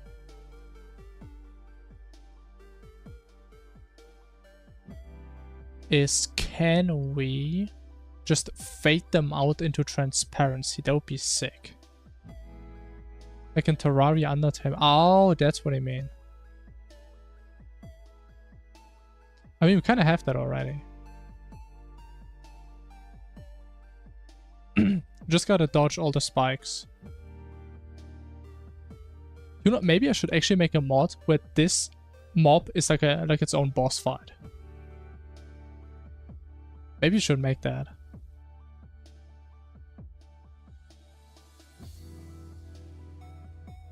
Actually, now we can actually see. Is there like some decent acceleration? I'm looking at this one. Are they going faster?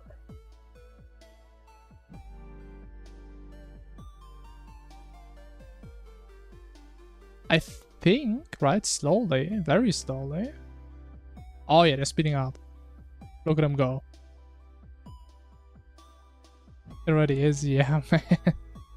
I mean, to be fair, most of them don't hurt you, right? I mean, that's the point. Most of them, they don't hurt you. If you check, we're running around, and most of them, they don't do any damage. Because right now we're playing like on hard mode. Are they despawn when they hit the wall? I think they do. But I mean, again, still we're just gonna manually figure something out to despawn them. So for context, again, this is hard mode. Easy difficulty would be a lot easier. And you're gonna see why, and it's all gonna make sense. I mean, maybe you can even think what's gonna happen, but it's a bit easier to see, I would say, which one is fake and which one isn't. It's a lot easier.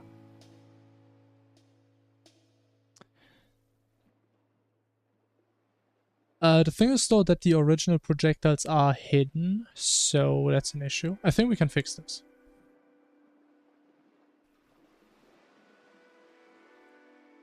I do think we can fix that easily. Yeah, now it's the opposite, but we can just change this. And I think it should be below now. I think. Actually, I don't remember why we swapped the rendering method. Maybe it's broken now. Actually, no, it doesn't even matter now where we render it. What does it? I mean, you're gonna see.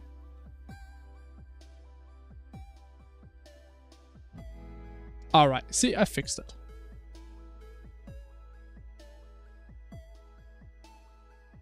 Is the position wrong? I think it's right.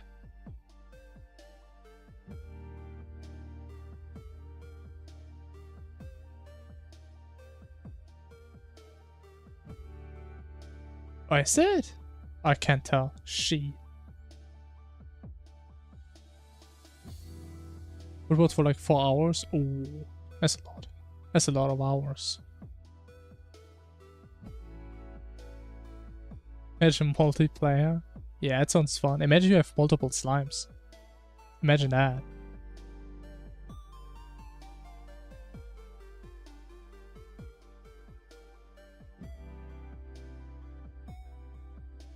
Have fun dodging.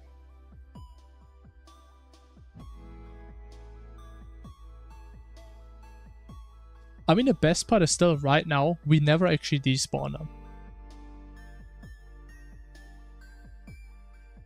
So if you go to like the bottom of the world, yeah, they're everywhere. Yeah, honestly, I don't know why my game isn't lagging. I have no idea.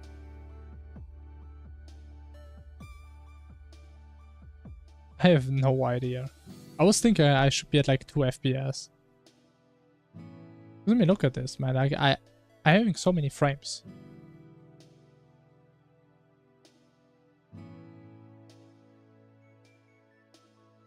The issue is that I can't really tell if I'm off with the rendering now or not. So we need a single slide. Just one. So we can actually tell what's happening.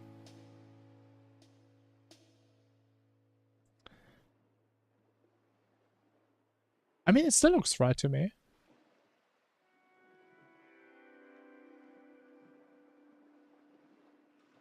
I think it's right. Yeah. Actually, wait, actually. I think it is, yeah. It's raining spikes, man. Everybody be careful. Yeah, I think that works.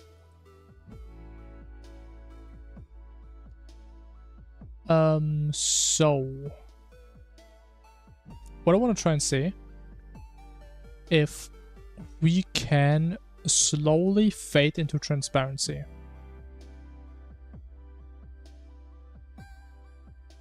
So it's going from black to transparent, which probably isn't going to work because it's never working.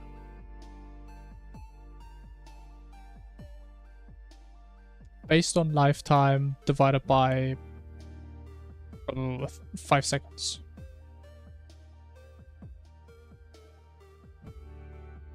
So this slowly goes from 0 to 1.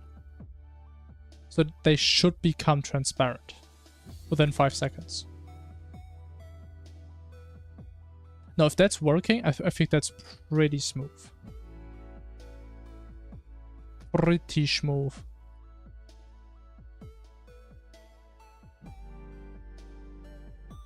But does it work? But I think it does work. Oh my god, I love that.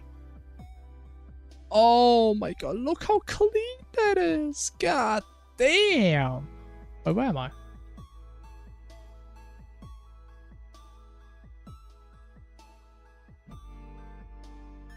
Holy, but that is actually kind of cool.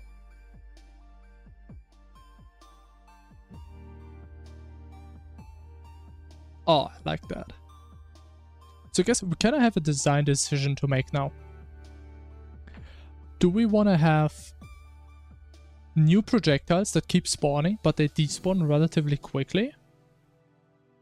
Or do we want to have projectiles that live for a long time, but we don't spawn as many? Actually, it's kind of obvious, right? Because they go through all walls, so we should probably keep spawning new ones, probably. Make the fakes a bit transparent, so it's almost a shadow. We could. What you need to consider, though, this is only one way of how they could look, right? They could also have like the original texture. And in that case, it does make it very easy to tell which ones are fake, right? I mean, we can try it out. But we need to consider that there should be different difficulties. Best case. Yeah, maybe we only do like a little transparency. Got us somewhere to despawn the sprites. That's a good thing. We don't have to despawn them because they don't really exist like outside of a frame. We need to manually draw them every single frame. So as soon as we kick them out of our list, they're gone.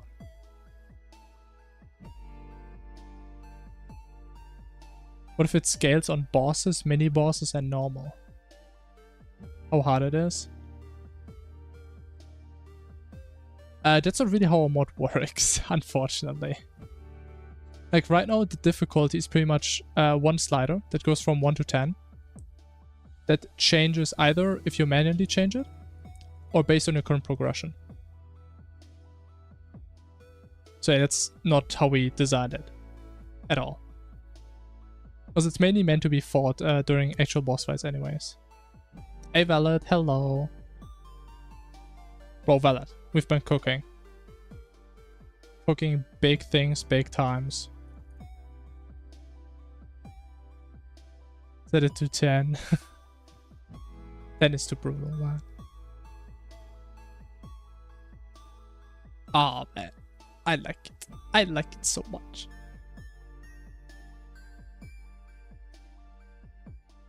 Was it water pop? Ooh, that's nice. Hope you had fun there. Had some refreshment. How would Golem work with this? I mean, you just go in there, right? You just dodge it. I mean, we can try out how, like, Golem looks. Little enraged Golem. What's he gonna do? He has nothing on us.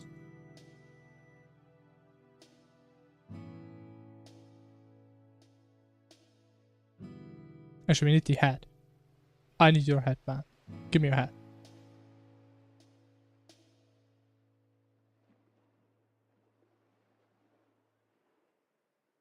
Wait, what is that black Wait, what is that?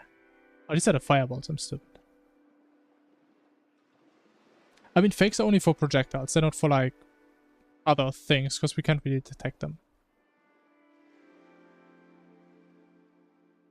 You guys have hot spray. Oh, shit. That sounds giga comfy. I've never been in one.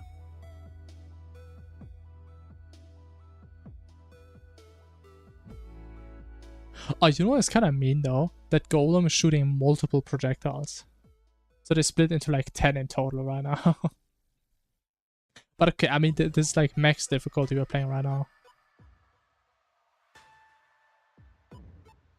Sick but not possible. I'm pretty sure you can do, like, most things. I mean, not that I could probably do it, but probably doable somehow. What have you been cooking? Okay, so first of all, we've been doing this event, which all it does, it spawns fake projectiles based on the projectiles that currently exist. And based on difficulty, they're gonna be looking more like the actual projectile. So this is like the easiest difficulty based on the visuals. On the hardest difficulty, they look exactly the same. So you have like your entire screen full. Which is going to be, if you put this to 0. Actually, no, we kind of disable it because we tested with the transparency. Mod that's, that like slows down time or something. I'm pretty sure I can do that. I mean, there's mods already that have like time stop mechanisms. I mean, it does exist. It's not impossible. I remember a boss in Fargo had that. I think it was like Estradamus or something. He actually has like a time stop. Plays like a Zavardo.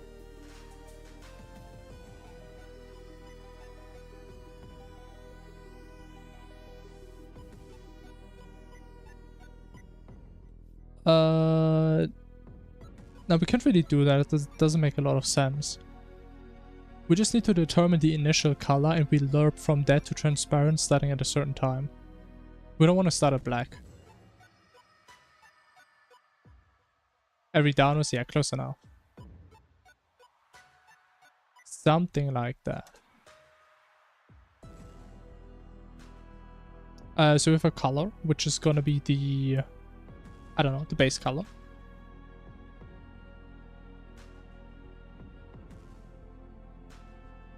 So we have the fake color interpolant. It's gonna be Carl. Yeah, man, sure. It's gonna be color. alert from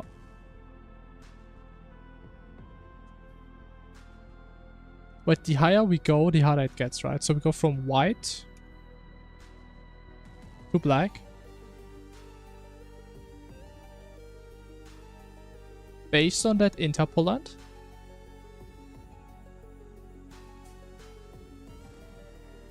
VidCon. Well, what is VidCon? Is that a convention for videos? Or what? I don't think I've heard of that before.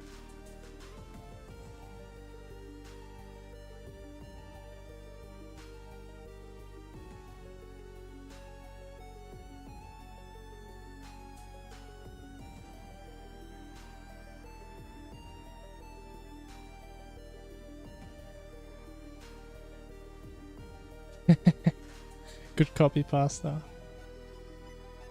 The pigs. Oh, you had like all the cow pigs, right? They're pretty cute.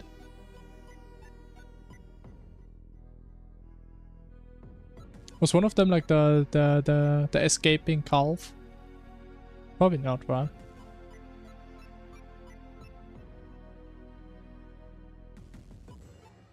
The mischievous little calf.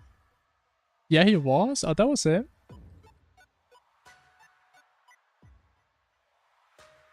Wait, that is a calf? That looks like a grown-ass cow to me.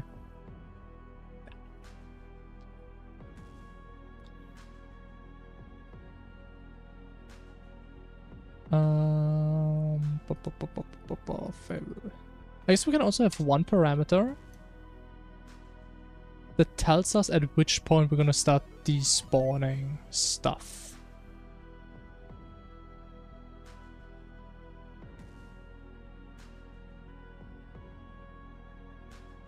Start despawning time. It's a ball. Ooh, the Giga Cow. Kinda looks like it. He's looking massive.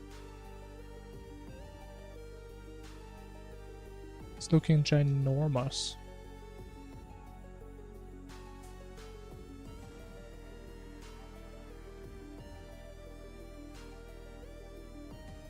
Spawn time.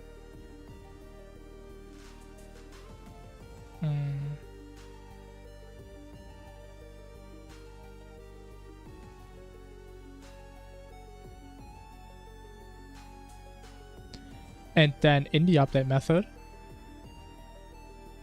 Actually, no, we don't care about the update method at all.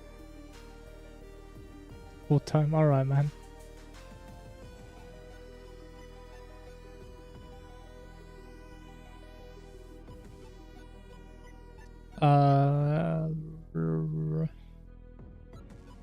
No, in this one.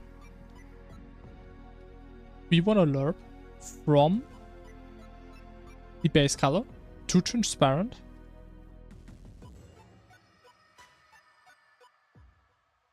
I think we need to get lerp.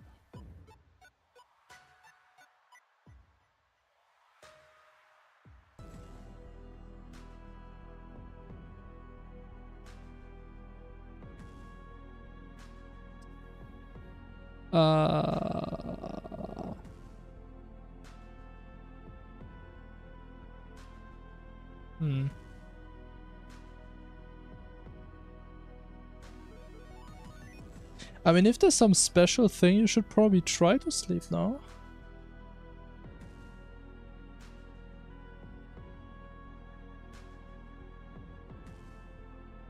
I mean, the way I see it, even if you can't actually sleep, just laying in bed, that's like is at least half as good as proper sleep. So I would at least try. It's better than having no sleep at all, probably. As you're used to that. Then maybe it doesn't matter to you.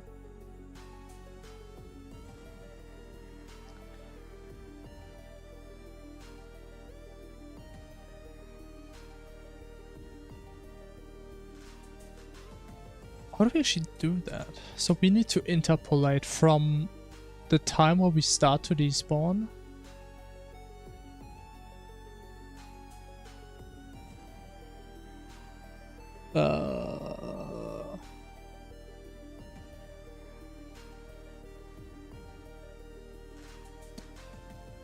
How would I do that?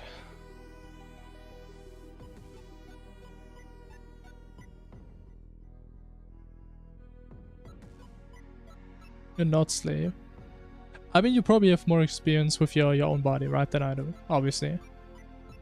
But I can say from my own experience, even if I know when I go to bed I'm not gonna sleep at all, just laying in bed awake is still better than just staying awake. Because your brain has like some way of recovering, right? Calming down a bit and stuff. It's still better than nothing. At least for me. If that doesn't work for you, do whatever you want to do.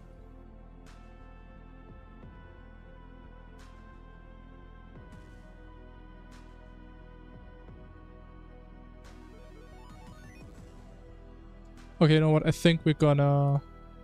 Let me actually spawn something so there's something funny on screen. Let me get 2 slimes. Alright, I'm gonna do one quick break. Be right back.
Hello. I'm back. Okay. I did think about one thing that I kind of forgot about. And that is how a death ray is gonna work. I have no idea.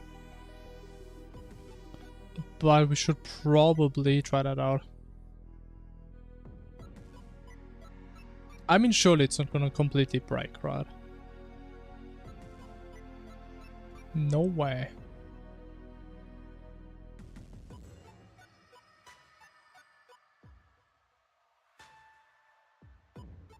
Let's see.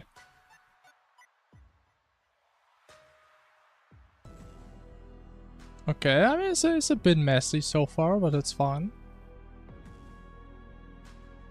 I mean, honestly, I'm surprised how well this is actually working. No, Death Ray.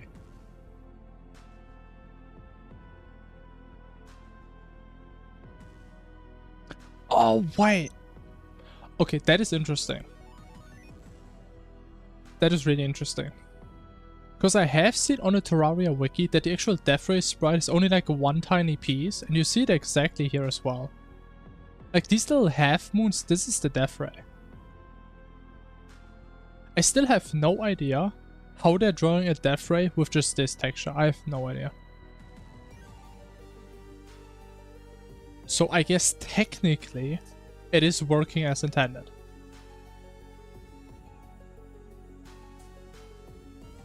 I mean, it works. I don't know what else to say. Cool. Interpolation. Yippee. How would we interpolate? Big question. I don't know.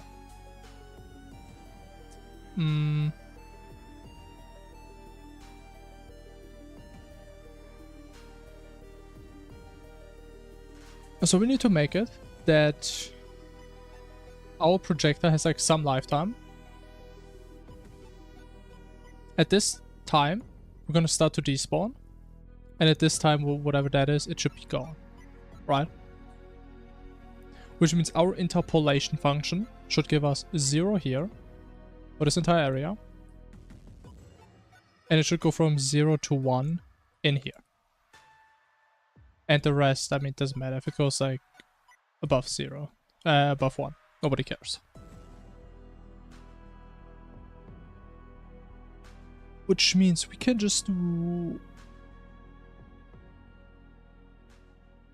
time minus d divided by this final time. That's what I'm thinking.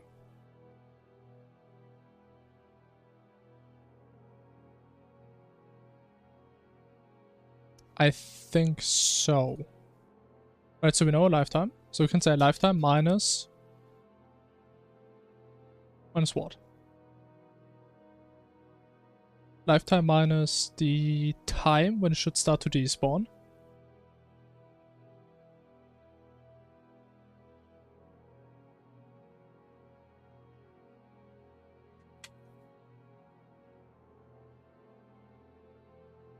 Divided by this.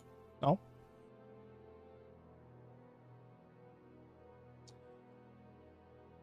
Does that make sense? Actually, we should probably put proper brackets. So if you're, for example, here. Right, let's say this is at 100. This is at 50. And I don't know, this is at 150. Whatever. We do 50 minus 100.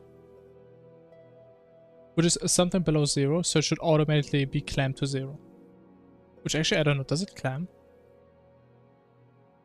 I mean, the get lerp clamps. I don't know what this one actually. Oh, this one could actually be negative.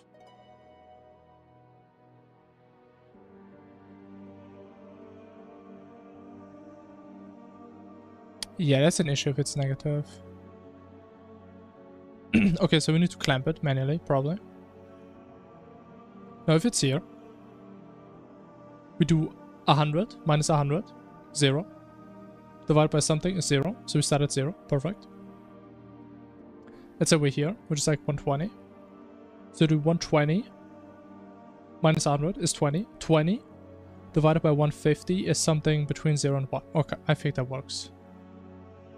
And if it's 150, 150 minus 100 is 50.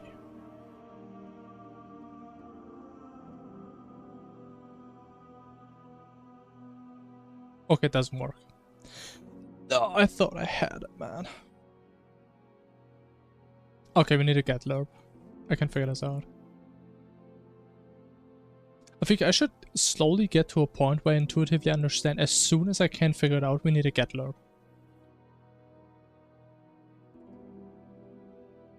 So we lerp from the time when we want to start despawning until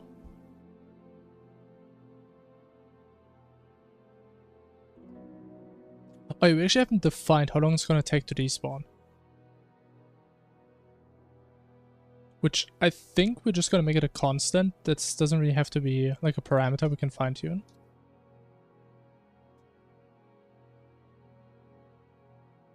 I don't know, time to despawn.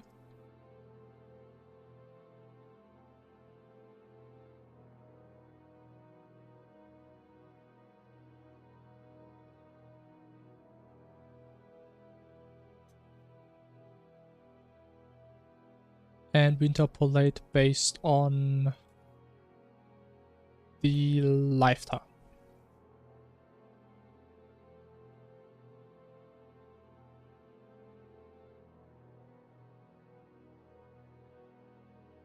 And maybe it's gonna take... how about 2 seconds? So after 10 seconds, it's gonna slowly vanish within 2 seconds.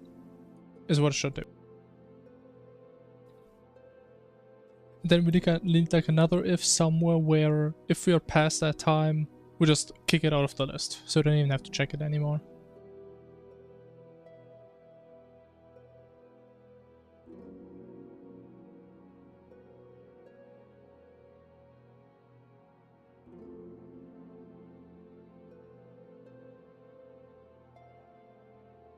Okay, how about this one? There it is, bro. This is perfect. Oh my, it's so beautiful. I mean, just look at this, man.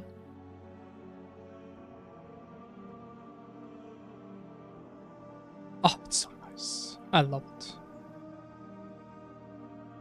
Okay. Now we need to actually probably get rid of those, because we still just keep them forever. Also, I think we need to make them go faster. Even faster. You know, I think 1% is probably way too much, but we're gonna see.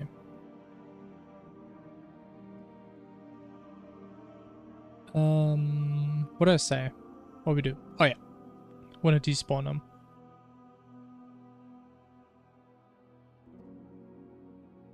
Which I mean we can probably do in here.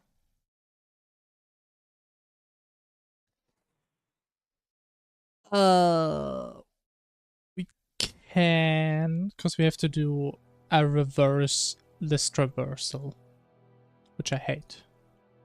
Yo, welcome back. Alu. Hope you got some tasty food.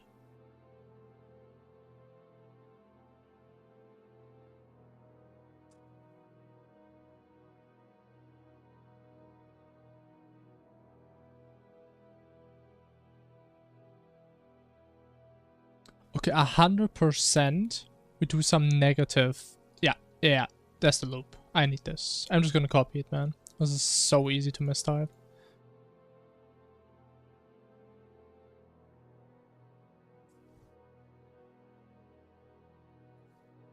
So we have our fake projectiles.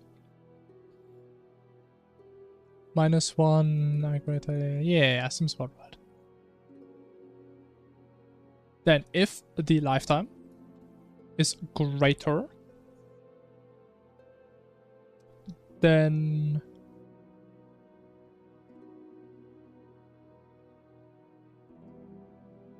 the time at which it's gonna despawn plus the time it's actually gonna take to despawn,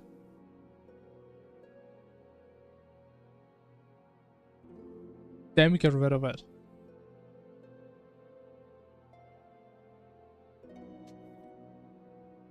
Remove, and then we have to put this entire thing together again. Oh, actually no, we can just do this. Ah, look at that.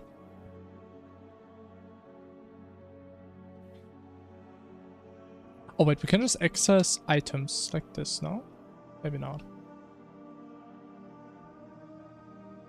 Are we cooking? So we finally actually remove items once they're gone.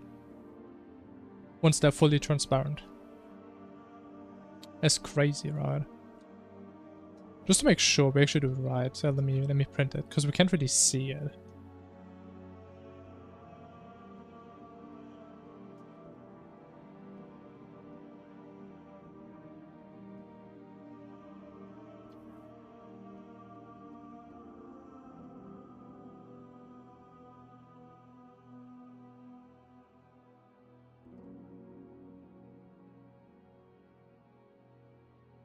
Okay, massive 0, makes sense. Get a couple slimes.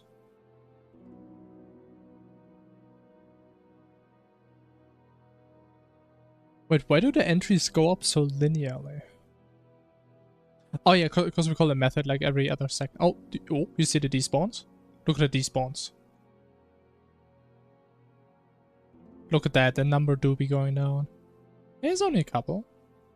And if you go further out, you see... Actually, bro, they're accelerating so fast. Actually, I think that's not that bad. Bitrate dropped, I mean, I wouldn't be surprised. Oh my god, they're going fast! Oh my god.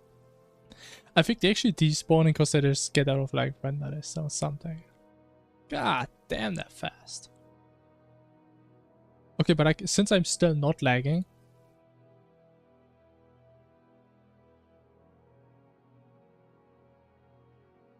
for science,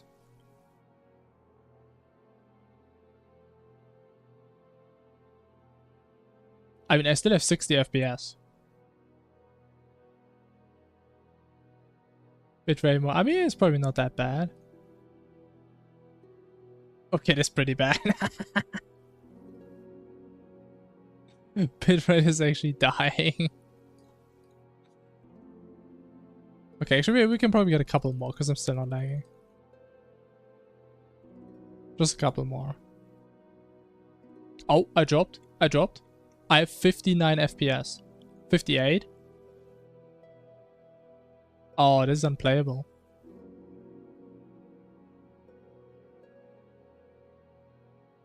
Computers are pretty fast. Oh, bro. I'm dropping. Unplayable. We have 50 FPS.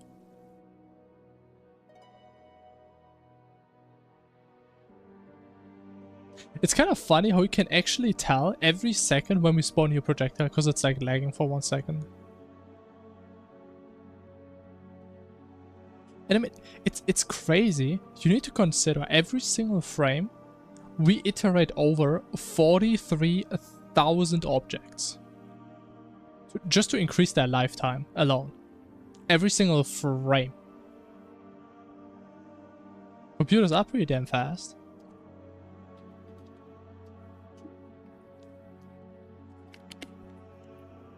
I just kind of wonder how many of these are like landing in the same spot on the edge. Oh my god, they're so fast.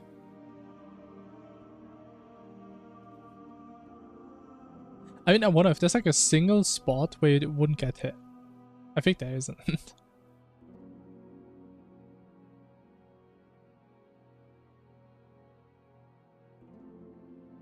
Oh, it's like a goddamn war zone down here. Holy. Yeah, we probably need to change the speed a little bit. It goes way too fast. Okay, now. Let's see how the number is gonna go down. Look at that, man. Look at these jumps. Yeah, they go way too zoomy. And now it's like nothing has ever happened. Oh, what was that? That was an error. I didn't see what the error was. It was some error. I don't know what it was.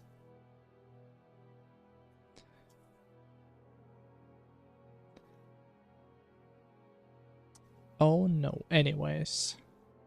Actually, I feel like...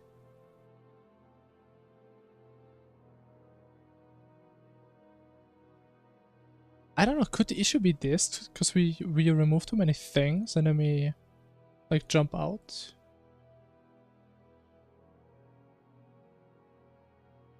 But if there was like a... Actually, I'm stupid. I can just change the... look at the logs. That's what I should do.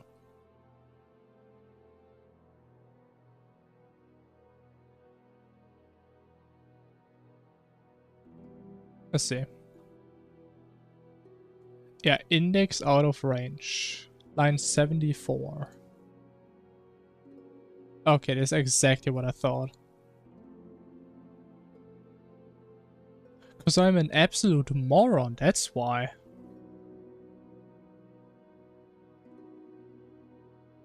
Oh my, what did I do here, man? Oh my, that makes no sense.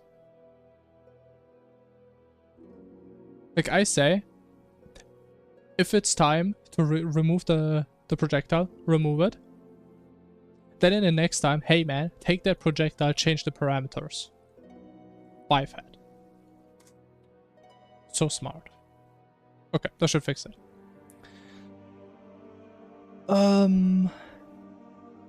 So they're going too fast.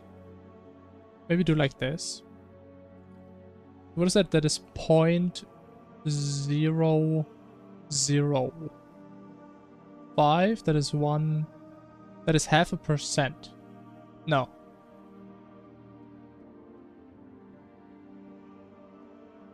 I don't know. It's pretty damn slow. That's for sure.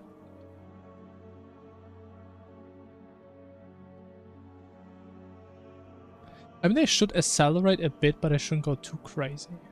You know, maybe we stay at like the 1%. Or the 0.1. 0.1%. Yeah, sure. Okay, is there anything else we want to add to this event? Do we like want to put like random velocities? Because I think I like the idea that they're copying the exact same initial velocity, so it's even harder to tell them apart.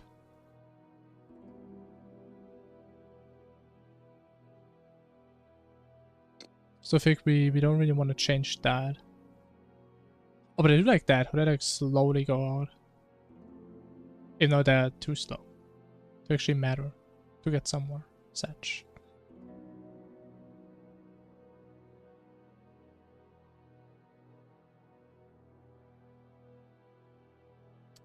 Oh. Oh my lordy, what is happening?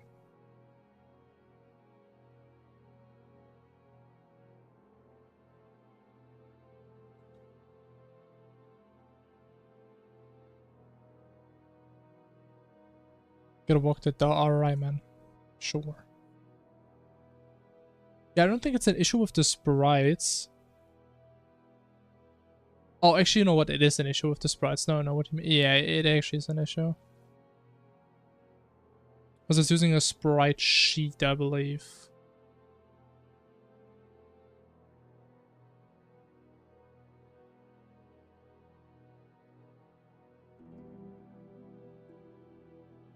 Yeah, alright, man, sure.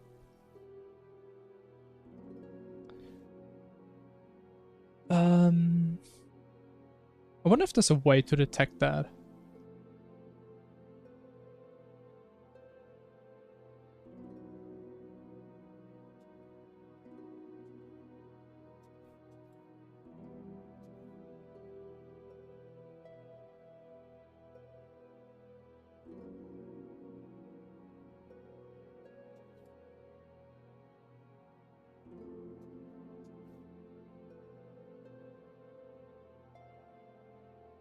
Send it to another server. Oh. Oh shit.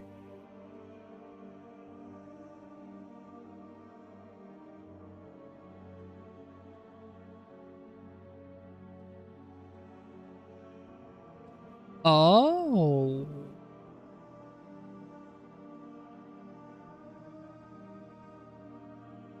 Main projectile frames, NPC frame count.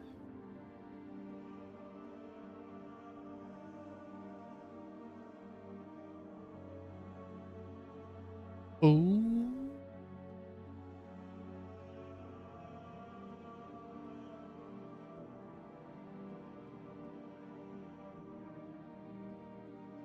I wonder if that is gonna work. Wait, now I understand what the source rectangle does. So like, the idea is if you have a sprite sheet, which is just one big PNG that has like a bunch of related textures on it, use the source rectangle to get like a certain part of that texture. That makes a lot of sense. That makes so much sense. Okay.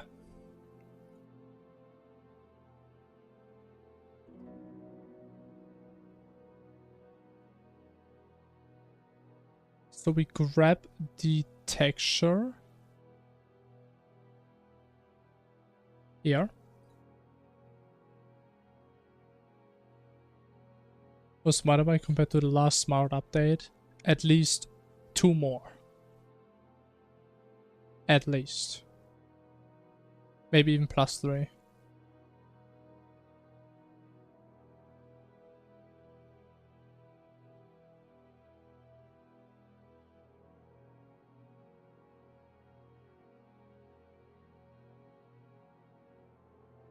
Okay, I wonder if that is actually gonna work for modded projectiles. Probably not.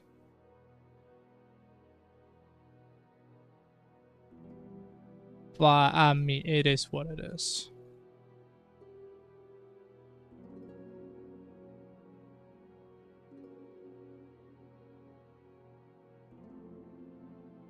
What am I doing?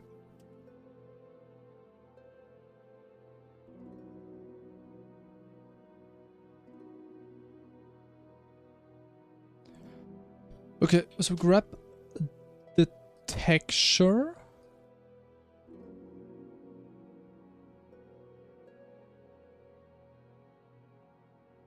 How many frames are in?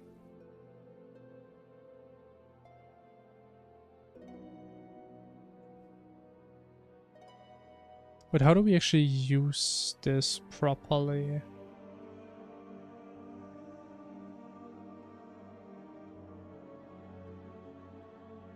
Oh, I guess spreadsheets is always made in one direction, I guess.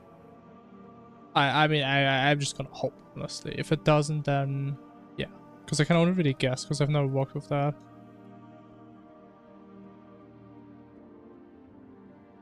We have an int, we have integer division. Is that a problem? Probably.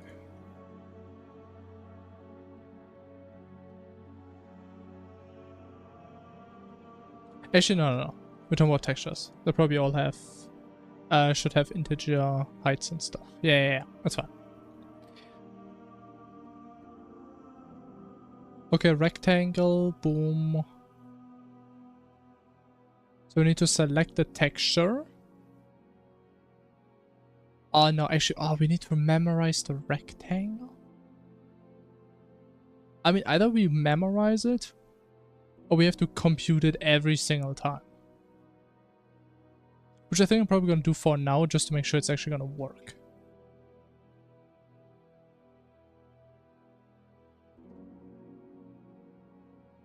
Which I feel like is fair. So we need this here where there's the null. Yeah.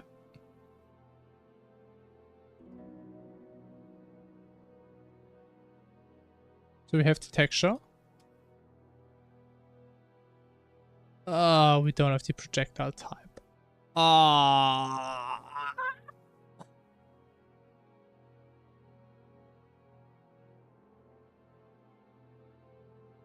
That is so annoying.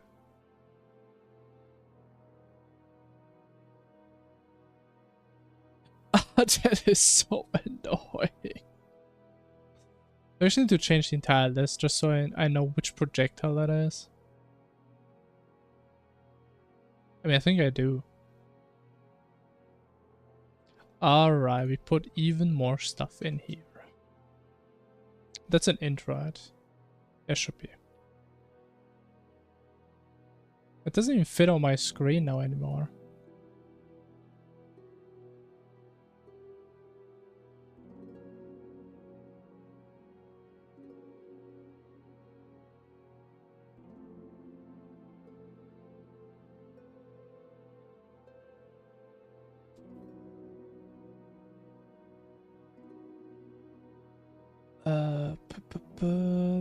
Projectile type.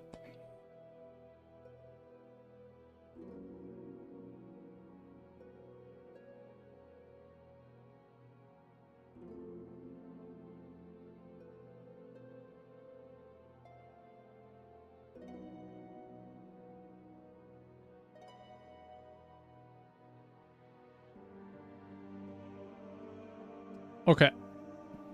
So now we have the type here. Make the rectangle, put the rectangle in. And honestly, I'm going to be surprised if that's actually going to work.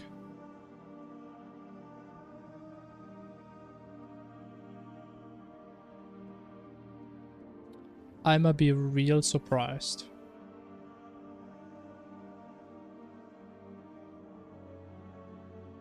What's this guy actually called? Spirit. Wait, it actually works. It does actually work. Wow. I'm surprised. No, the orientation is completely messed up, but honestly, I think I'm fine with that. I'm just happy we can deal with sprite sheets at all. One big issue we have though, which I didn't really consider before. If an enemy spawns a projectile that has no velocity, we don't give it a base velocity. Like we pick a random direction, but we only make the velocity the same as the initial one. So we should give all projectiles like at least some base velocity if there's none.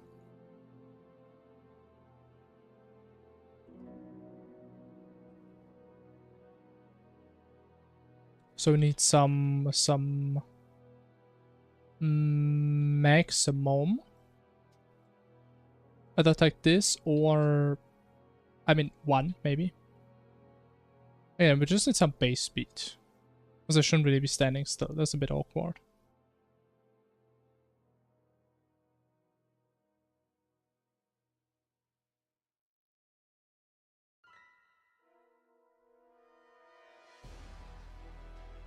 Okay, how about that? And now we should have no more still standing projectiles. Fantastic. Okay, do they look awful? Yes. But they work. And now genies are probably the most unplayable enemy in this mod. Honestly, I'm kind of glad I actually tried out this Bozo by random chance. I think there's so many different enemies I would actually need to check. Just to like really know if this actually works.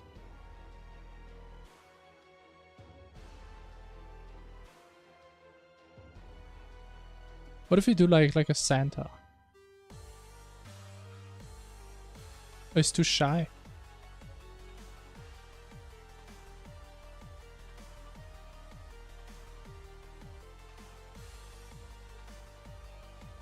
Yeah, I would say Santa works as intended. Oh my god, that's even worse than that jungle slide.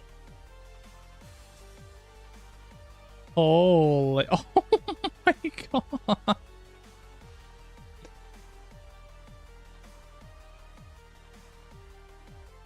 Oh, it is gone. Bro, just look how cleanly they're fading out. Oh my god.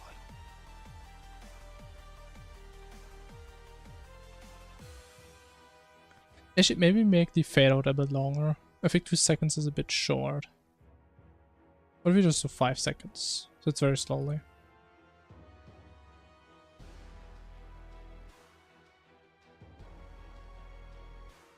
Oh, also, end method. We also need to get rid of all the... Actually, no, we don't. But do we? No. Because after we call the end method, remove the event from our event list. So we don't have a reference to this anymore. So we're just gonna get, what's it called? Garbage collected anyway. At least I would hope so. Okay, how does it look now? Attack me if you dare.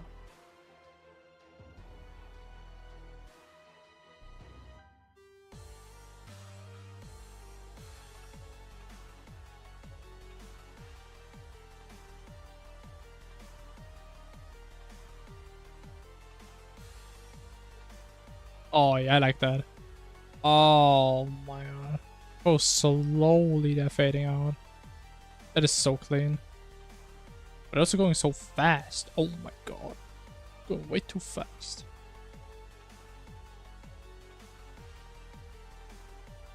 But I think it's fine for like faster projectiles. They're gonna be so fast anyway. I mean, you're not gonna catch them really. But we mainly need for like slow projectiles so they don't look awkward and stuck in the air.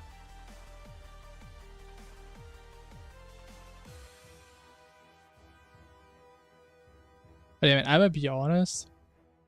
I kinda actually want to make a mod where you actually have to dodge all of these fake projectiles. Like all of them are like actual projectiles.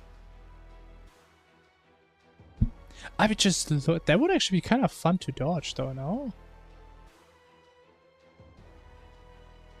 Because that is a really interesting pattern. Are you gonna kind of go through here? I don't know, maybe that's just me.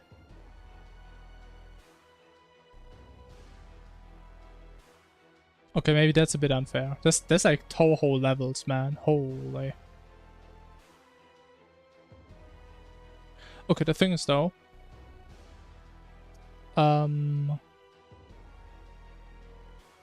we kinda need to figure out from which projectiles we already spawned fakes, so we don't spawn them again. I think that's what we should do. Either that or we make it random. That like every projectile has like a certain chance. I guess we could do that. That's probably by far the easiest solution. Oh my god. Holy man. God damn. Oh my god, but they're all just fading out. Oh.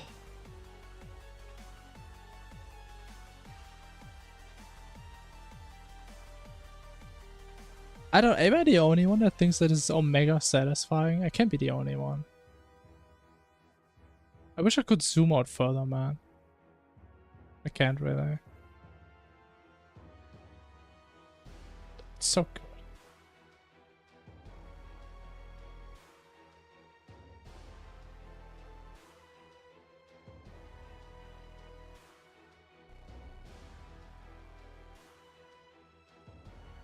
Okay. I'm done. Yeah, how do we... Yeah. Honestly, I don't think we can figure this out. I think we just give like a certain chance for each projectile that we actually take it.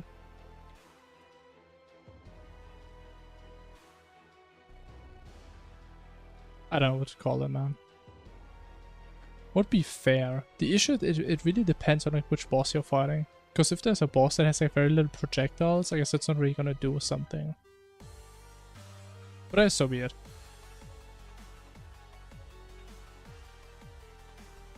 If you extend to like 20%, sounds fair.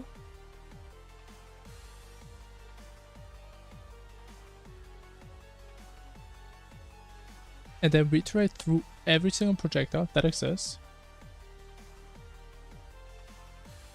And if we roll a number which is greater than that chance, then we skip it.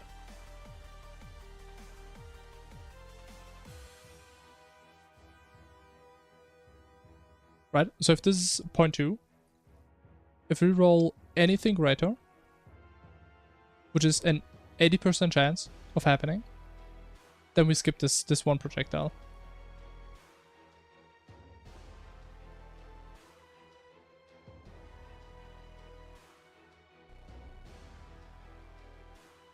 Oh man, I love randomness.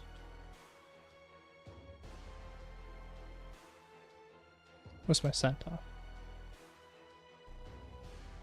But it definitely sounds like by far the easiest solution to this.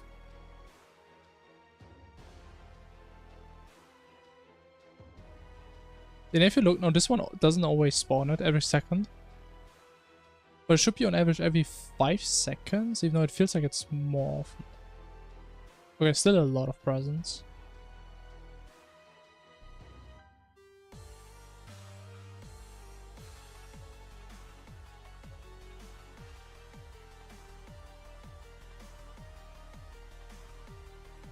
But yeah, I think that's decent.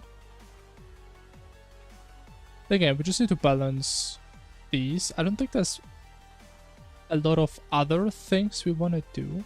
Actually, there's one.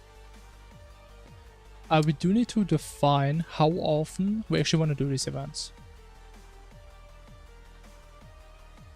I don't know, spawn interval? Because it's probably going to be a range that we're going to give.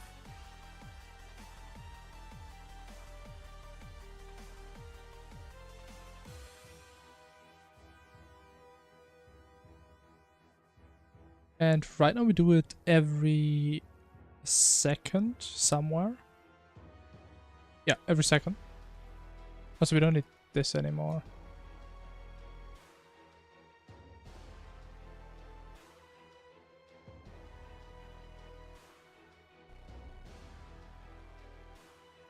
So we need to know the next time to spawn.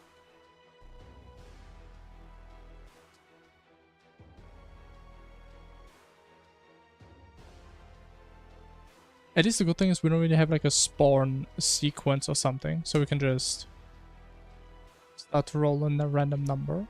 Don't need to think about it.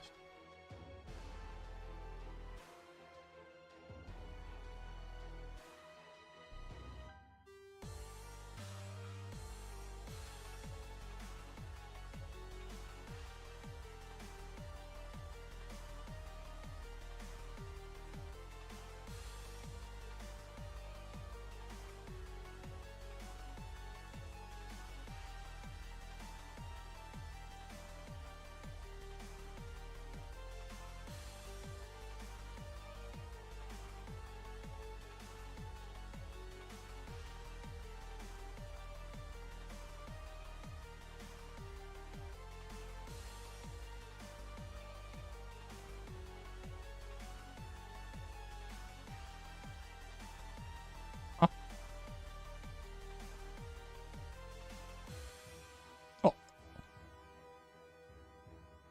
There it is. Okay. And next time, I think we're just going to add it on top, right?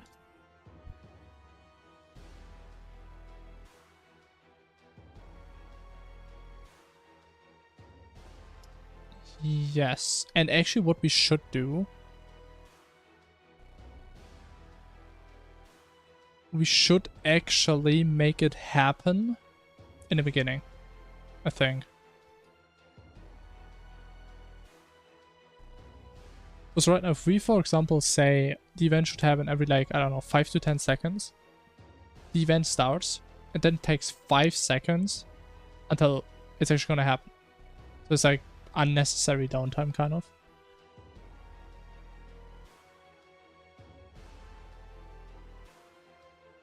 Which means we can just put this at the bottom. Which is not nice, but if it works, it works. And we put this at 0.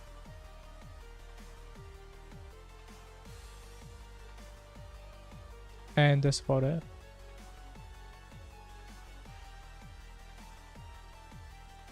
Let me say, like, I don't know, 2 to 4 seconds, for example. Okay. Damn, you're back already? Bro, you sprinted. Holy. What happened? Did you see the red man? Wasn't a long walk? Yeah, I mean, I noticed. It was pretty fast.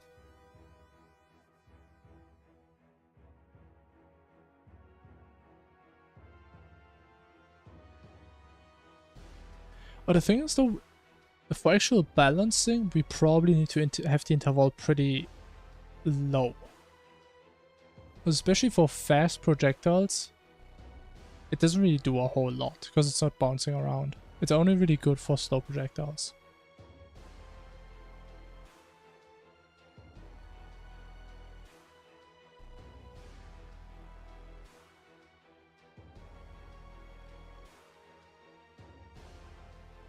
I mean, unless we somehow invert the speed.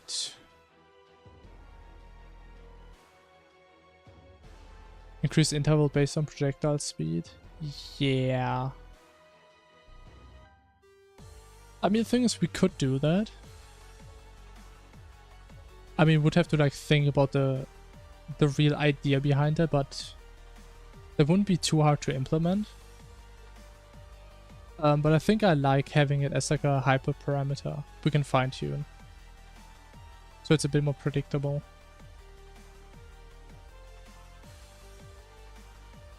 Because I mean, in theory, right, we iterate over all projectiles anyways. We can just take the velocity of all, take the average, or median, or whatever.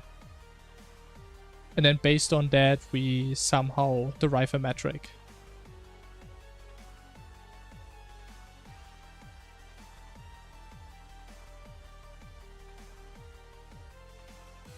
Yeah, probably just need to make the interval shorter in reality. But okay. I think we can do this another time. Yeah, I mean, honestly, I had my doubts in the beginning if we could actually do this. But here we are. And it just works.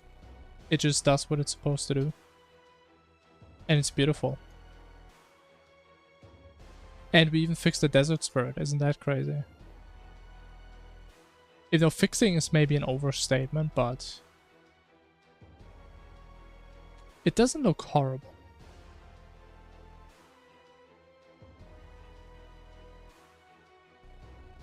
Yeah, the interval is way too long. But I mean, okay, it's not balanced yet.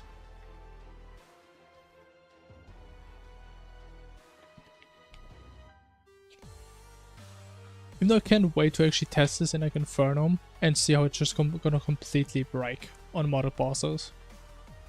Because I'm pretty sure it will.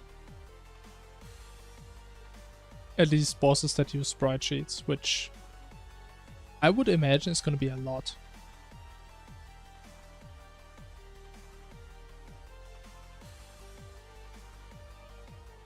Interval should be increased.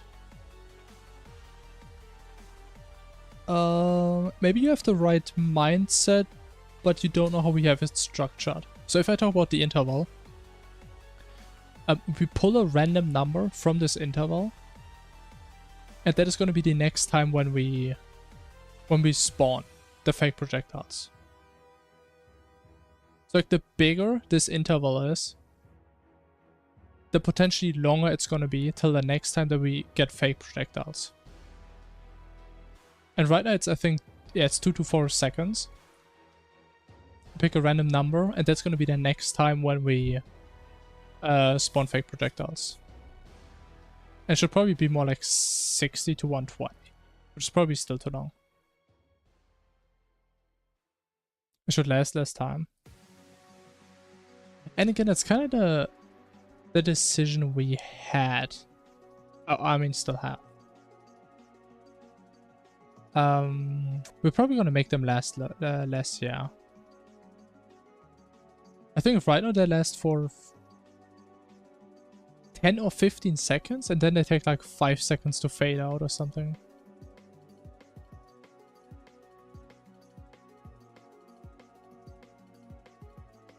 But yeah, I mean, again, the balance is not quite there yet. It's a bit rough.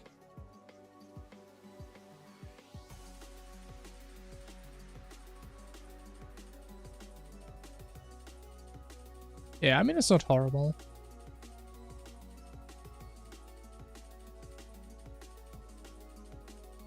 But again, we need to like consider like if that is okay, which difficulty would that be? Is that easy mode? Is that hard mode? I don't know.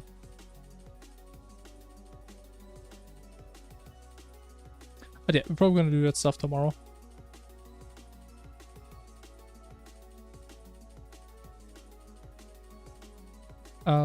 Let me get rid of this in here. Fake projectiles, got it. Boom.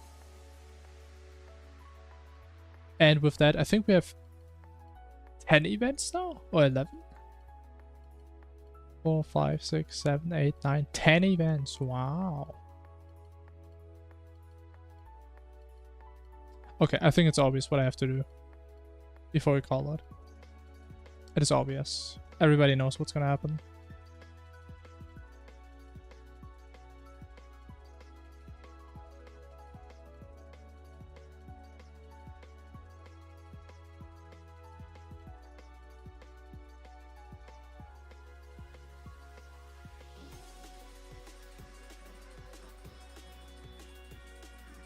It's gonna be beautiful. It's gonna be my master creation. It's gonna be the incarnation of everything we've worked towards so far.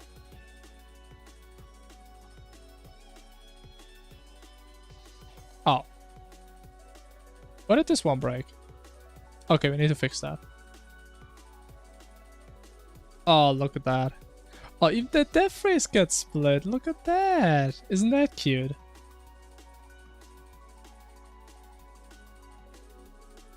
Alright, I think that is pretty playable. It's actually not that bad.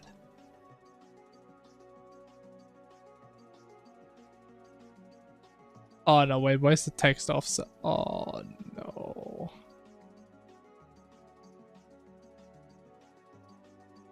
Oh no, what did I break? Oh no, I broke something. I actually broke a lot, I don't know why. Oh, it's not good.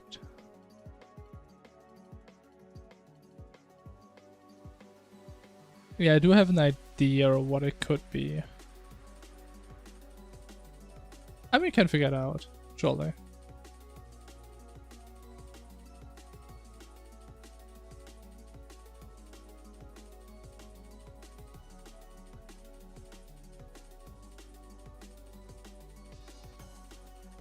Even though now I just realized, why are all the portals stuck? They're just not despawning. There's so many portals. Actually, I had that issue back then also sometimes. Well, I think it was an issue because we had too many. Oh, actually, now they despawn. I'm stupid. It's a teleport event. Okay, never mind. It's been so long, man. But we just had that one. Shut up.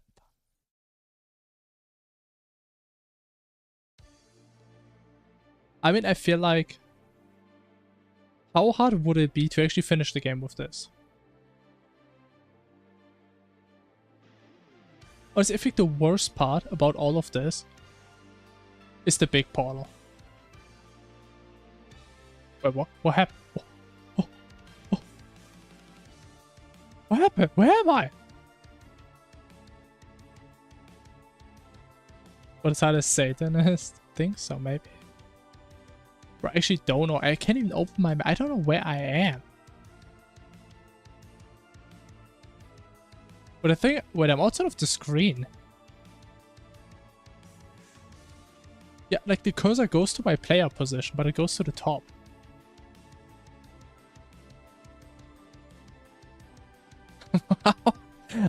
Wait, what? But I thought there's no way you can get outside of the map.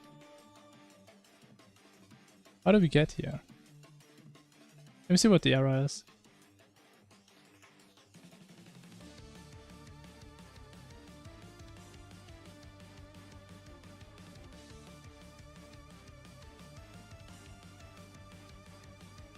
I don't even know what it is.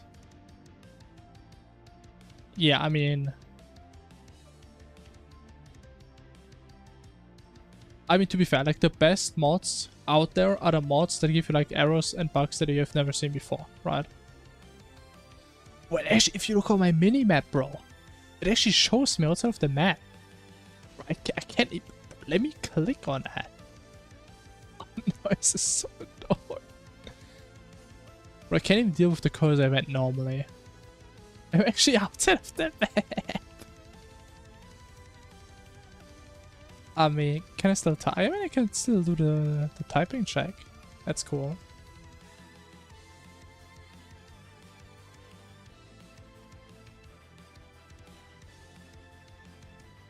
Bro, I literally can't even use my cursor anymore. Okay, I accept my death. I can't disable God mode, man! Ah! Come on, man. This typing test is the only chance I have of getting out of here. Please. Okay.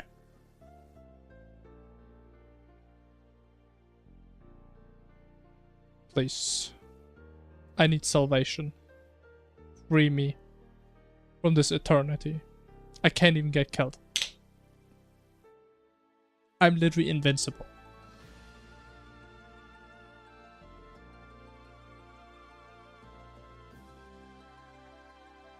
It's Job.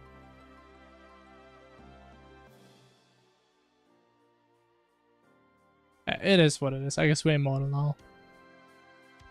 We literally just became a god.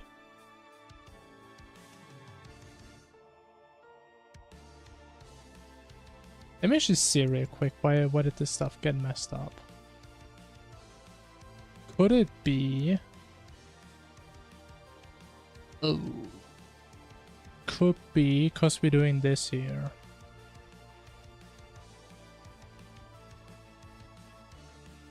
Which shouldn't matter if you take a better position. Actually, that is the chance. Okay, I'm gonna do this right quick. Then we call it. Because we always had this issue with like these events. When you get too close to the edge of the world, the event just gets stuck in the middle. Because we take the screen position.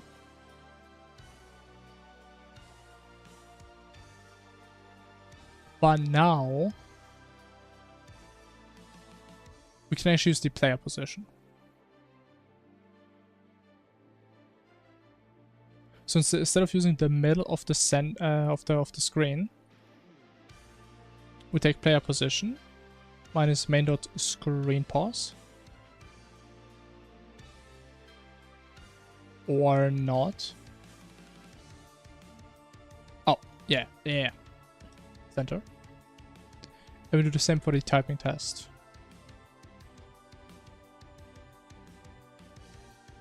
I at least hope it's gonna be that easy.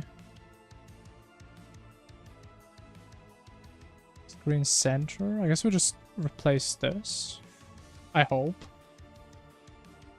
I think this code is so fragile. I just have to look at it and it's gonna break. Man, just look at this. I don't even want to look at this. I don't even know what this does. Got that mess. Okay, we just fix this, then we have to never look at it again.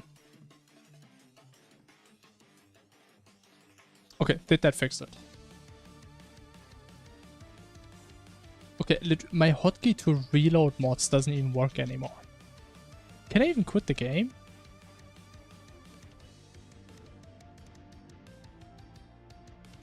Wait, my escape button doesn't even work anymore. Oh, this one worked. Okay.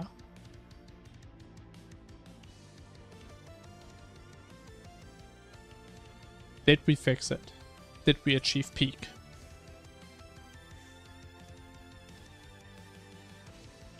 Okay, we need to offset this one as well. That's fine. I kind of want to know though if it's.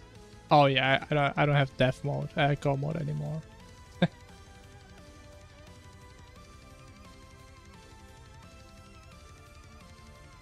Yeah, I can imagine, man.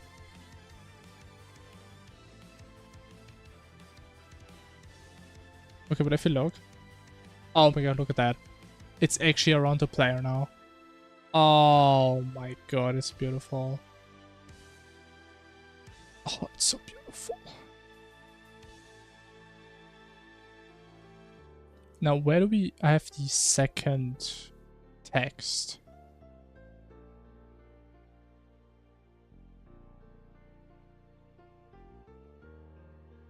I'm not sure.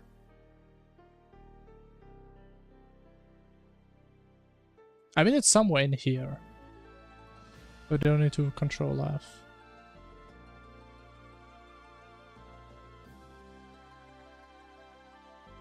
But wait, the issue is the one that shows the timer, right? The one that shows timer is... what do I call it? Timer text. Final timer text.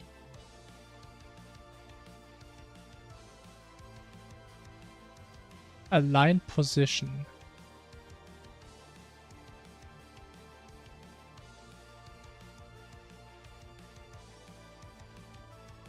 I mean, we can just replace this. Why do I even have this method? They're just being used by one thing. Seems so pointless.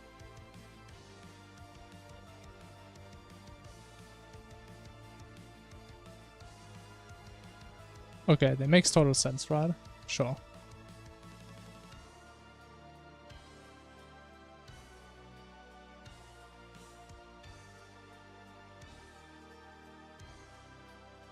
Okay, let's see.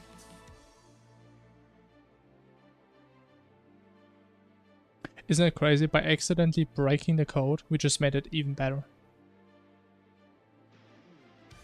So let me be honest, that upset me so bad. That it never actually went towards the player. And I was just in the middle. Yeah, I mean, it's on the player.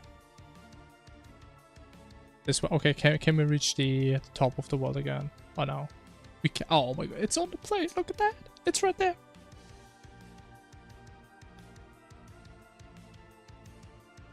Now, I'm not touching my keyboard. I want to know how long is it going to take till I get like out of bounds again.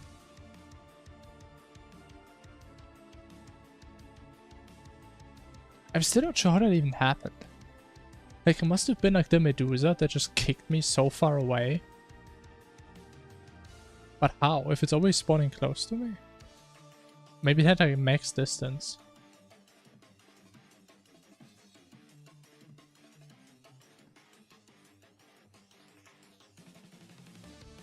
I guess if the Medusas... But I mean, the thing is, I thought we were like somewhere here.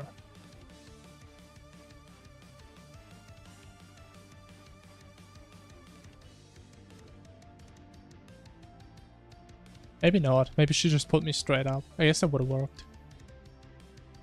Or we're flying. We are flying. Actually, maybe... Is there a chance that there's like a portal outside of the screen? I don't think that can happen.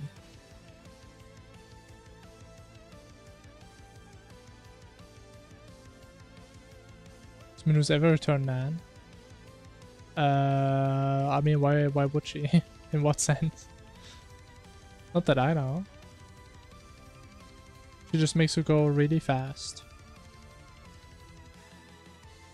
And we're out again. Okay, I think the portals can spawn outside of the world. I think that's what happened. Oh! Oh!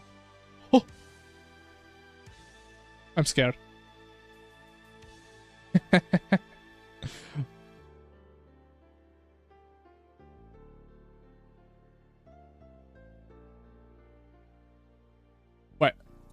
Okay, no, my game is actually that.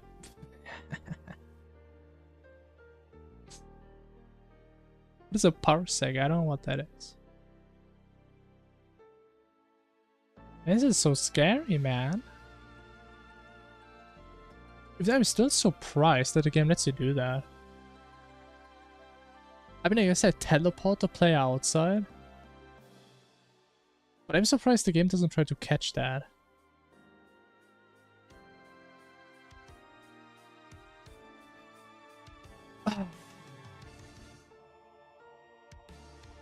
Do I actually have to fix that? I mean, I guess I have to. Why not today? Fix teleport portal going out of what?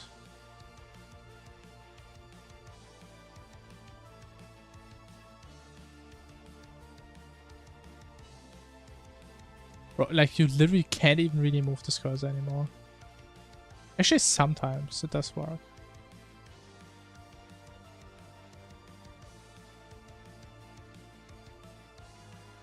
But I thought I like removed the velocity if it's like on the player. Oh. Oh, but it's not on the player, that's why.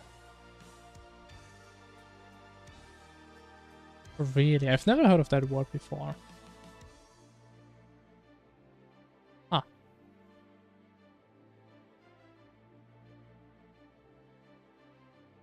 But why are you talking about a distance metric when you talk about time before?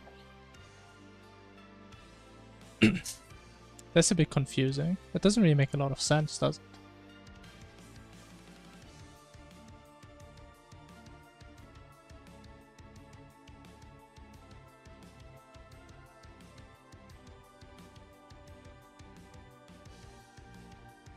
I mean, unless you're trying to tell me that you need to like travel to the edge of the universe in order to go back in time in order to have told me a million years ago.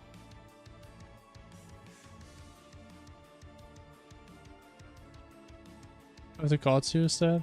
Yeah, I've not really read a lot of text. Not a big lore enjoyer. Okay, let me live again.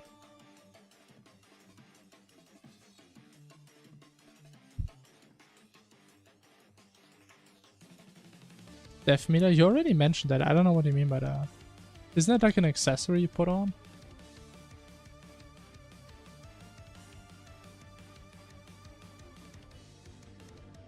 Okay, we can probably just back to default. It says now. That's not a death meter, that's a DPS meter. It's a DPS meter, man.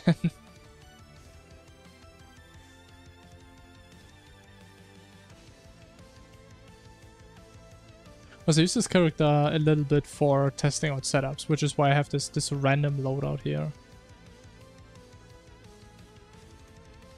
What did we even do on this character? I think we tried out some altar gas setups? Badge of Bravery?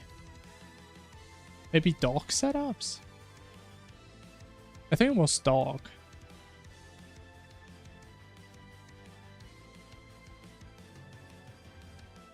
Oh yeah.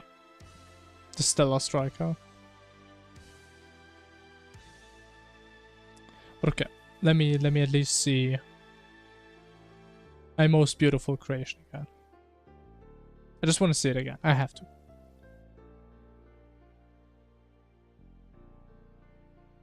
I need to see the Medusi one last time. I feel like we did such a good job with this one. The what? What do you mean? The Medusa event. What else? I think we did a pretty good job of that.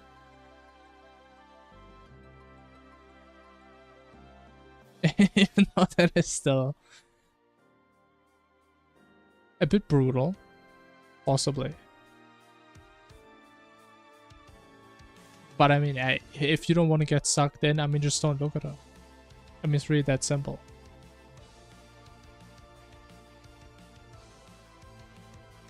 Even though I feel like this one is probably fairly well balanced.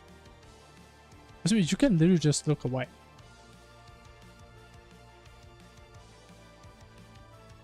I guess the hardest part is gonna be if you don't have the thing on screen. I mean, actually, no. I mean, the color never changes, right? So you just need to see the color once. And you know for the entirety of this event if you ever need to look away or look towards her. Because it's never gonna change.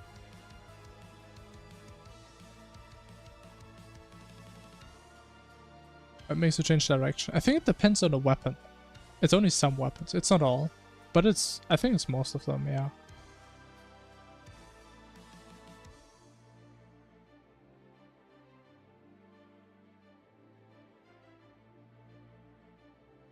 So the thing, for example, pickaxes don't work that way, right? Yeah. I think most weapons do that. Which, I mean, makes sense.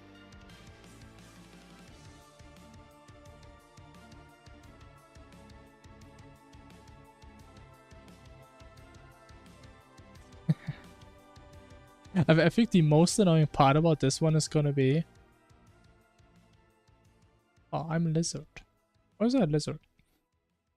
It's gonna be if you randomly get knocked back on like max distance and then at every boss you would ever fight just despawns because you're so far away.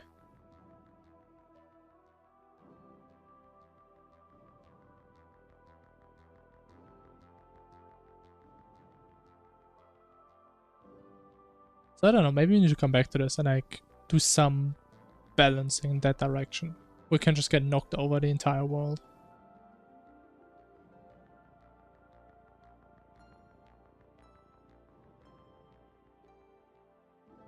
I agree with the funny part. I wouldn't say it's annoying, but the issue I have is it would technically make the game... I mean, maybe... I guess it's debatable if it makes it easier or not. Actually, I would say so, though. Because, I mean, imagine a fight like Dog. Dog is... Like, one of the challenges that Dog has is that he's so fast that you can't outrun. But with this thing, if you get pushed away, I mean, you're gone. So definitely see some cheese potential.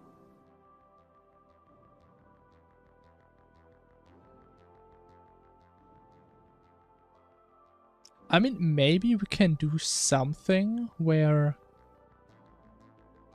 if you get sucked in too much or knocked away too far, your velocity kind of just flips.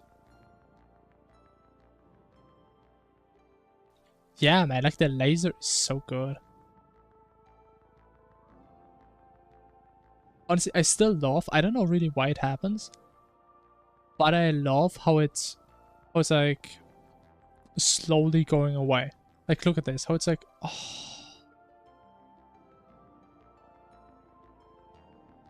And I don't know why, because we generate all the dust at the exact same frame.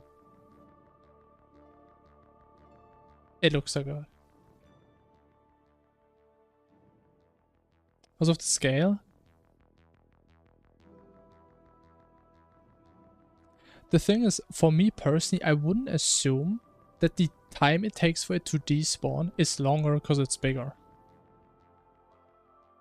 I wouldn't assume that to be the case, but I would explain it, yeah.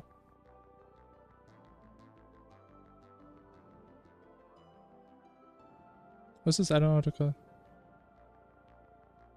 I mean, the thing is, you may not know the syntax, but you have a lot of programming experience. So honestly, man, it depends on you, if you want to learn it or not. I don't know what else to say.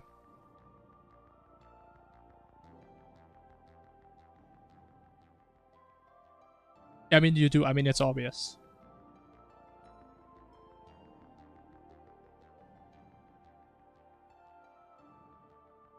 That's just how it is. And I mean, you've seen me code a little bit. I feel like you can probably understand something.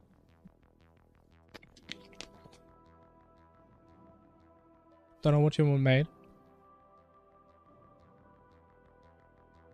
I mean, I guess it would kind of depend, like, how do you like to play the game? Because, like, for me, I like runs that have, like, some type of challenge to them. which is how I came to this. Like if you, for example, only like slower runs, longer runs that are more enjoyable.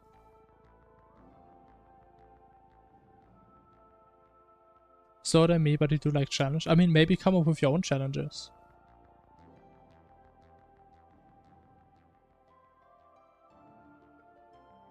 Maybe start somewhere easy. Also, I mean, again, there's a lot you can do.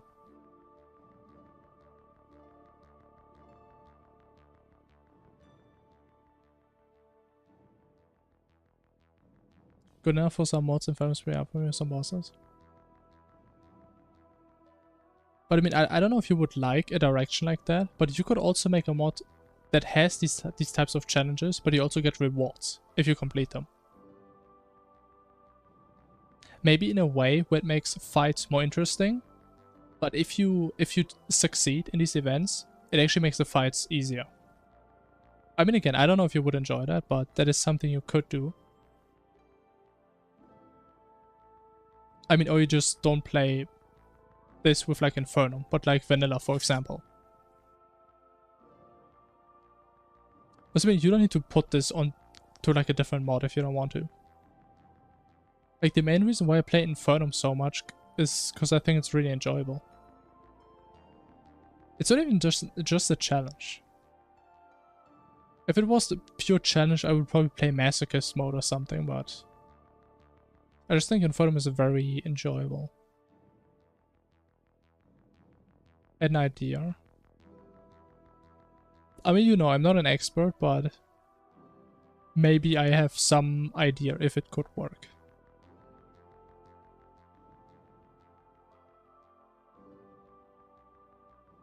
It's really well designed and it's just fun. And again, I still like the idea how much replayability we have with this mod. Especially like the more events we add, and with all these difficulties, there are so many unique situations that can happen. And it's just cool. I like it.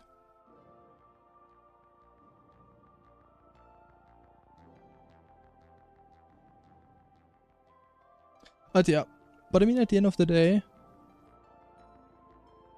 if you don't really have an idea to make a mod, then I guess it's hard to like find motivation. To remake the movement mechanics, I mean, you could do it probably, yeah. Maybe you should like look into the overhaul mod, because it kind of does that, I think. I mean, if you can like completely change how like players walk and like all the animations, you can probably change how a player moves.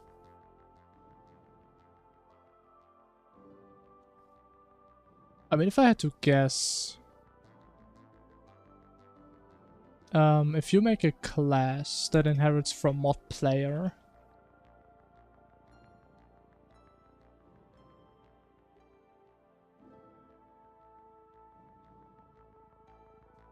there's probably some fancy stuff you can do in here.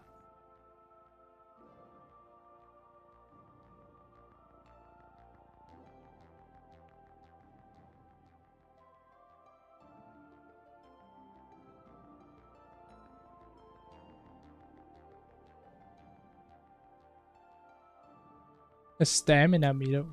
That sounds ambitious. But I would be surprised if it's not doable.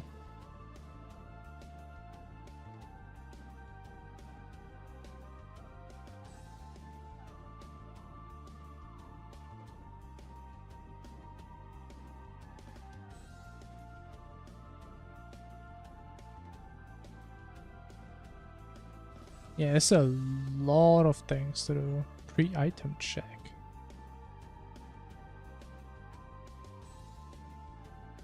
Ultra Killer stamina? I mean, I guess I've never played it, so.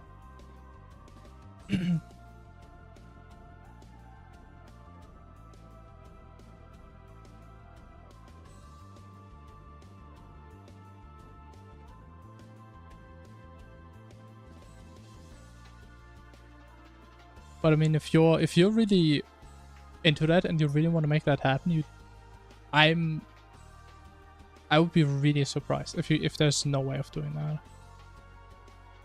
Seeing like all these things that mods can already do.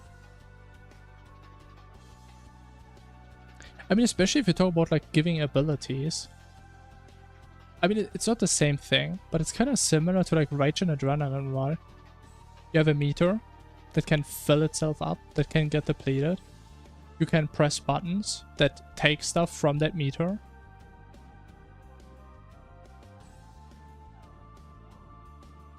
So it's probably also something maybe to look at. You know, like Calamity handles Adrenaline and Rage.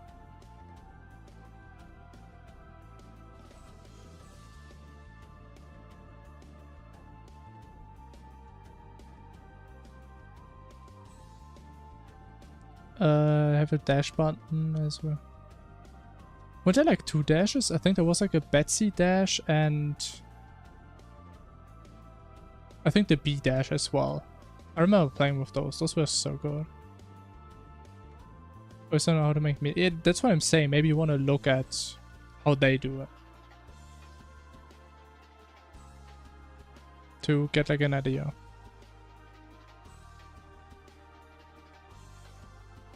I mean, obviously, I also don't know how it's gonna work.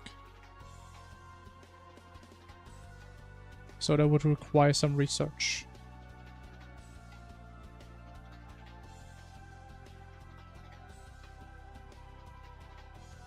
I mean, yeah, sure, I'm not saying like exactly like that, but it's like roughly what you want to have, right? You want to have a meter that has something and you can get rid of it and it does something, right?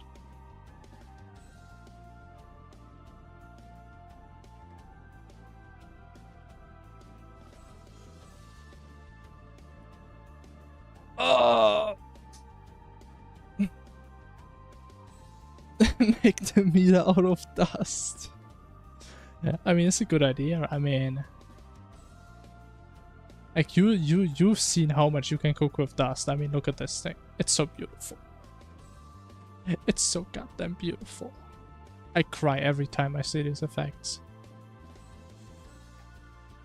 Especially like this channel effect, man. Holy.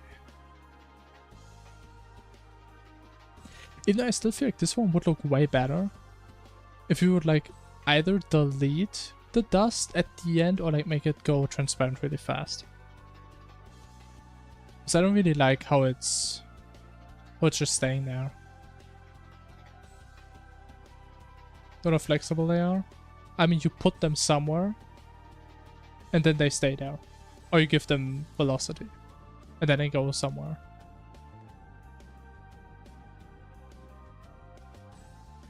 Maybe you could curve the trajectory.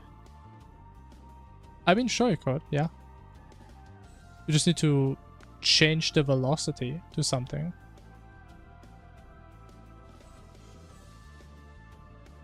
I mean, like one intuitive approach would be if you have dust somewhere, you can kind of imagine it as being on a circle, right? And then like every iteration, every frame, you somehow step on the circle. And that is like your viewing direction, right?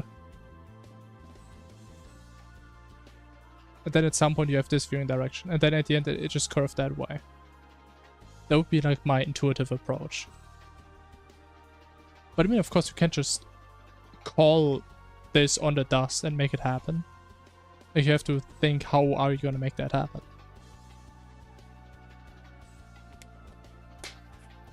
Because Terraria is kind of like a big... I don't know what the word is. It's not a state machine, but it's a single-threaded game. So everything that you want to make happen, you have to tell the game every single frame if it's going to make it happen or not. You can change the direction of dust that already exists. I think so. Like, that's how velocity works. If you put the velocity on something, it goes there from that frame onwards.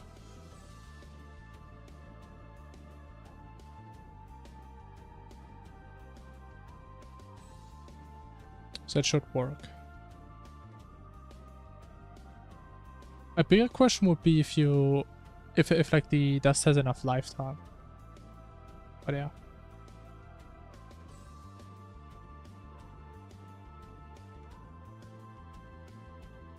I mean, yeah, that's what it looked like, because we only gave it one velocity.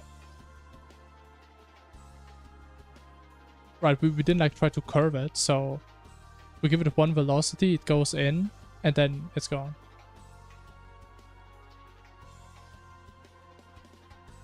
We'll just resummon it. Oh yeah, sure. And again, even if like some solutions may not work, something like that, you could definitely do that. There's probably like 50 ways of doing this. And that does make me think, if there's like any events we could do that also make use of like some cool dust stuff.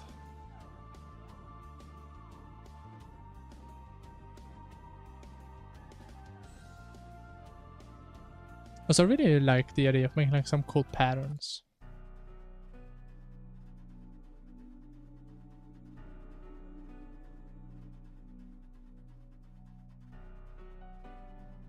I mean, if it works for you, I mean, then use that dust, sure. If you like it so much. I mean, or you make your own dust. Okay, make your own perfect dust that you can just use for everything.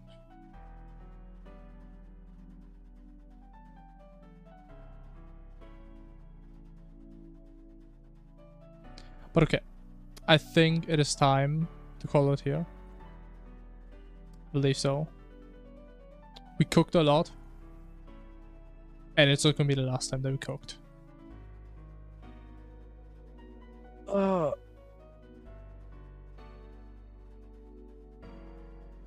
I had fun. I'm really happy that we actually got this event done. Again, I was very skeptical. You know, it sounded doable, but turned out, I mean, it's not exactly what we were hoping it to be. But I would say it's good enough. Definitely. And it should be kind of fun to play, hopefully.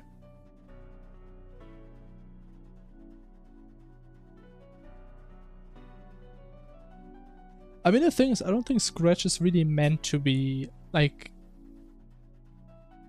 I mean, how do I say it? It's not really meant to have, like, the same capabilities as, like, normal programming language, right? I mean, of course, it is as mighty as one in terms of what you can do with it. But in terms of actual usage, I mean, it's something in your browser, right? I mean, it can't... It has to be limited, right? That's just how it is. But anyways, we're gonna call it. Have a good night, y'all. Thanks for watching. Stay good, chat.